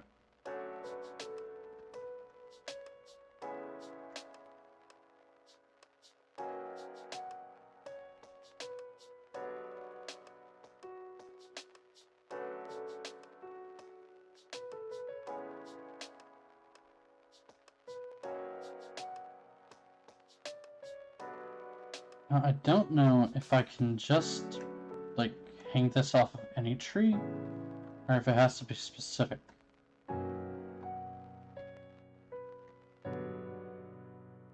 I have no idea how to grow this.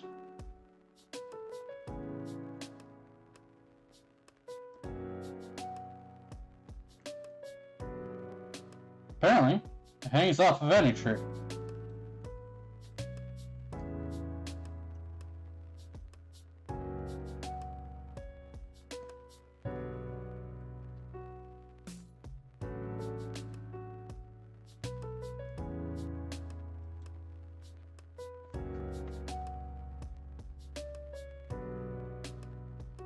Hi, Sophie.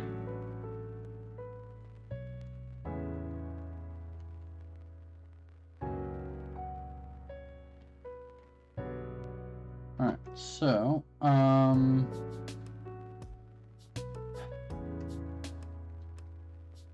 let's see if I have,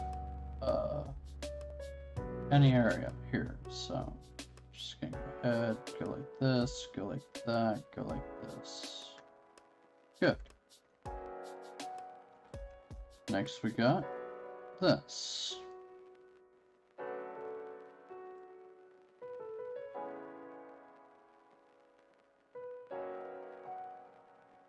Go like this, like that, and like this and up. Like that, and like this and like that and up. Alright. So, I'm going to put my bone meal away. I don't need bone meal.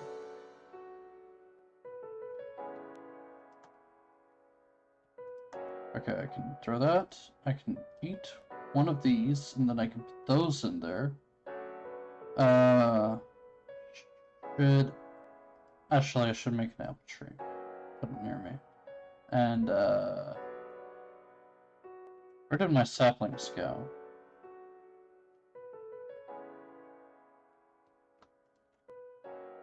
Saplings, string. Okay.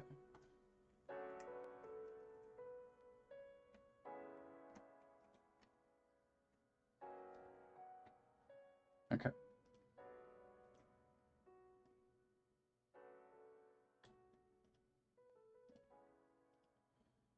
Check. We're gonna make a gooseberry tree, because I can. Check. Let's make a maple tree, because I can. And I shouldn't have to worry about maple ever again.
Alrighty then.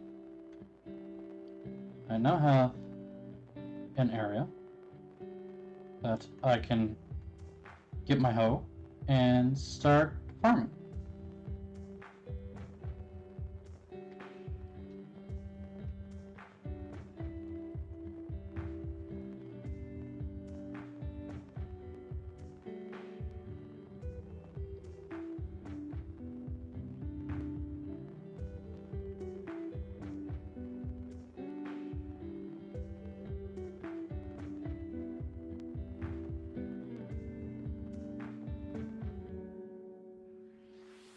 Okay.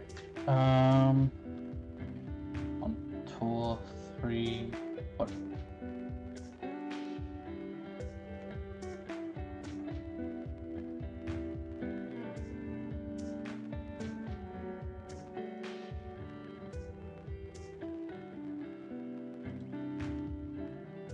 One, 2, 3, 4.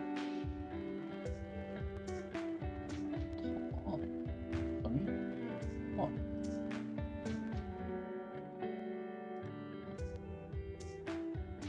I may have put that too far away. Sure. Let's fix that. Like, I'll, oh, hey. Moment. Alrighty!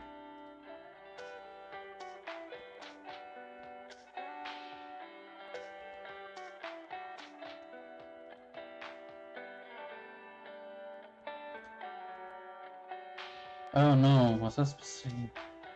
Yeah, no.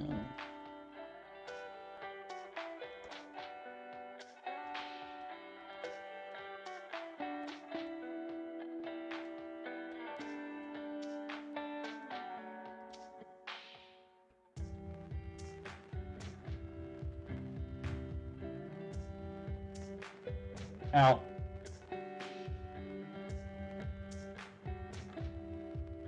You know what? I'm gonna move you a little further away. Let's just move you next to the shack here.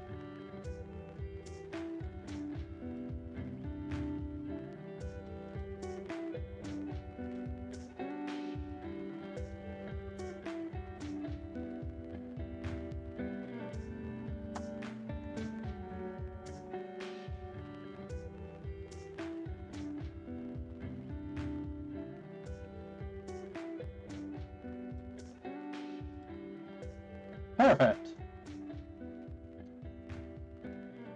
So let's see. 1, 2, 3. 1, 2, 3. 1, 2, 3.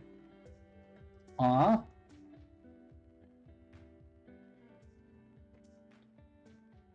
2, 3. 1, 2, 3.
There.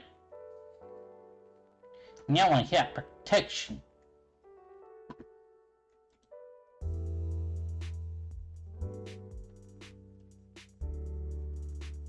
Against what? I don't know yet. Well, we'll find out.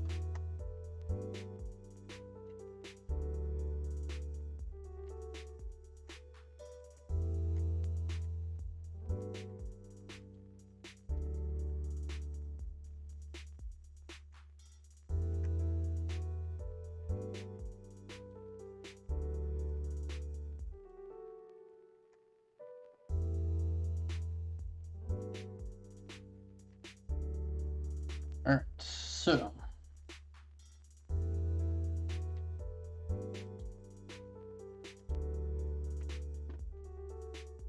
Dang it.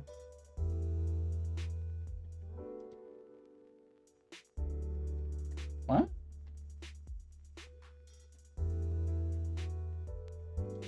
Oh.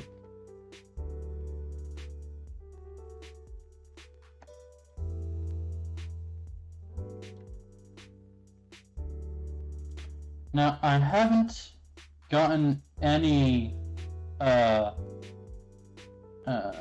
what's the word I'm looking for? Swamps yet. So, I can't currently,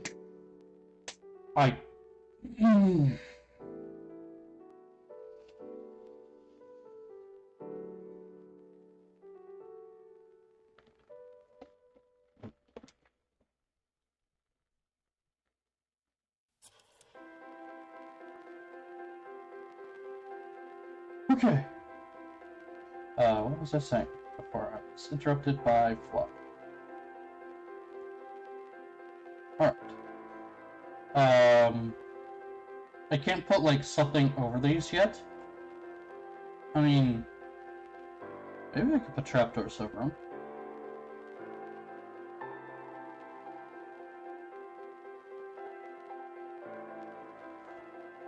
It doesn't matter.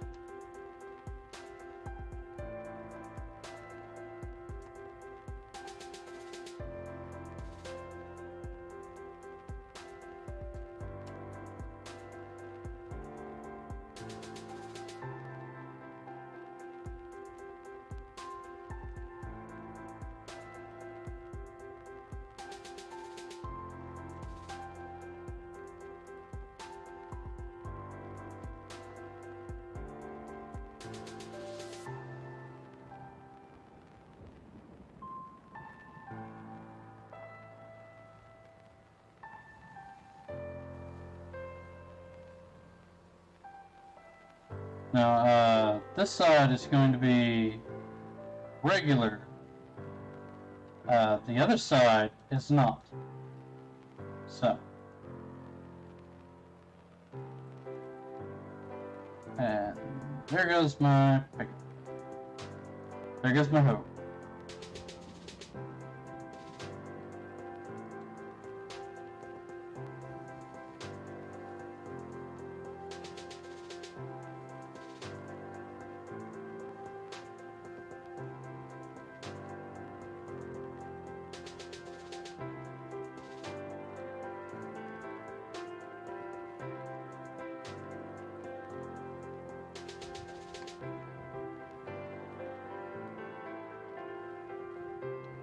Let's see. 3, 4.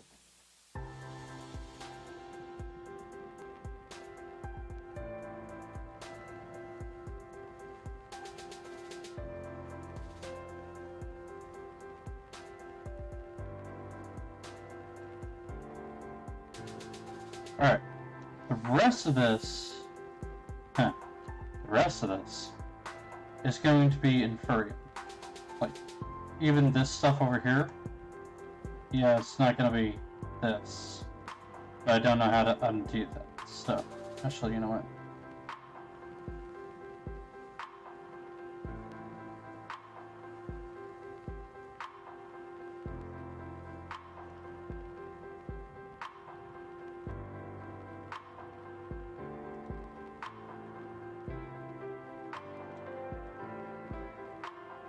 Perfect.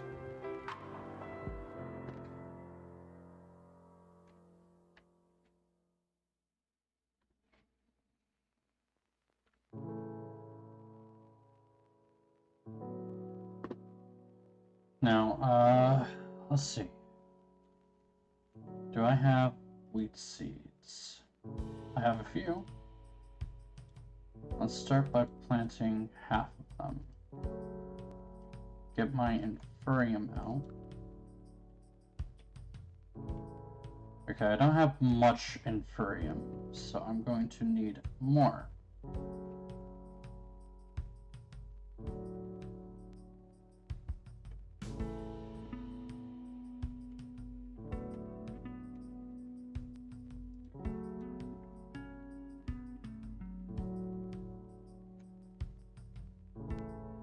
Okay, nope, nope, you're not getting planted, so.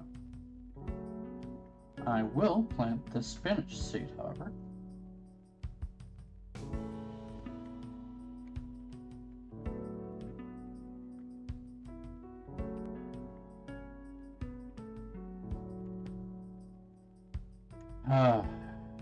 Okay. So, in order to get Inferium, I need to kill mobs. In order to kill mobs, I need to be comfortable killing the mob. So, pigs and cows.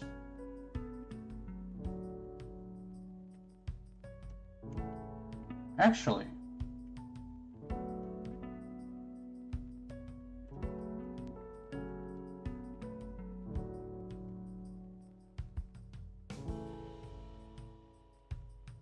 before I do that,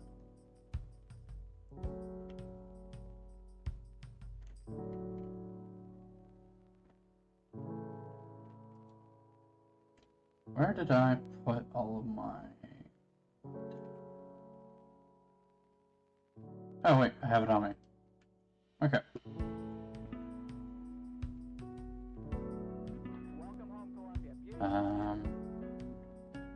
Let's...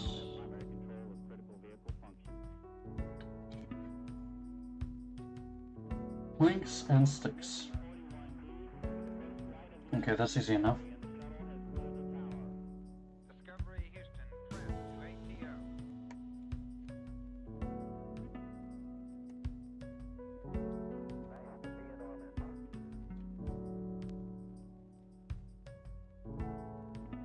Beautiful, beautiful. Don't mind me. I see a raiding party.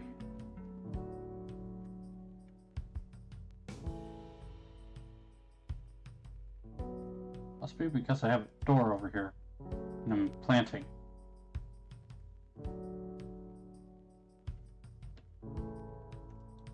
So I'm going to go ahead to a different village. Waha!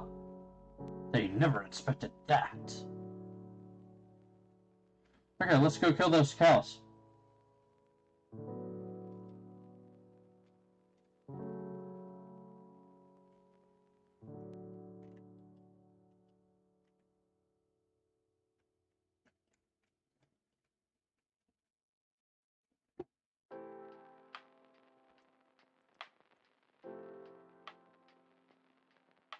Oh, hey, look, pigs.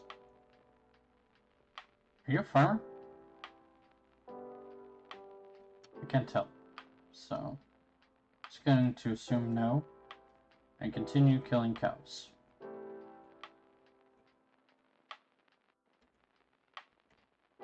I haven't gotten any Inferium from you yet. It's frustrating. I might have to do it with chickens. So, I'm sorry, chicken. Oh, the great are good.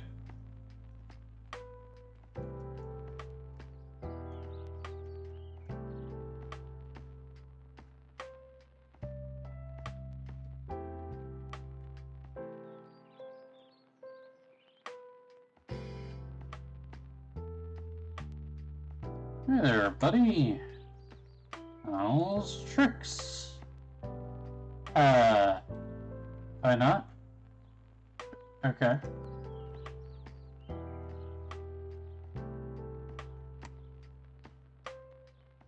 Cool.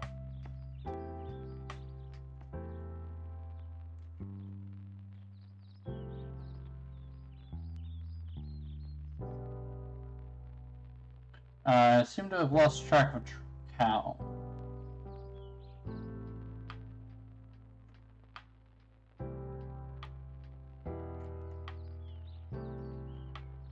Yep, completely lost track of the cow.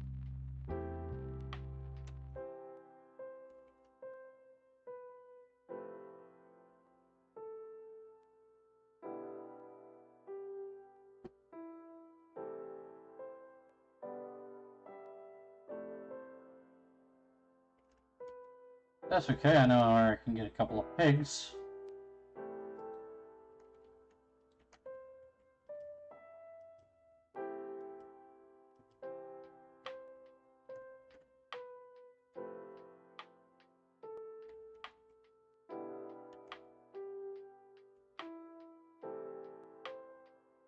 I know where I can get more pigs.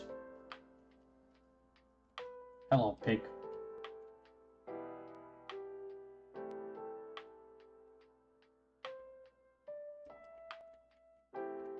There's a little bit of inferium. No?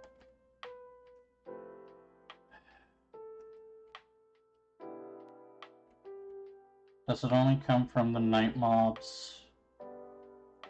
I really don't want to have to attack night mobs.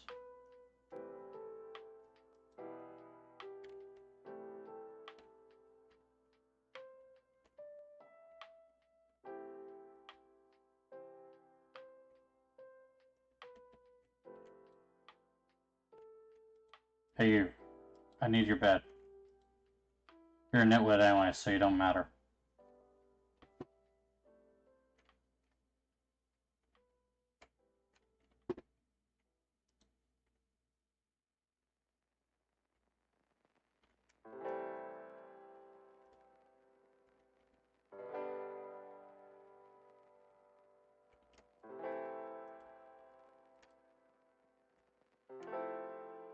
Nope, not yet.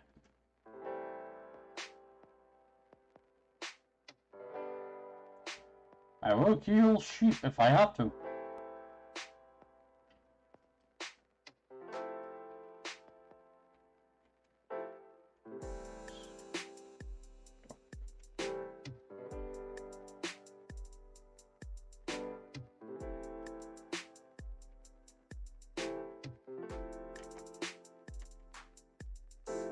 It is looking like I will have to kill the mobs. Like actual mob.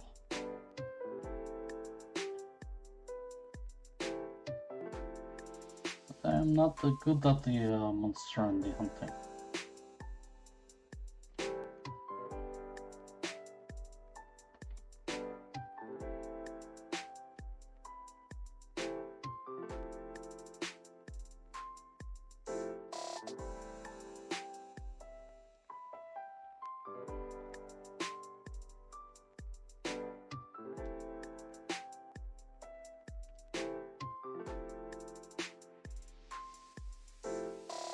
Well, at least I got a couple of pieces of leather.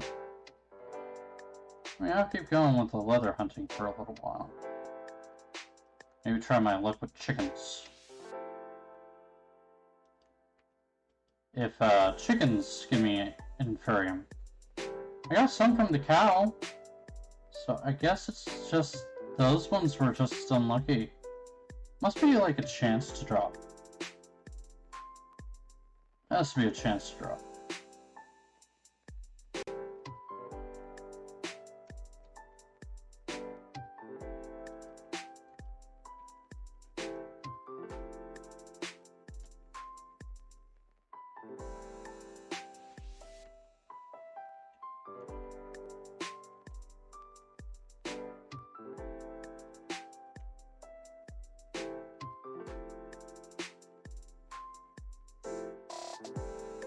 And if worse comes to worse, I will deposit some tallow and oh wait, tallow burns. Sinew. I will deposit sinew. Though I can make sinew into string, can't I? Nope. Okay, never mind.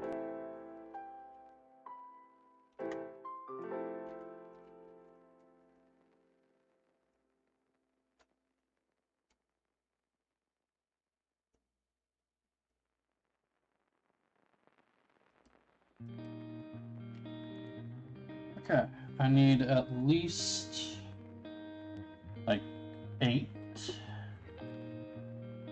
and then some dirt in my hoe to 8 to make a piece of land, another piece, so 9 total to make a piece of inferium farmland.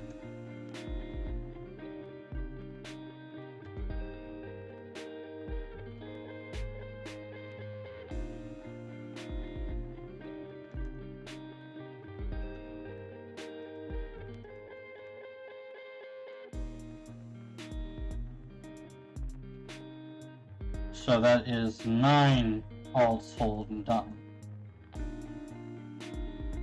Yeah, grab you, because you don't have a use.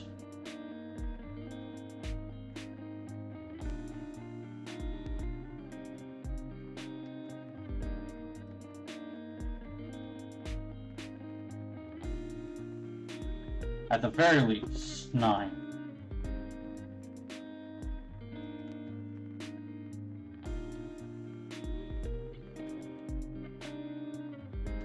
And with the current drop rate I have, it could take a while.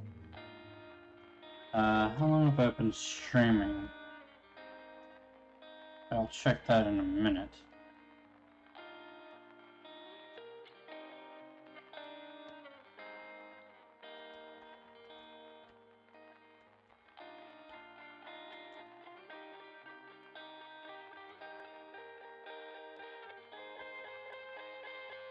Ah, sheep. Last sheep standing. At least for now. Alright.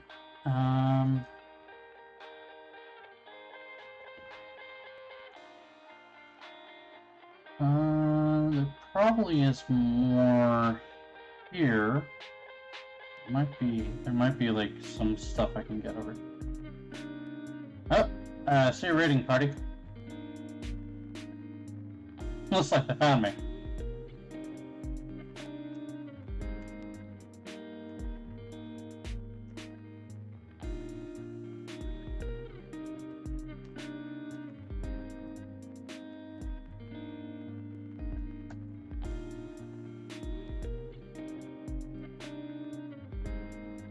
They have heard of the Cowl Slayer, and they must have investigated.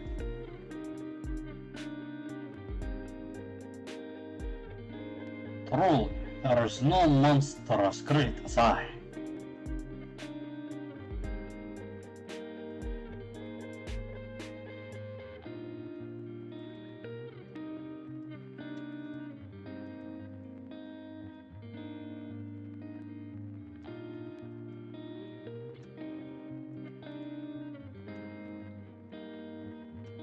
Okay, more chickens. I think chickens are just easier because it's easier to kill them. Like, just swap, done. Swap, done. Swap, done. Swap, done.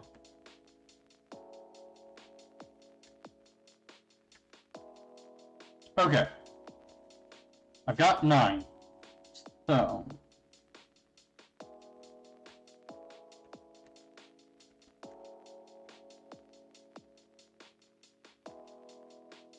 Okay, so, let's go back towards the village.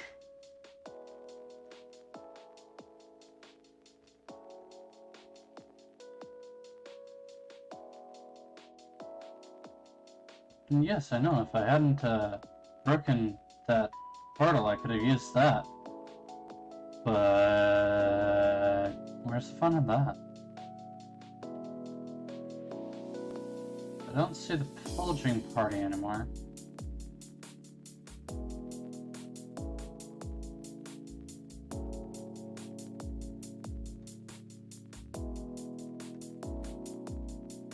Sheep? I see a sheep. I don't need a sheep. I need, like, cows. How much leather do we have? 11. I make 3 backpacks. So bad.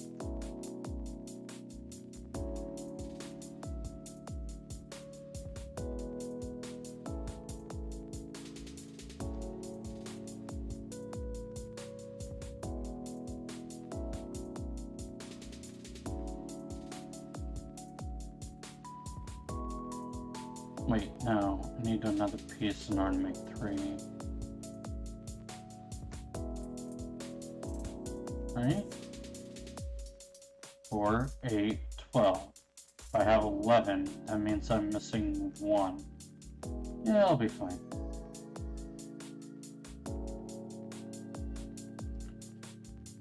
Two Malamar. Okay.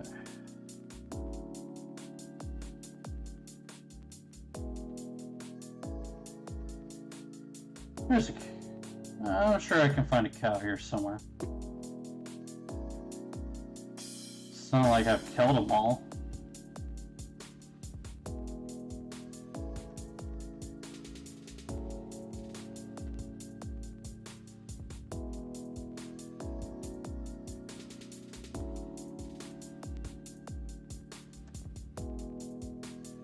Oh, hey, chicken. Die for the cause.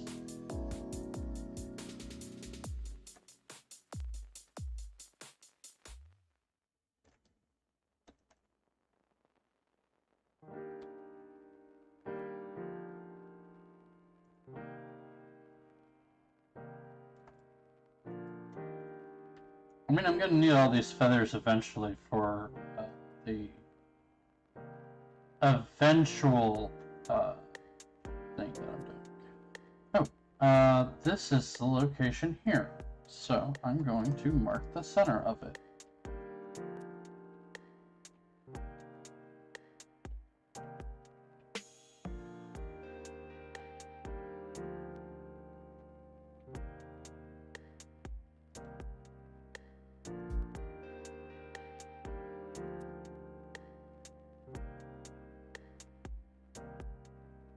Oh no, you're peeling potatoes!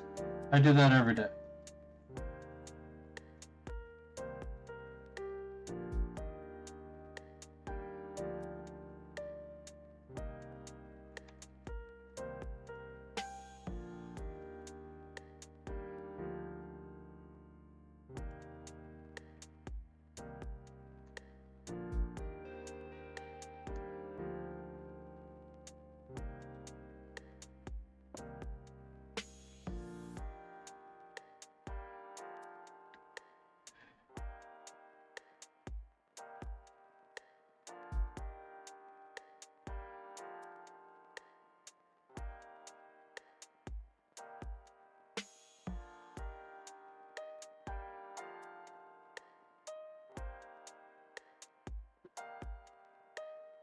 Alright, so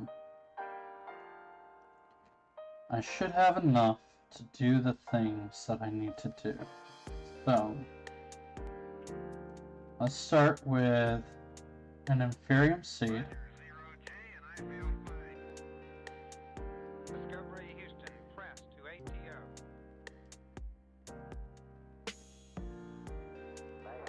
And then, let's see, you, dirt, and a hoe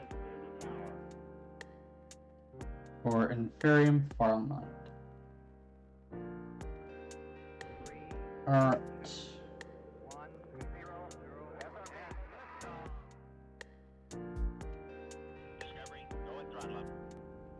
And I'm going to put you right here.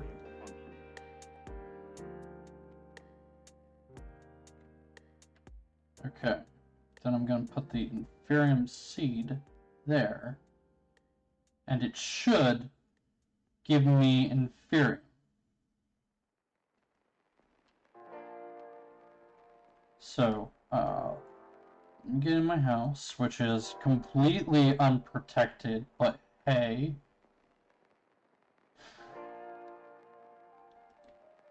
Actually, hang on. Do I have do I have sand?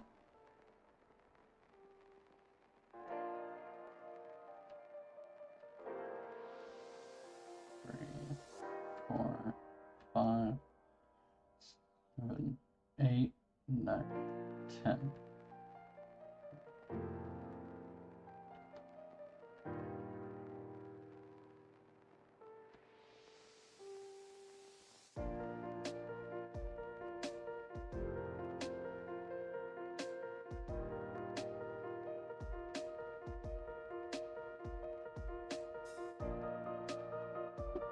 Alright, let's put this in here. Let's grab the Patimus.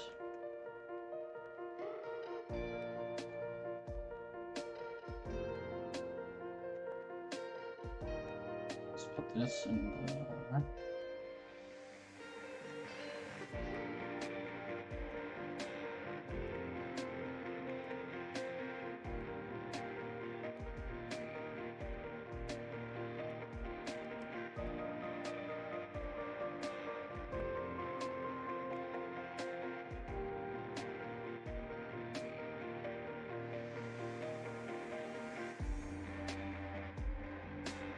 Okay, and let's see, I need...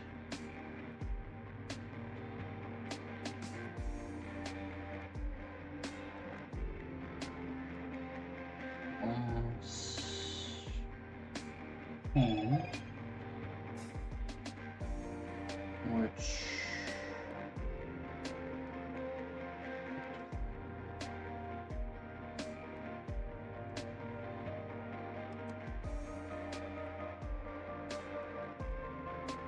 Okay.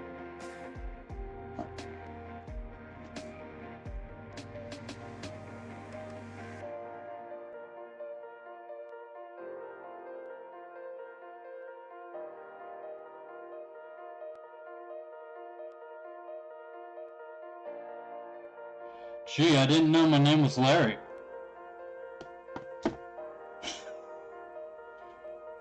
So, I just got this message from, Verizon, quote unquote. Apologies for the coverage downtime on September 11th, Harry.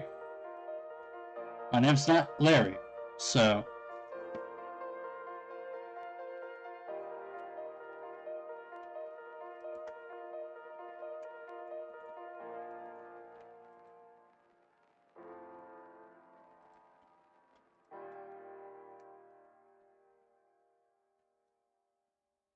I don't think that one's meant for me.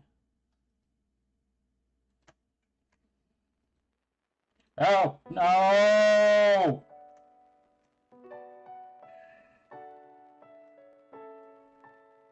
Oh, hey.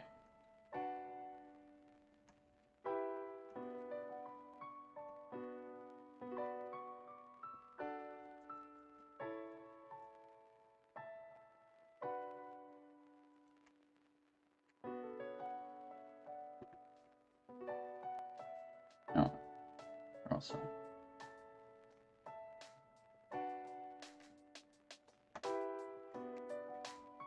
Alright, so this should give me at least a little more coverage than what I currently have.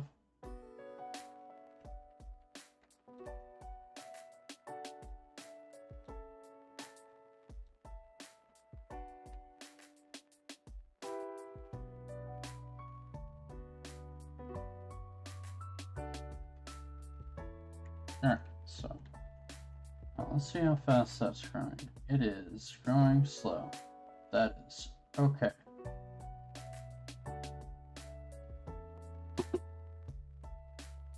I have a way to get pretty much infinite opponents, so.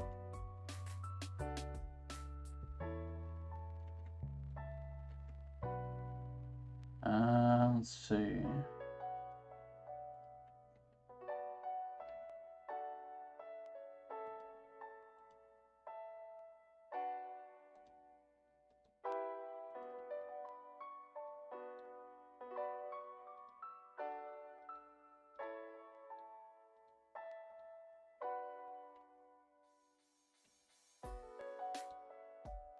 Oh, I should have just planted that.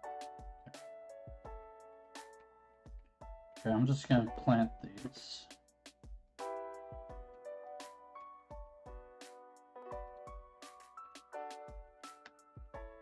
There we go.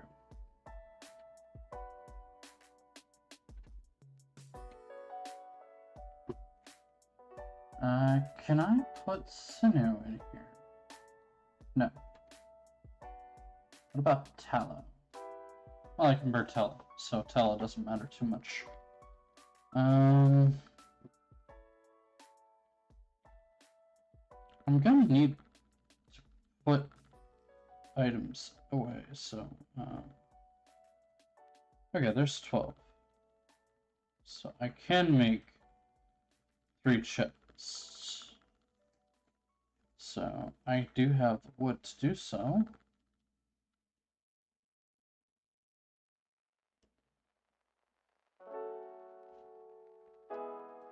Screw it. Just give me a bunch of chests. You top.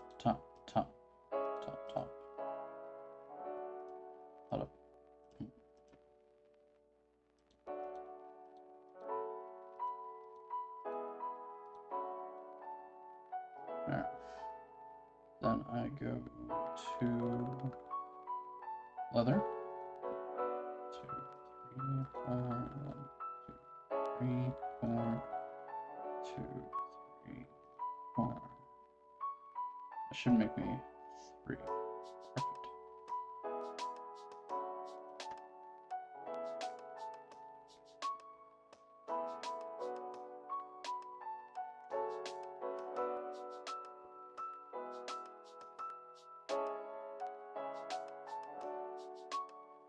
Perfect. Yeah. Here's the thing I love about this. I can just put all of this stuff away. Just all of it. Perfect. And then I can put in my inventory slot, and there we go. Now, thing I do plan on doing eventually is making a fenced-in area here, like on this side. Probably from like here over to here.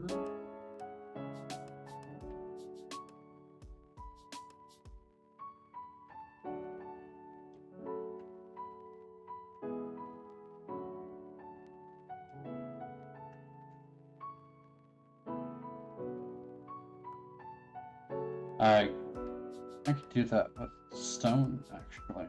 I don't need to use my good stuff, so give me cobble. And, I need to...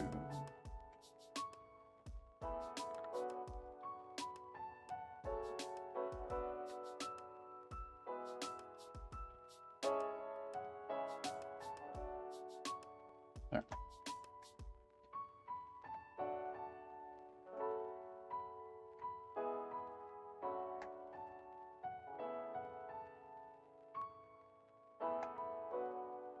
Alright, and what's this?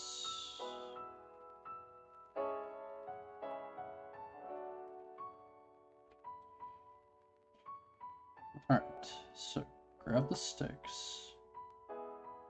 I don't want to use my iron pickaxe. I really, really don't want to do that.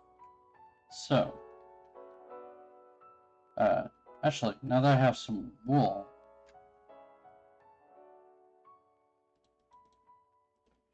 I'm going to make myself a sleeping bag.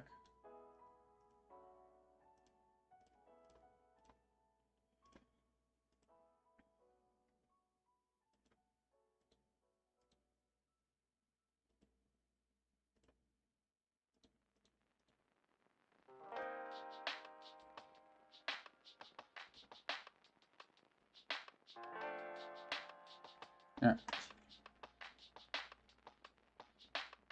And where can I go to get stone? Right over here.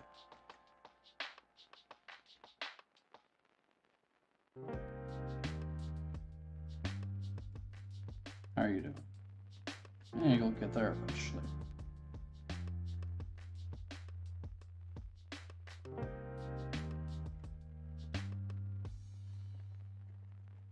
Did it give me? It did give me a seed, okay.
Hey, buddy. I really don't want to hit you, so please don't get in front of me like that again.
That should probably be enough cobblestone for now, but I'll get until I have a stack.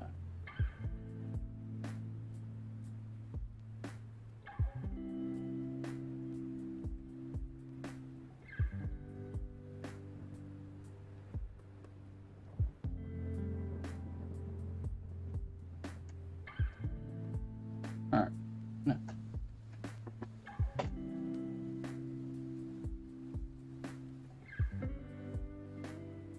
I'm looking for a cow.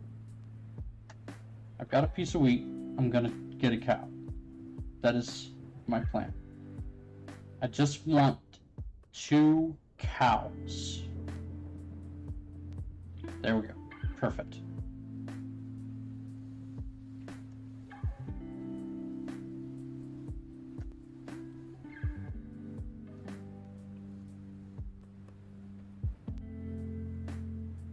Alright. Now I've got 2 cows.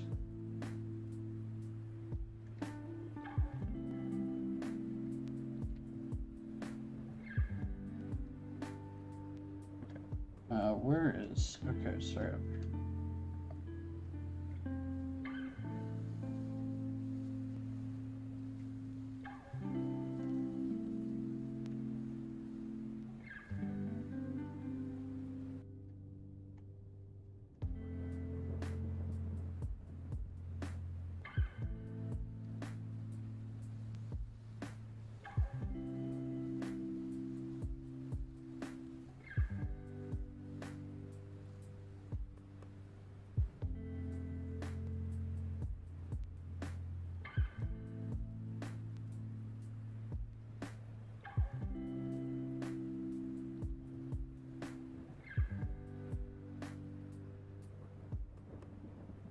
Oh. Hey. I got some wheat. Come on.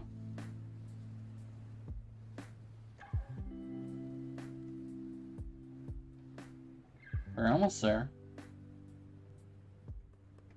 Come on. I want to make sure I don't have you guys going over my grass. Come on. Come on.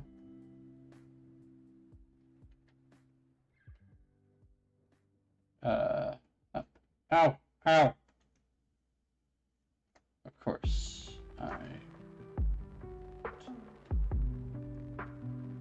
Okay. I've made a very simple mistake.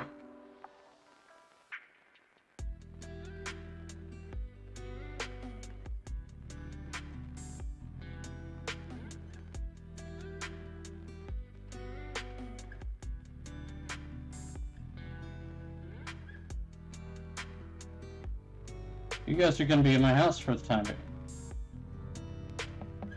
I don't care which one gets in here first. But, somebody needs to get in, so please. Please, guys. Please. Okay, real quick.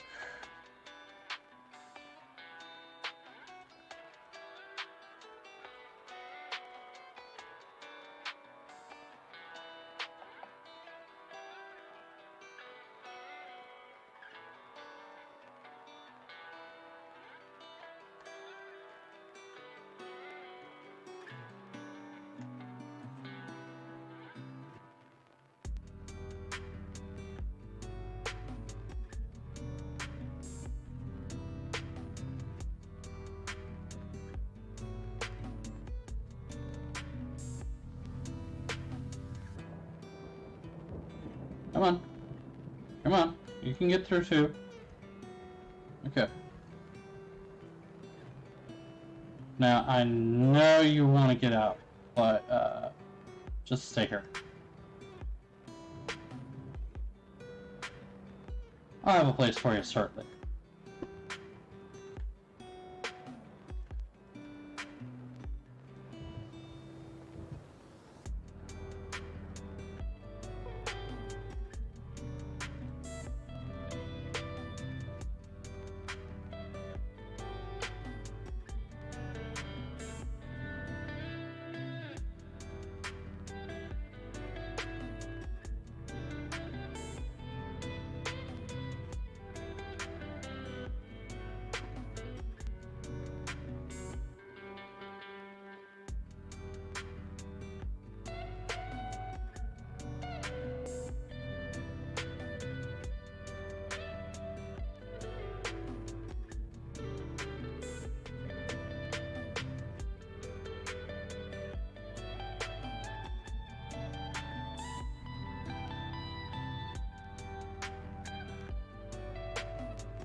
Now I need to make a fence.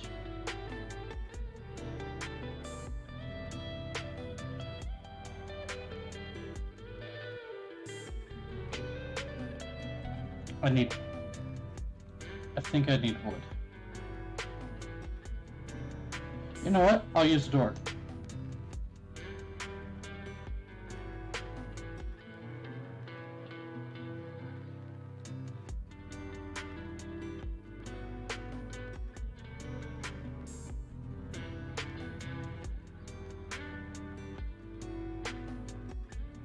That works for me.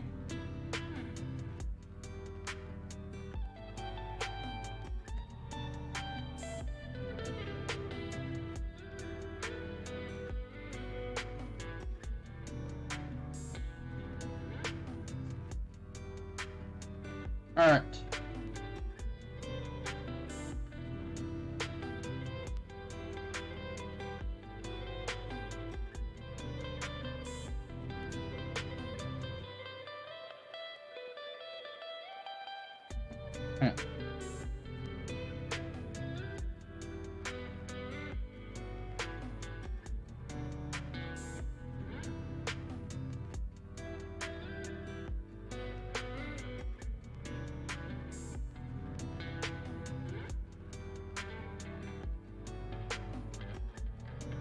Come on. Come on. Get in here. Oh my god.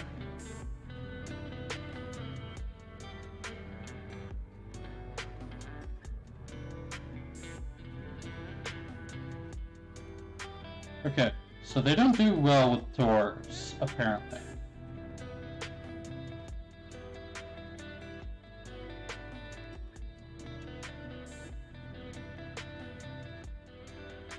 Okay, get in here.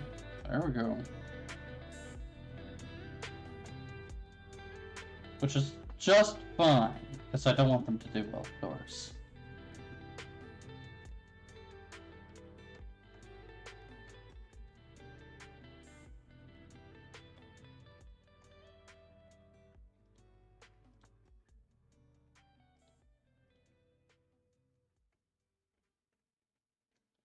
Alright. And also, I think... No, my doors are right. I was gonna say they were off center, but no, they're not.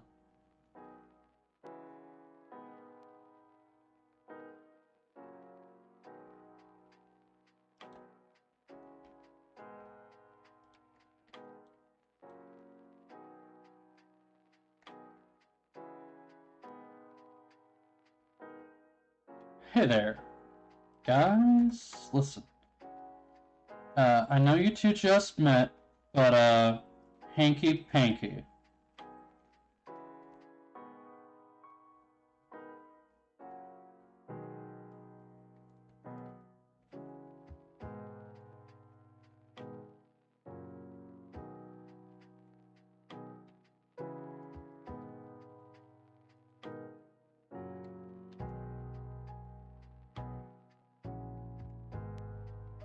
I'm gonna take this armor off. I don't need it on right now.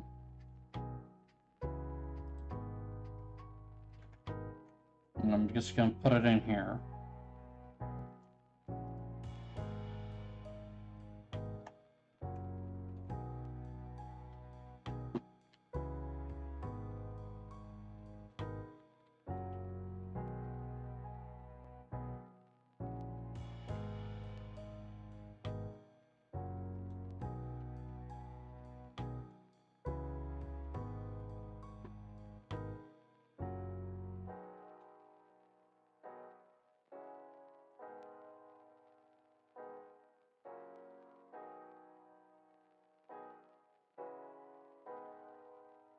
Are these fully grown? No.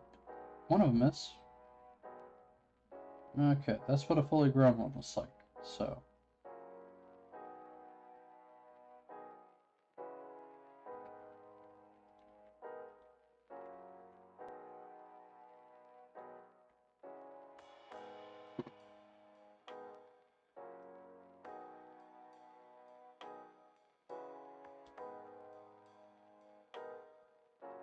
Okay, I'm going to put these berries in here. I think I have a bunch of meat that I need to cook up.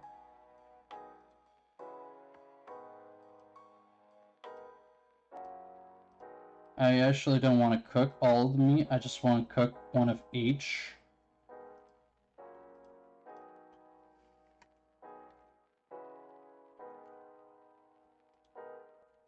Oh, you gotta be shitting me. I just...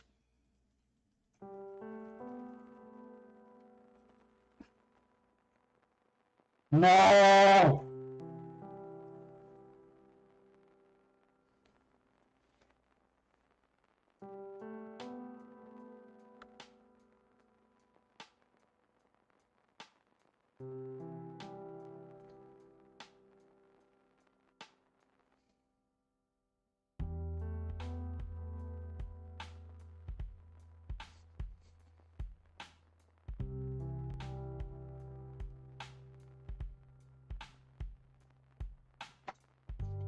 Okay.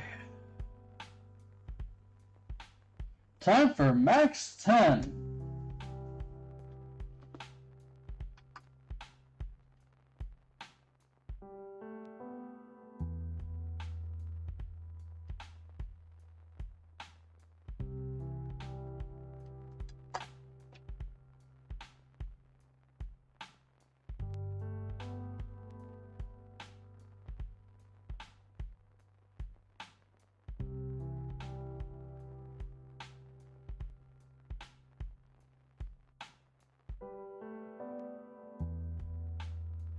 This is the last time I'm making a hardcore world.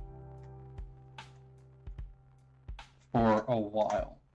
If this one dies on me, I'm going to a survival world, and we're going to call it Max 1.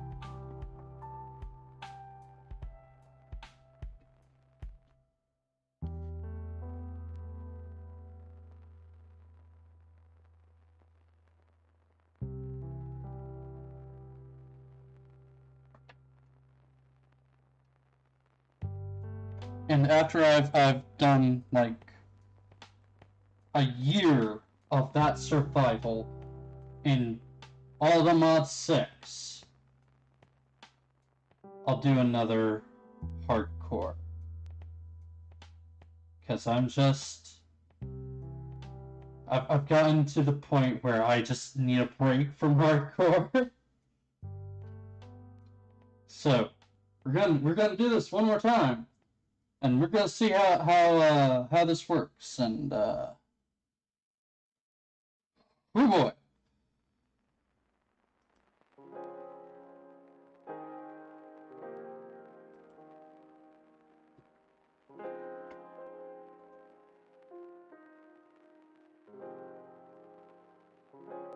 On a side note, I've got an hour of playtime.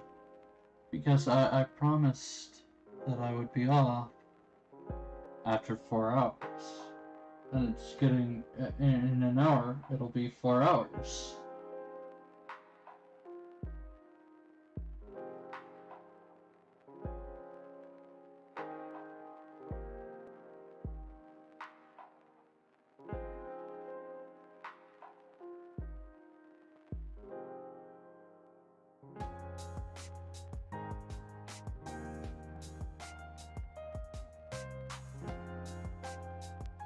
you know, I enjoy streaming, I enjoy playing this game with you guys.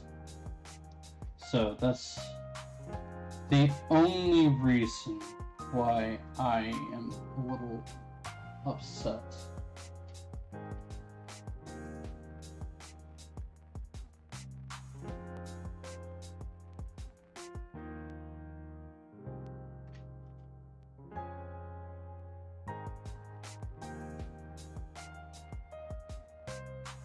I will be right back. I'm gonna take a piss. Yes, I need to. And maybe grab a drink. Oh, wait, hold up. Okay. Map me.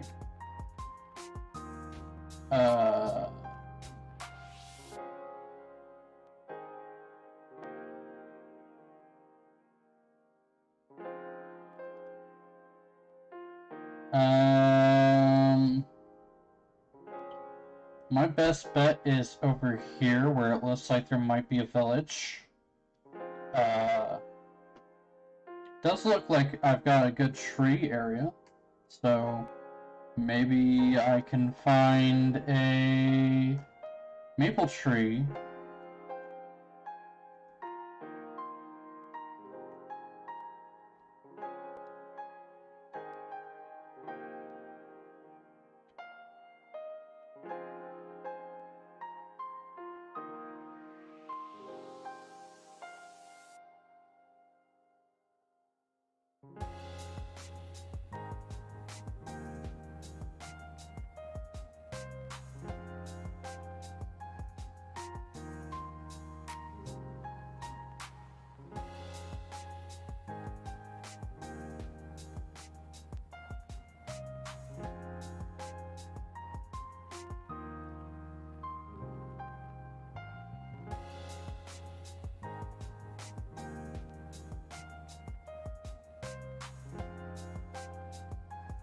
Okay.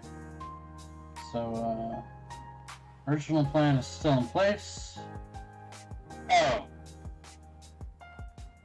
Nope, that was the wrong idea!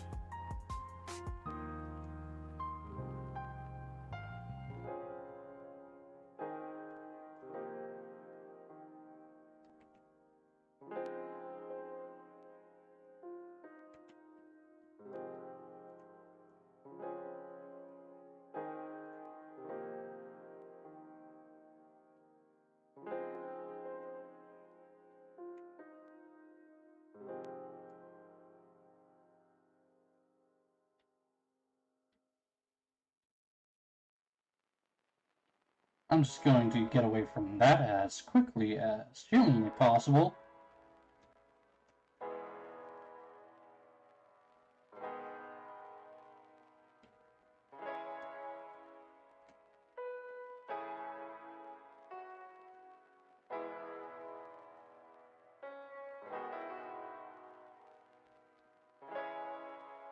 So sure, it was a structure, but oh howdy, was it the wrong one?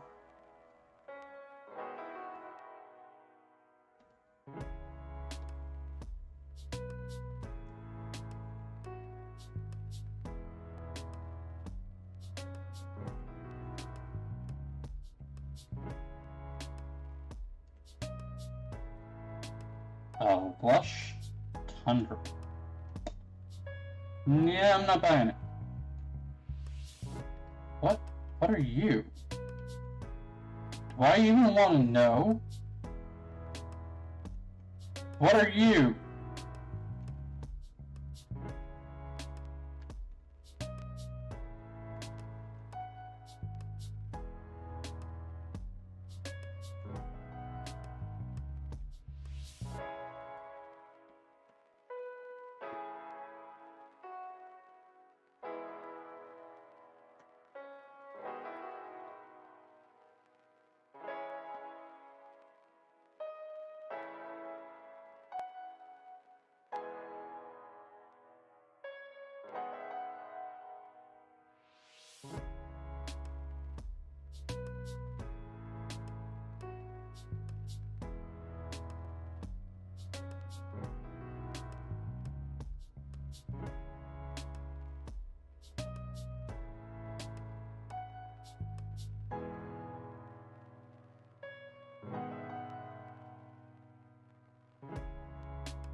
Well, would you look at what I found?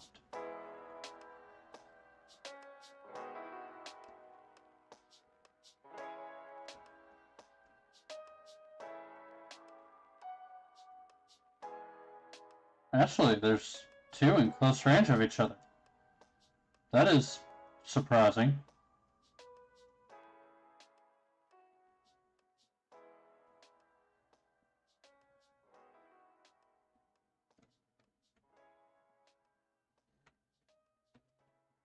Oh, hey, look, I can get this. Some Inferium Essence. That'll help with, doing the thing that I want to do.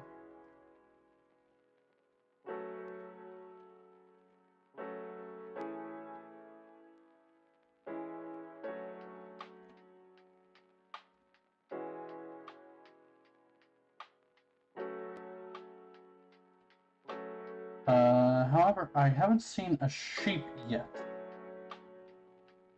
And I kinda need one.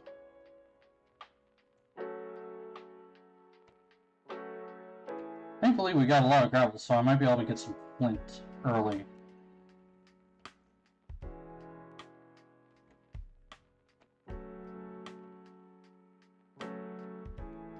I don't have any string yet either, but I know there's a string tree around here somewhere.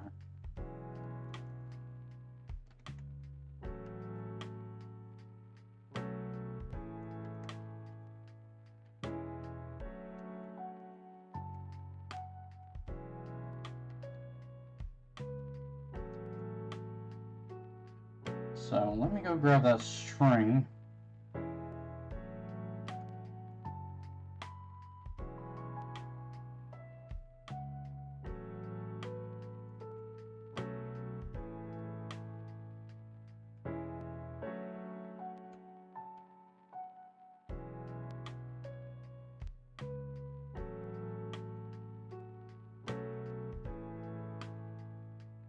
What kind of generation bullshit is this?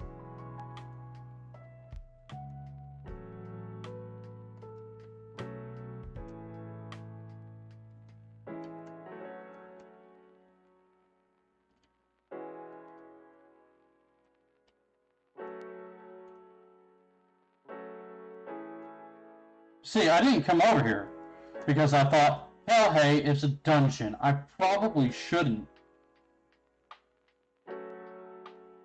The dungeon is fake. Like, I know it's real. I know it's real. There is definitely a dungeon underneath this village.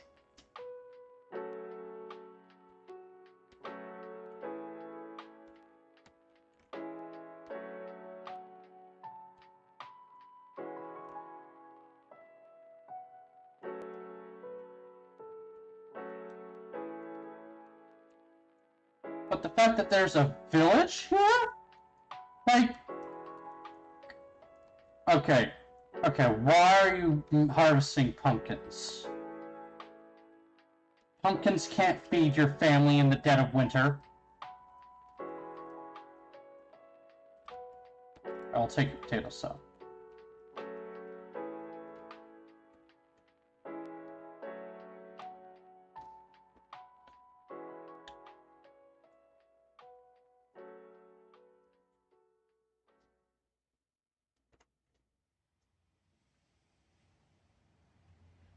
And I found a string tree, which is perfect because I need some string. And then I need to bash the heck out of this gravel to get the flint that I need in order to find a sheep and get some wool.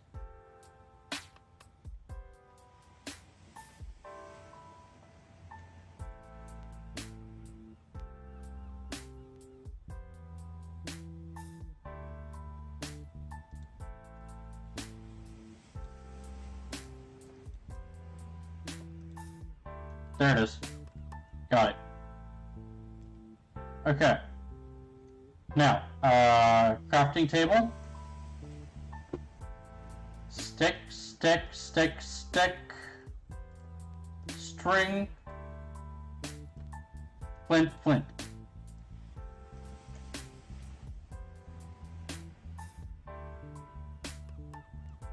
grab my crafting table again. Go into here and sleep on a bed. Which, honestly, I don't feel comfortable doing because they're right next to a god forsaken. No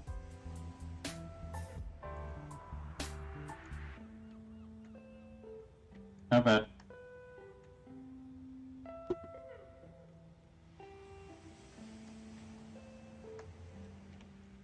Dungeon, by the way. Dungeon is the last sentence of that. I'm not taking their bed though, because I don't need their bed.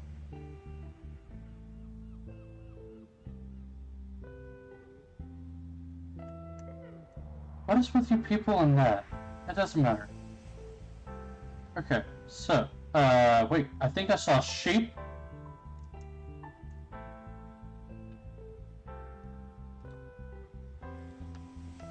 Get closer. Get here.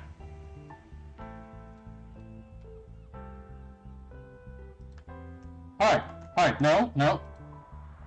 Goodbye.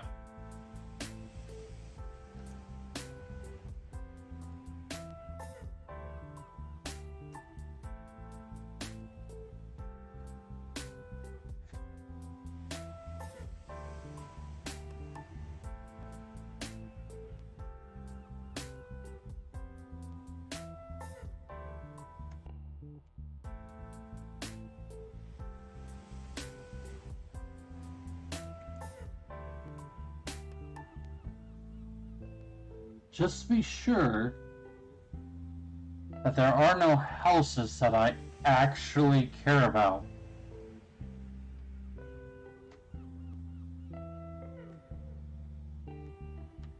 I'm gonna take one more quick look around.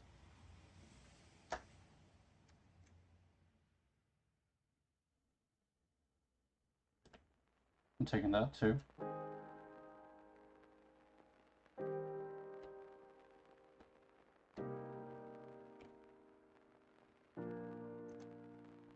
What's this? Photography table, don't care.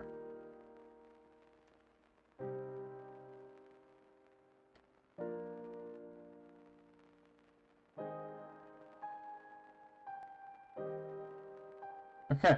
Nope, nothing I care about. Moving on.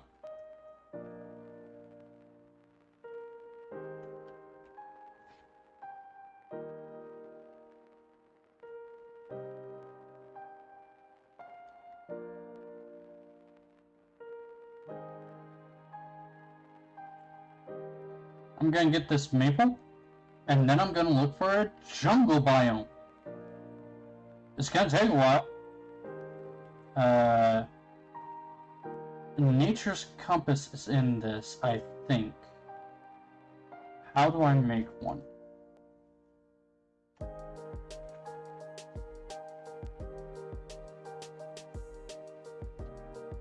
Oh, no.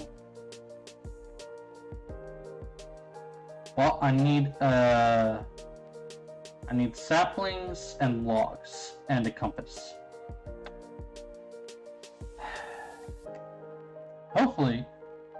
Hopefully I can find I can find a compass somewhere.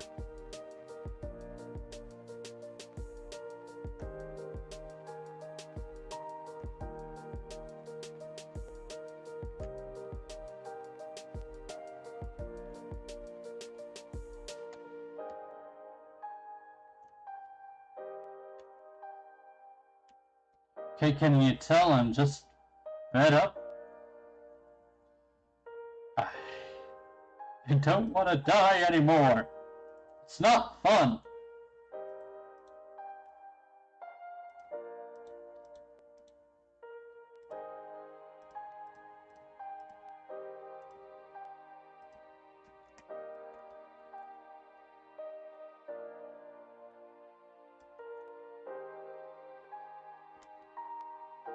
Also, did anyone see where those pillagers came from? Because they weren't on the minimap.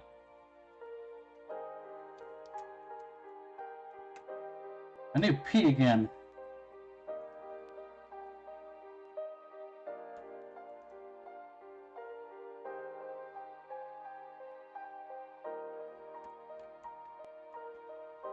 Okay, so what we're gonna do is we're gonna get rid of all this grass.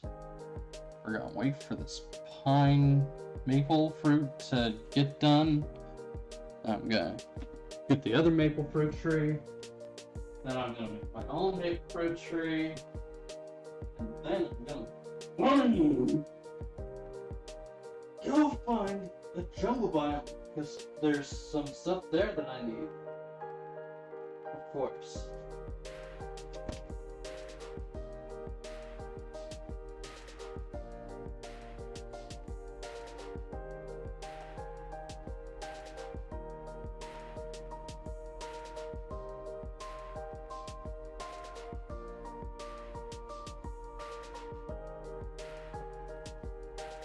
And just so that I don't die while I'm taking a bath, I'm just gonna hit that.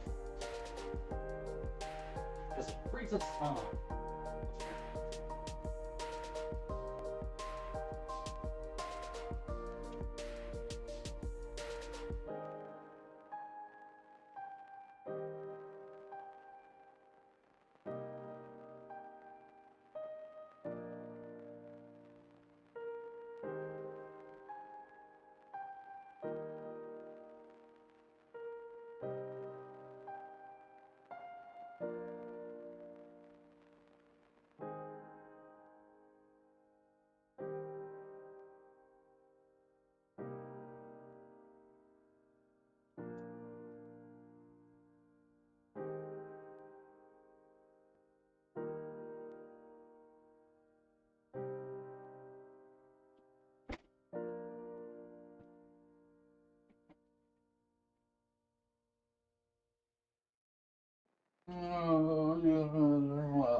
Alright.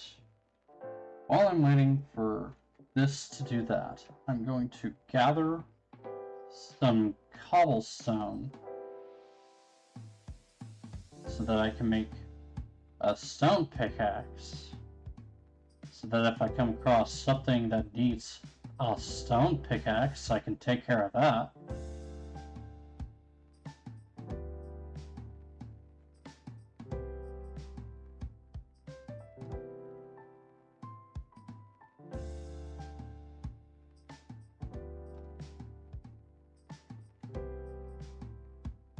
I'm also going to take this rocky stone because it is a secondary stone type that will work for the stuff that doesn't work with the cobblestone because, you know, hey.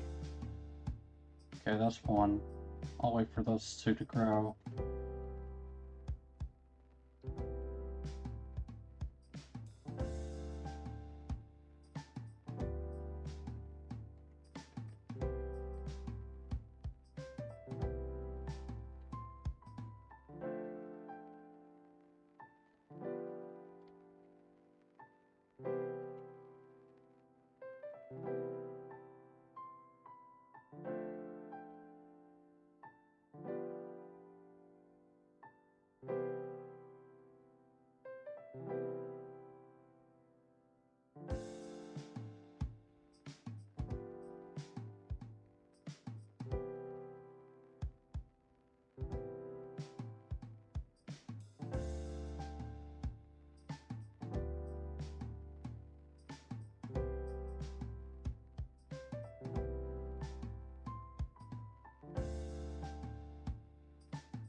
There's two.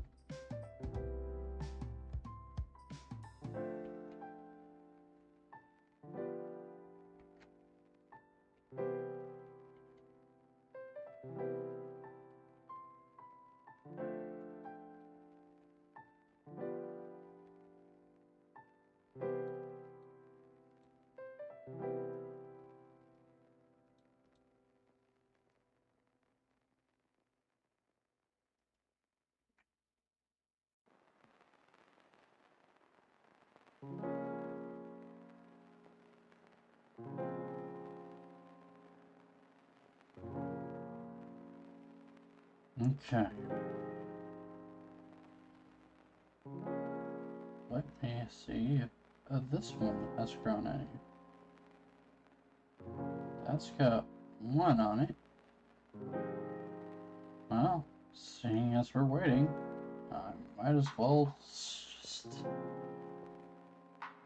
Part of me just wants to make a path from this tree to that tree.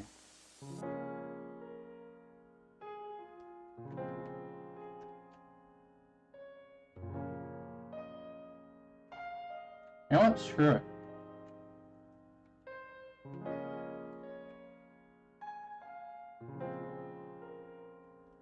I'm gonna do it.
Oh.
That sounds lovely, dear.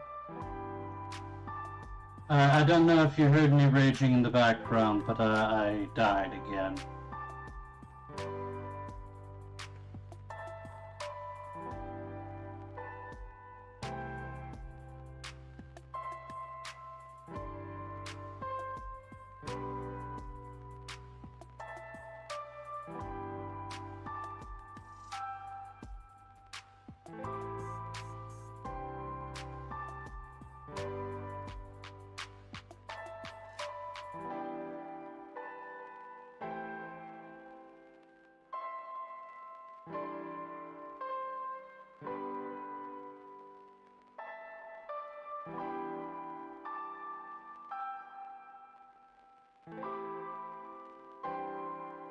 Actually, yeah. That sounds really good.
Oh, did you see where I spawned in this world?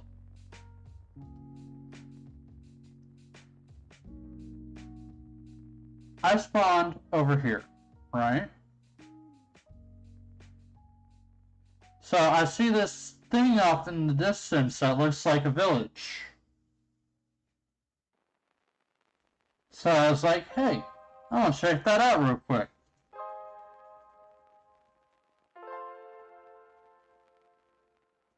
It's an outpost.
Now I'm waiting for 2 more pieces of maple.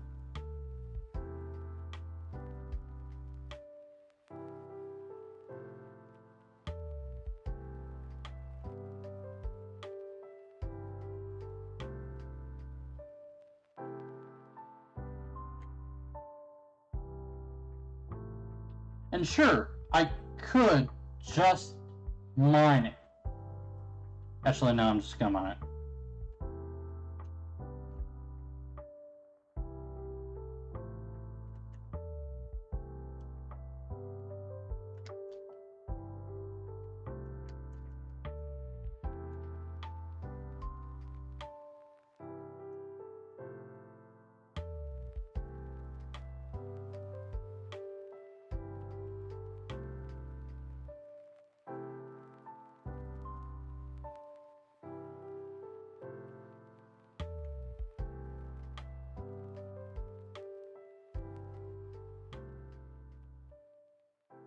Like, at a certain point, you're done.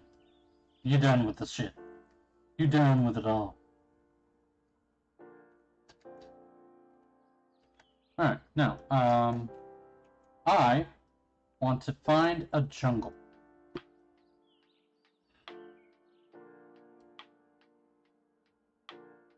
I don't know what this is.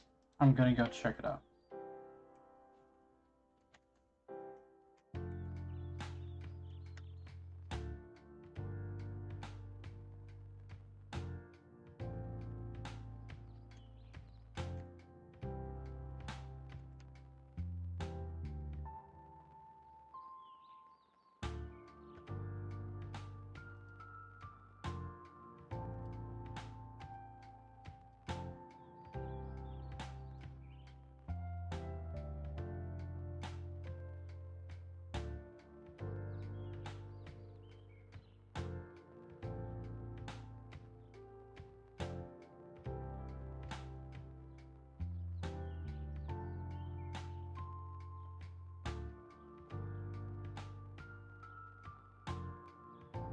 This seems like a notoriously bad idea.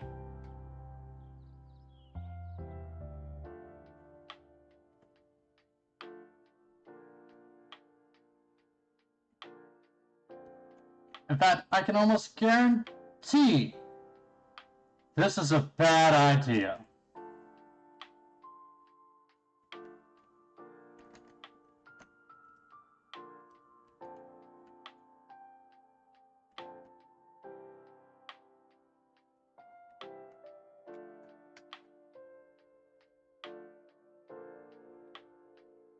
Oh.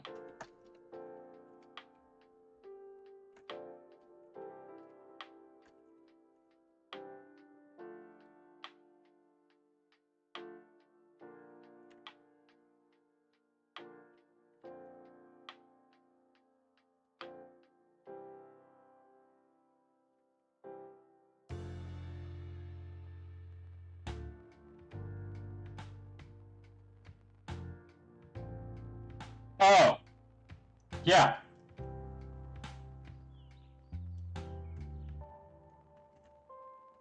Uh-huh. Mm-hmm.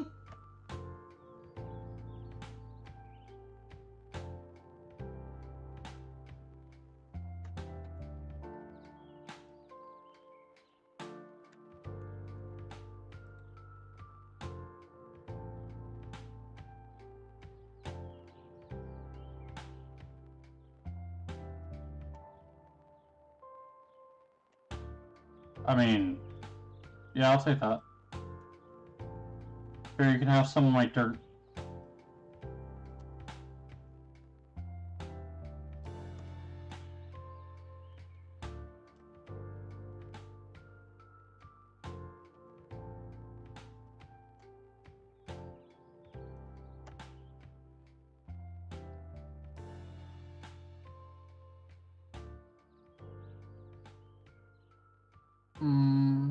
I don't need dark oak logs, so yep, no, I'm done. There is a stray down there. I am gonna scream.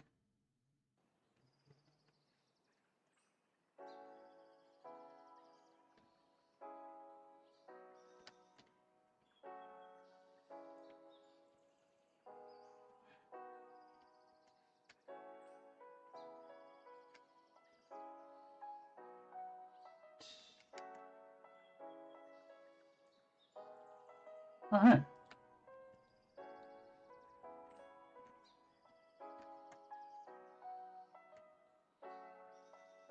A little bit of maple. Goes a long way.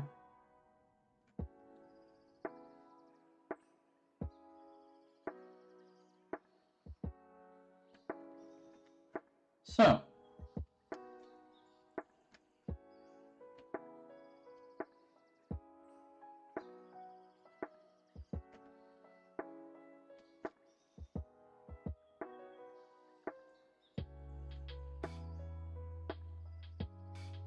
The question is, should I even attempt this?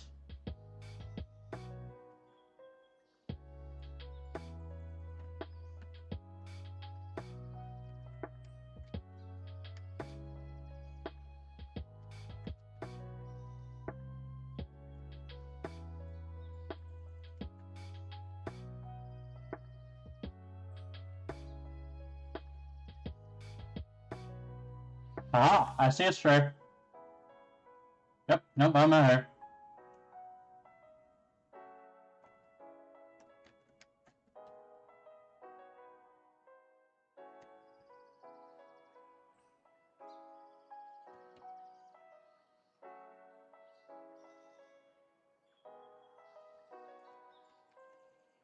I am no longer in your vicinity, sir. Have a good day.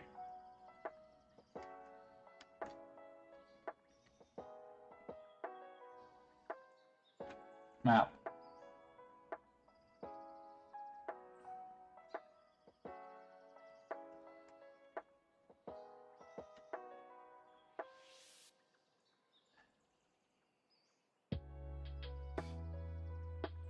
There's options.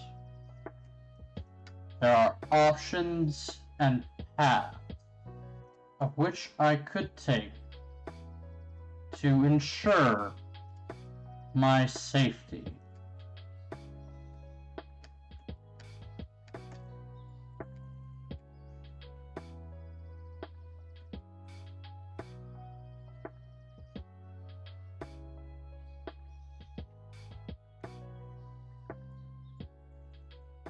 Okay, yeah, the longer I stay here, the more strays I'm seeing.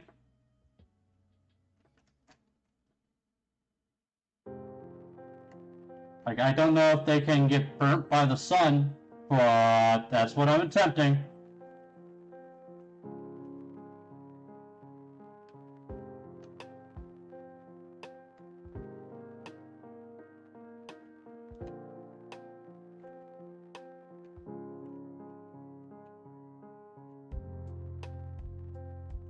Okay, there is a little hole over here that I don't want to bother with right now.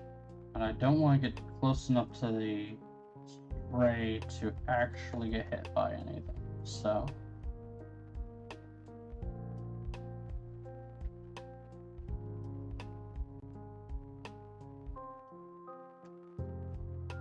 okay.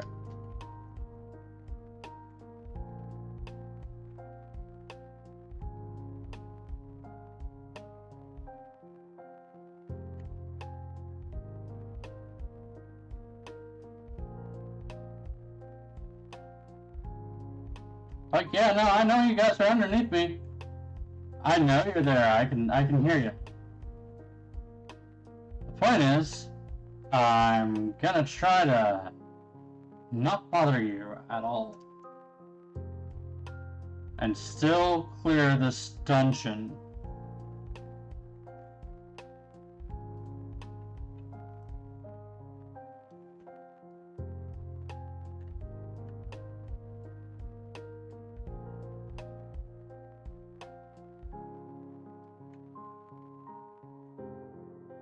Well, it's not even a dungeon, it's just a temple.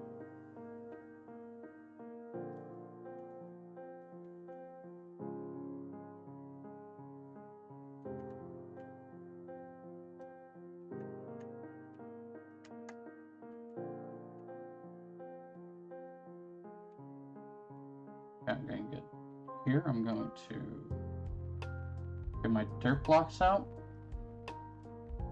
I'm going to put you there. Alright.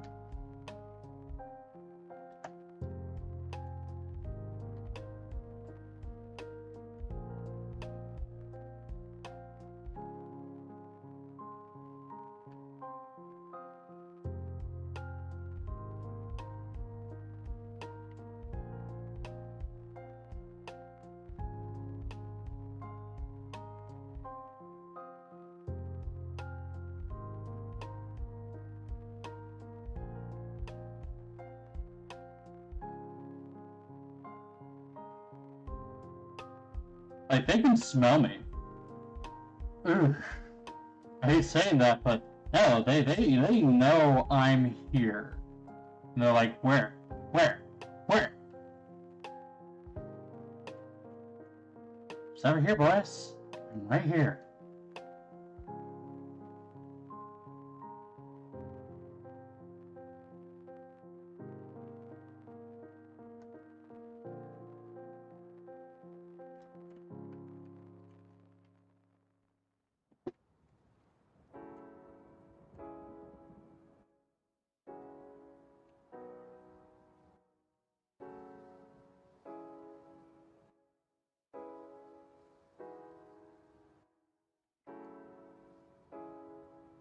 Oh, that's white concrete.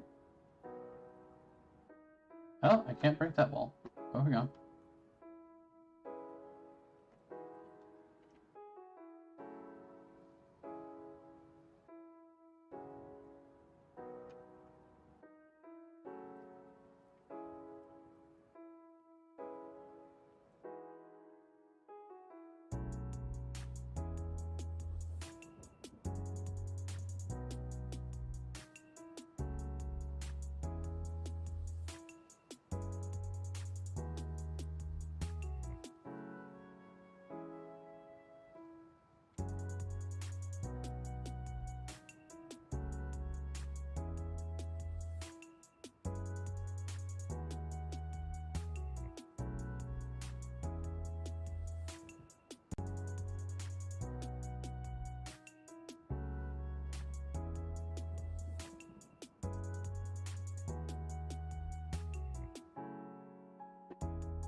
Okay.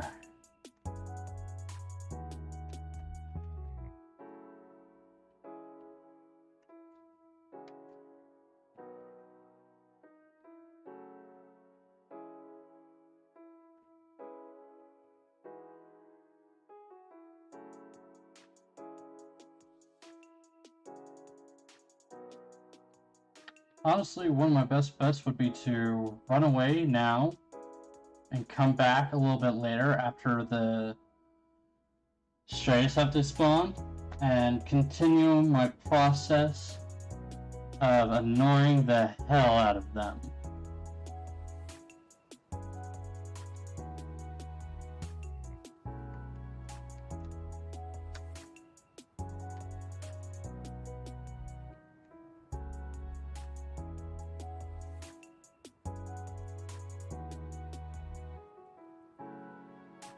Because I need the loot that they have. I don't want it. I need it.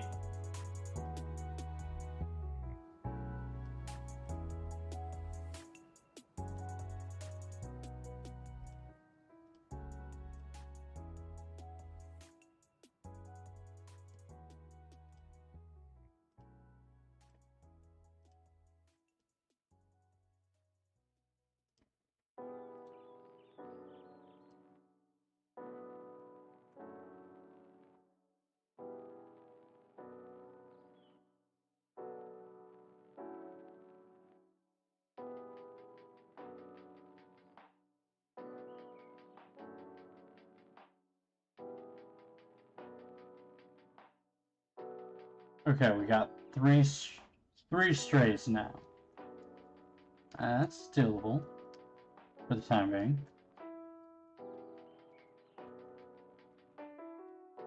Okay, now I'm going to go over here. I'm going to start going up.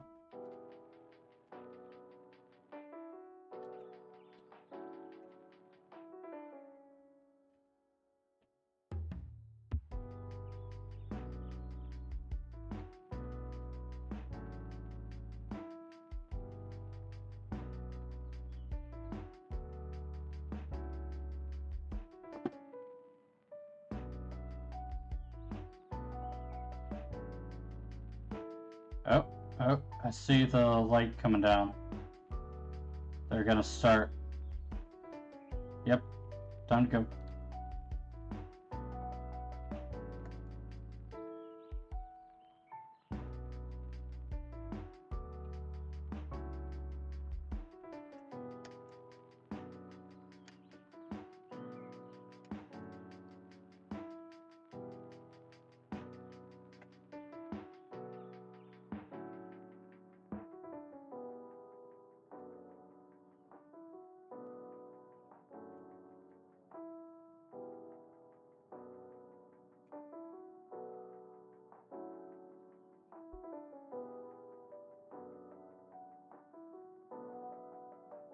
I may be pushing my luck, but I'm not stupid.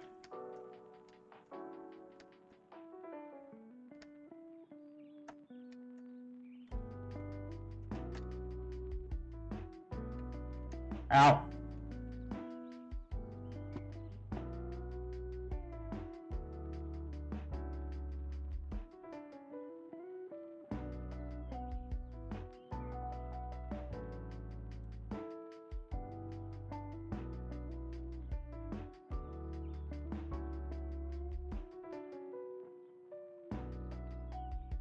Maybe a little stupid.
Alright.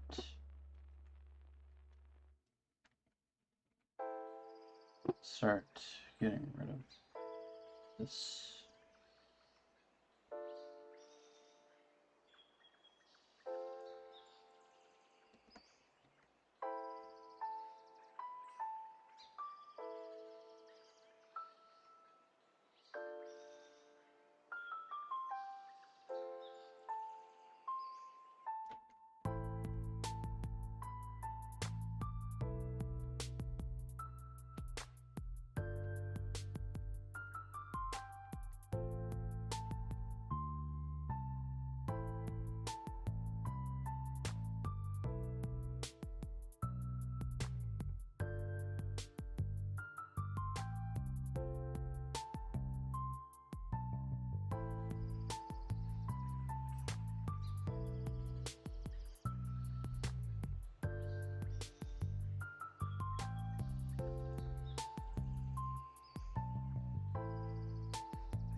You.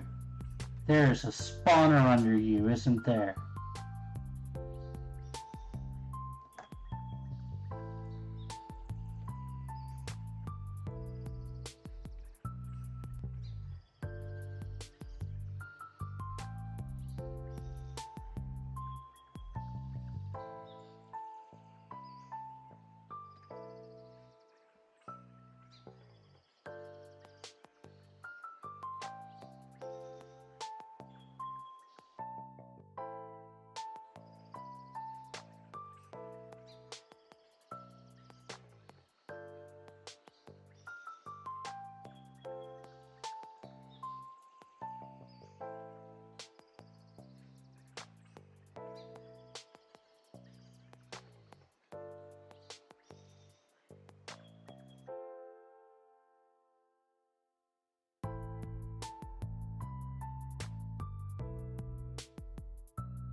Alright.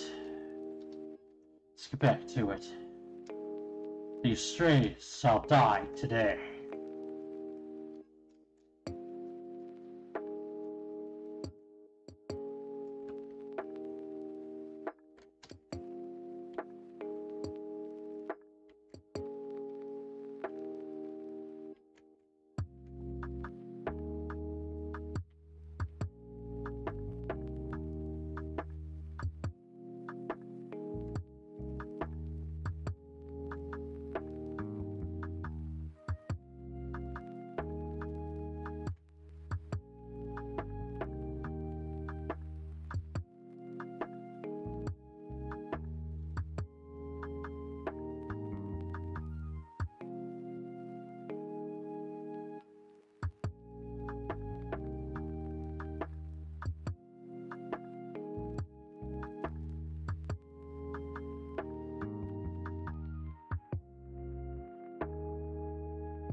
I don't even care if my inventory gets full of snowballs at this point.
Ow!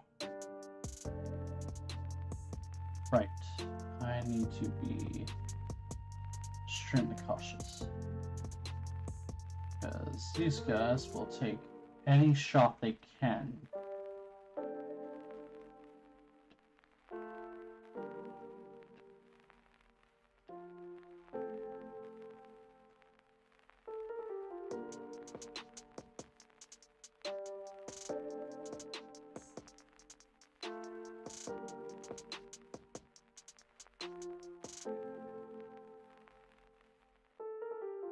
Right. Takes care of that side. I just need to go. Not yet up and on.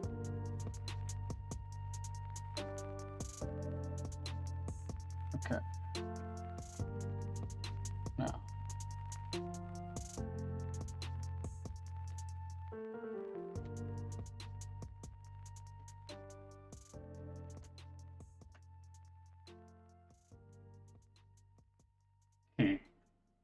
Hi. Who hit me? Where? I didn't see it.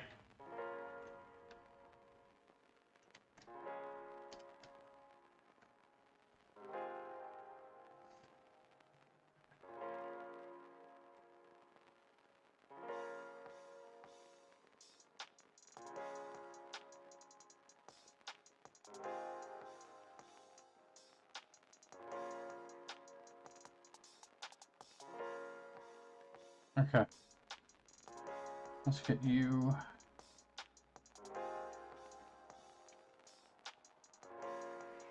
Okay. Shift. Jump.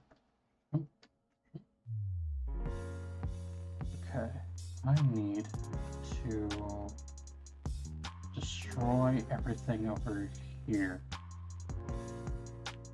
That leaves them only one area to hide in.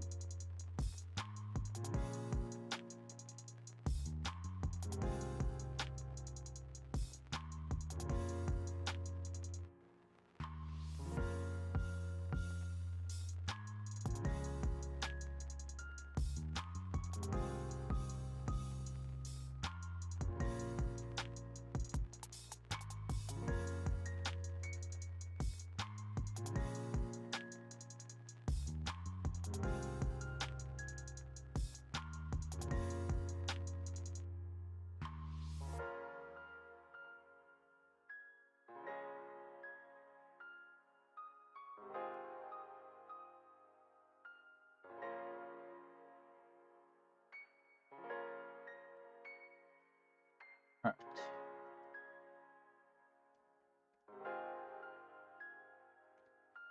Okay. This guy's got a headshot on me.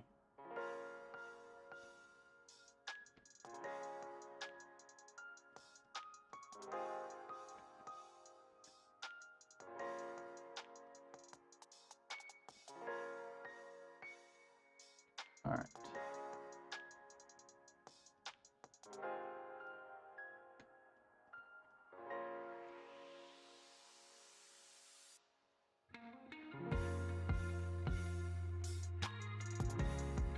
Come on. You're not supposed to be out here.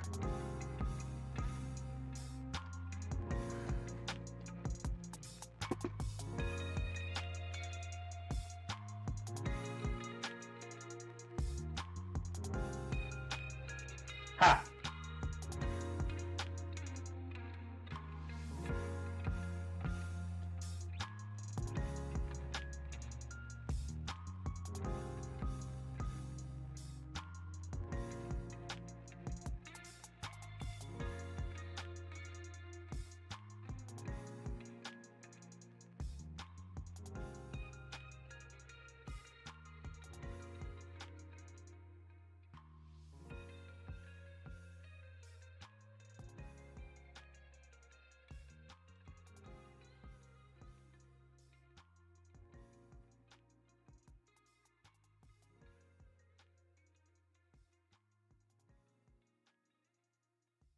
Okay. Are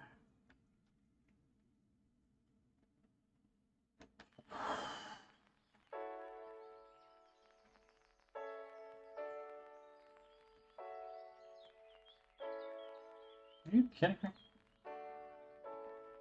Aha!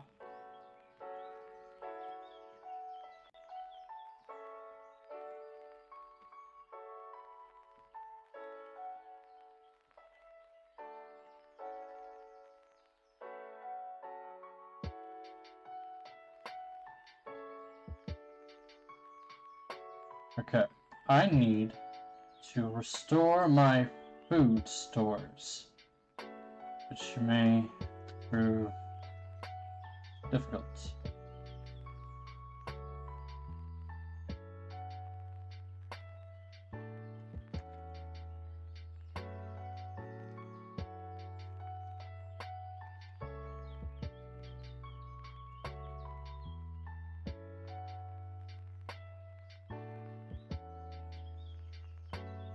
Oh wait, maple.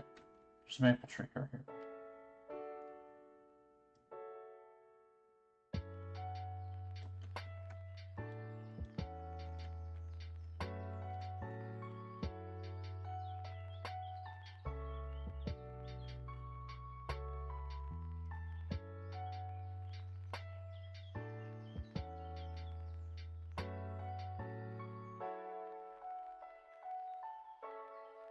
It's not the healthiest food, mind you, but it's food, nonetheless. I mean, I do have food all around me. I really just want to get that dungeon done.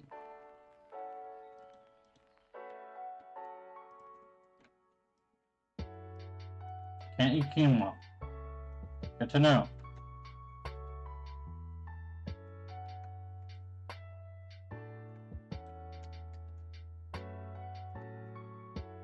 It's not even a dungeon, it's just a temple. I don't have anything, so...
Ah!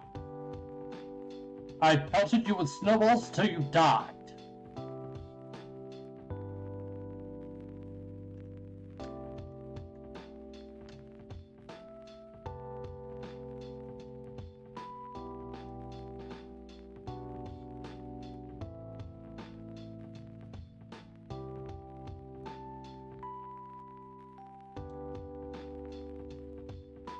Nope, can't use that.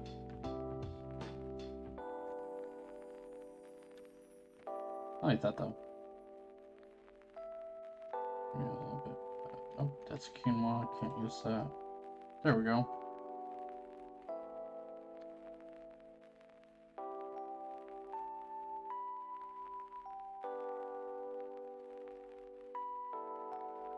Is there anything else in here?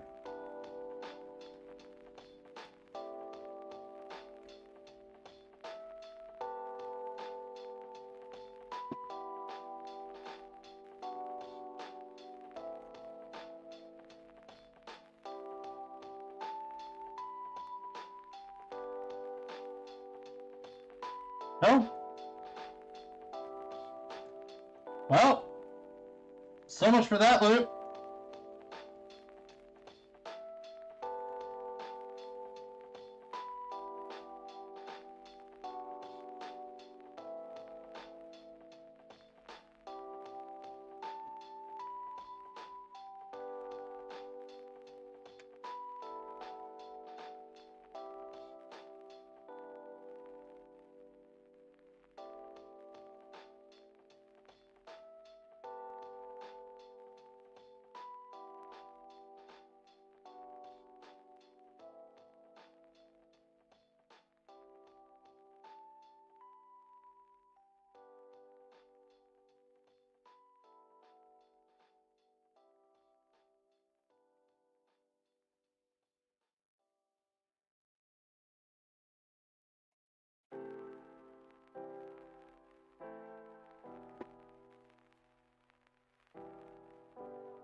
You know what? It wasn't a waste.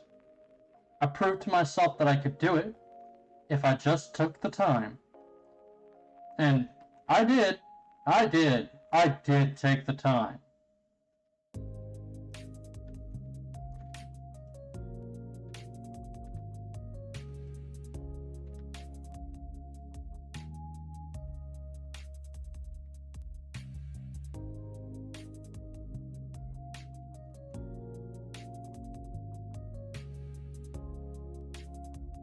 Like, no one can say I didn't take the time.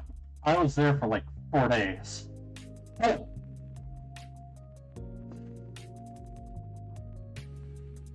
And then I failed.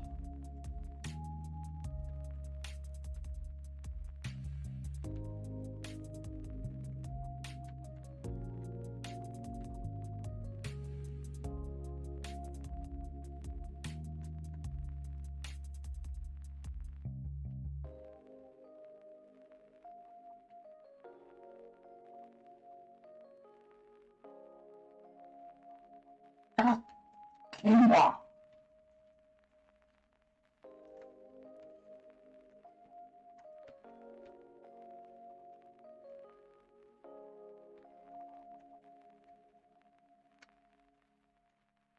Okay. Do I got to have everything? Yep. Okay, so, let's go with like this, and then, one of you. One of you. I've eaten celery, so that can stay up here. Eaten broccoli. There we go. Proceeding onward.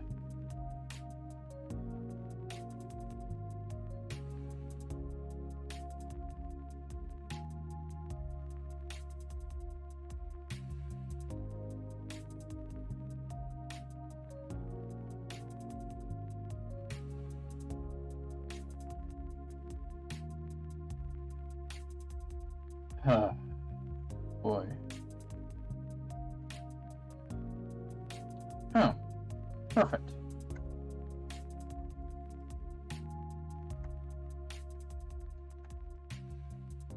I'll get a bunch of these berries because they grow quick and haven't eaten them yet. I don't know what the succulent can do, but they're great.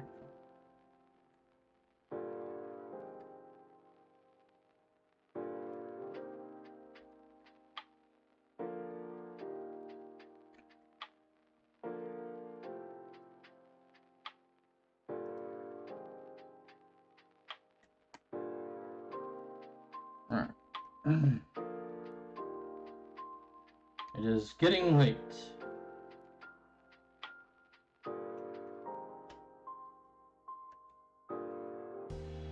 The sun is going down.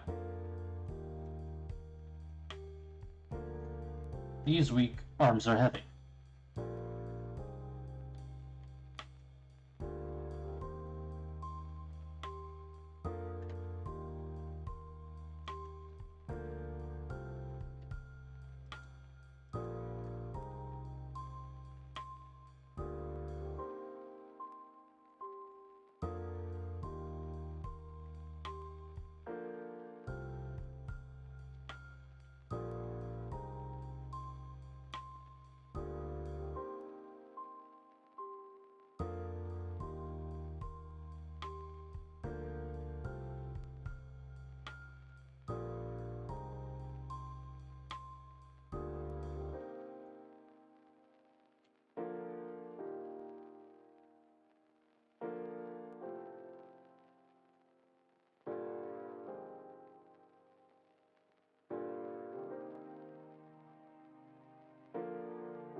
So,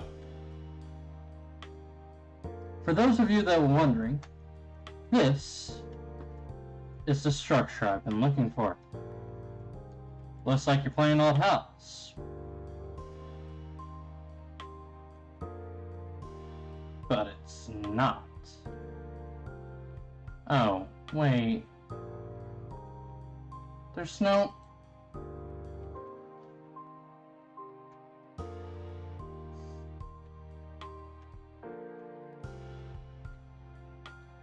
Never mind, there's no chests here.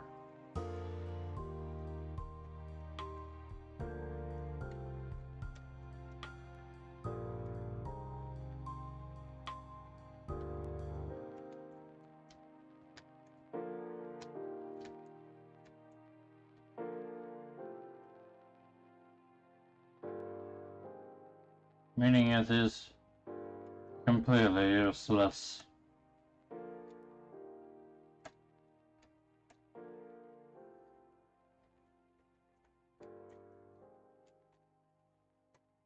Not me.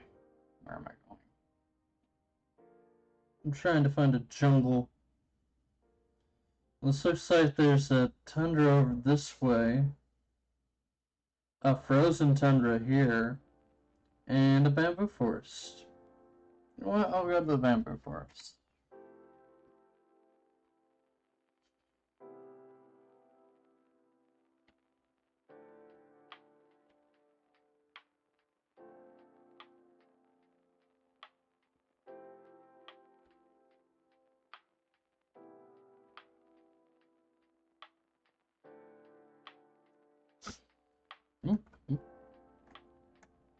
Stop.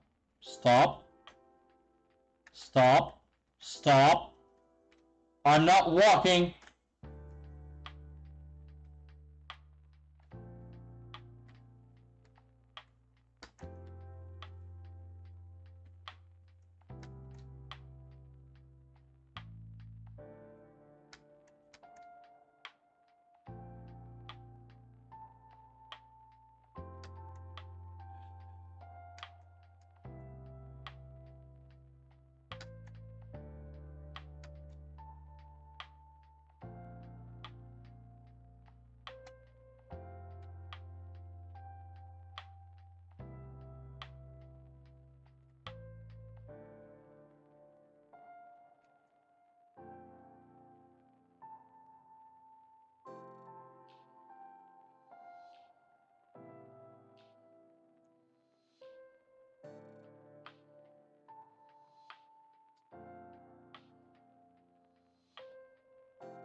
Well, that's one place I definitely don't want to go. Domed woodland. And I'd be dead in minutes.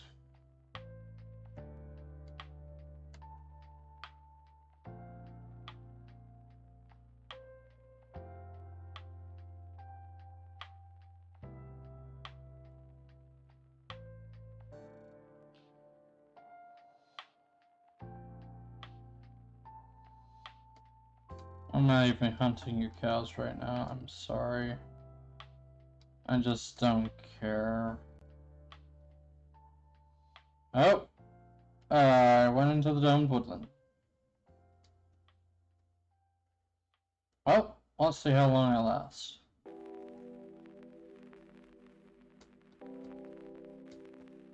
I mean, thankfully, it is not completely domed, so...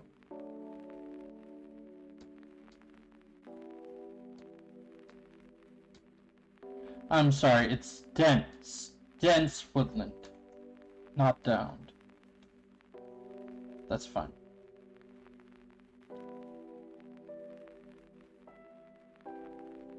Oh man, I haven't seen you in forever. Come here.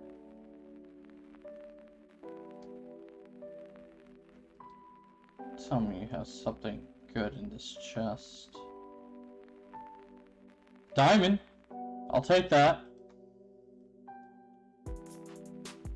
I'll take your iron ingots. Take your iron boots.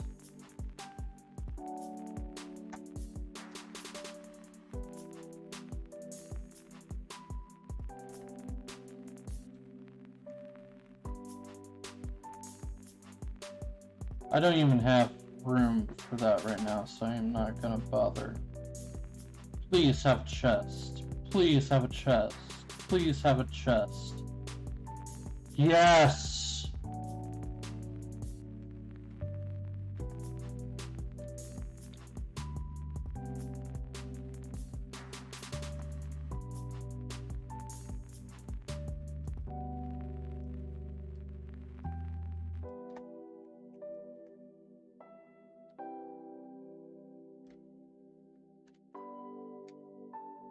You have another one? You do. You're spoiling me now.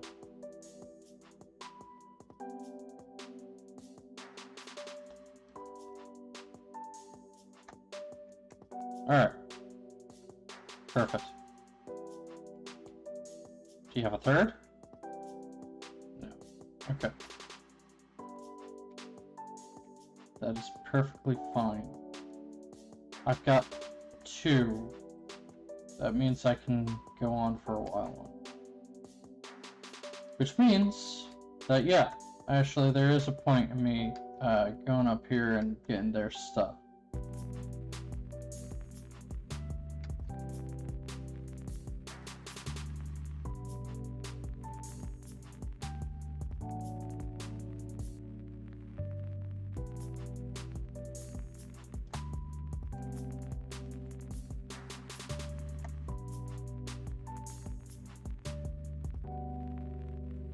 Question is, do I take this stuff with me?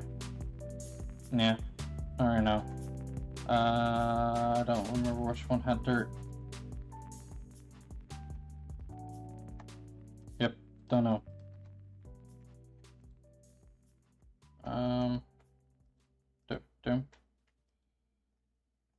This one. I don't have dirt. I don't even have wood.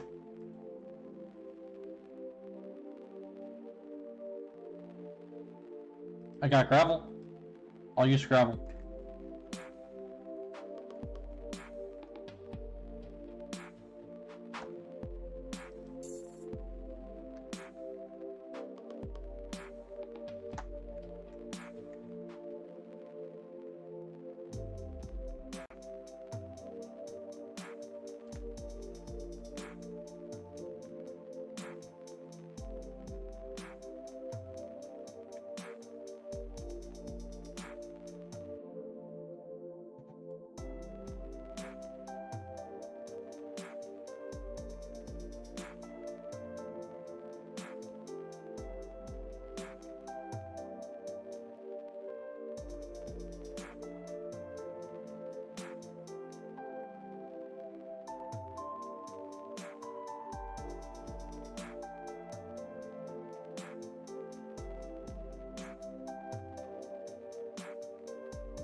Like, I can't even explain how happy I am to finally have those storage chests.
I still want to find a desert. I mean,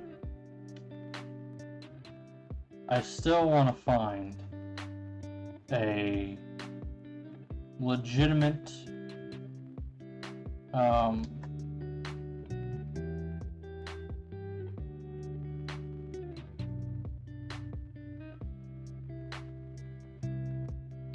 dear God, Marcus, what is it that I wanted to find?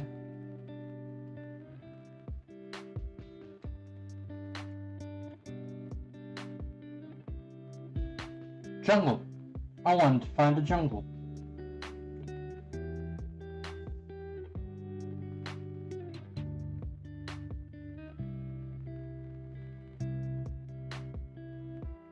Did I just said my name on stream. That's fine. It's fine. Hey Sophia, what's up?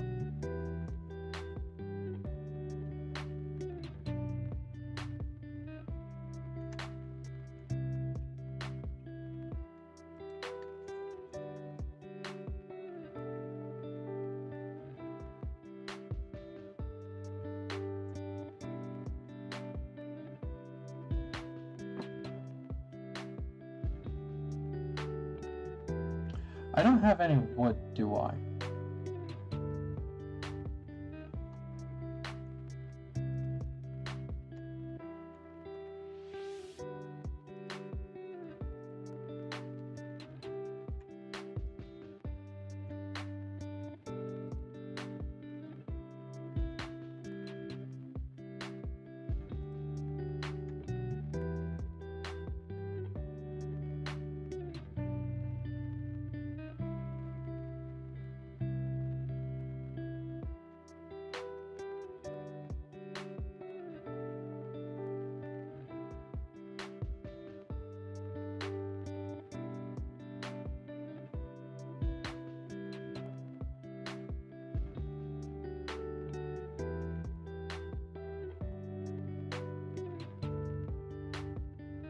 What time is it? It is time for me to stop. Okay. Okay, everybody. It has been a day. I've gotten more frustrated at this game today than I have in the past, so I apologize.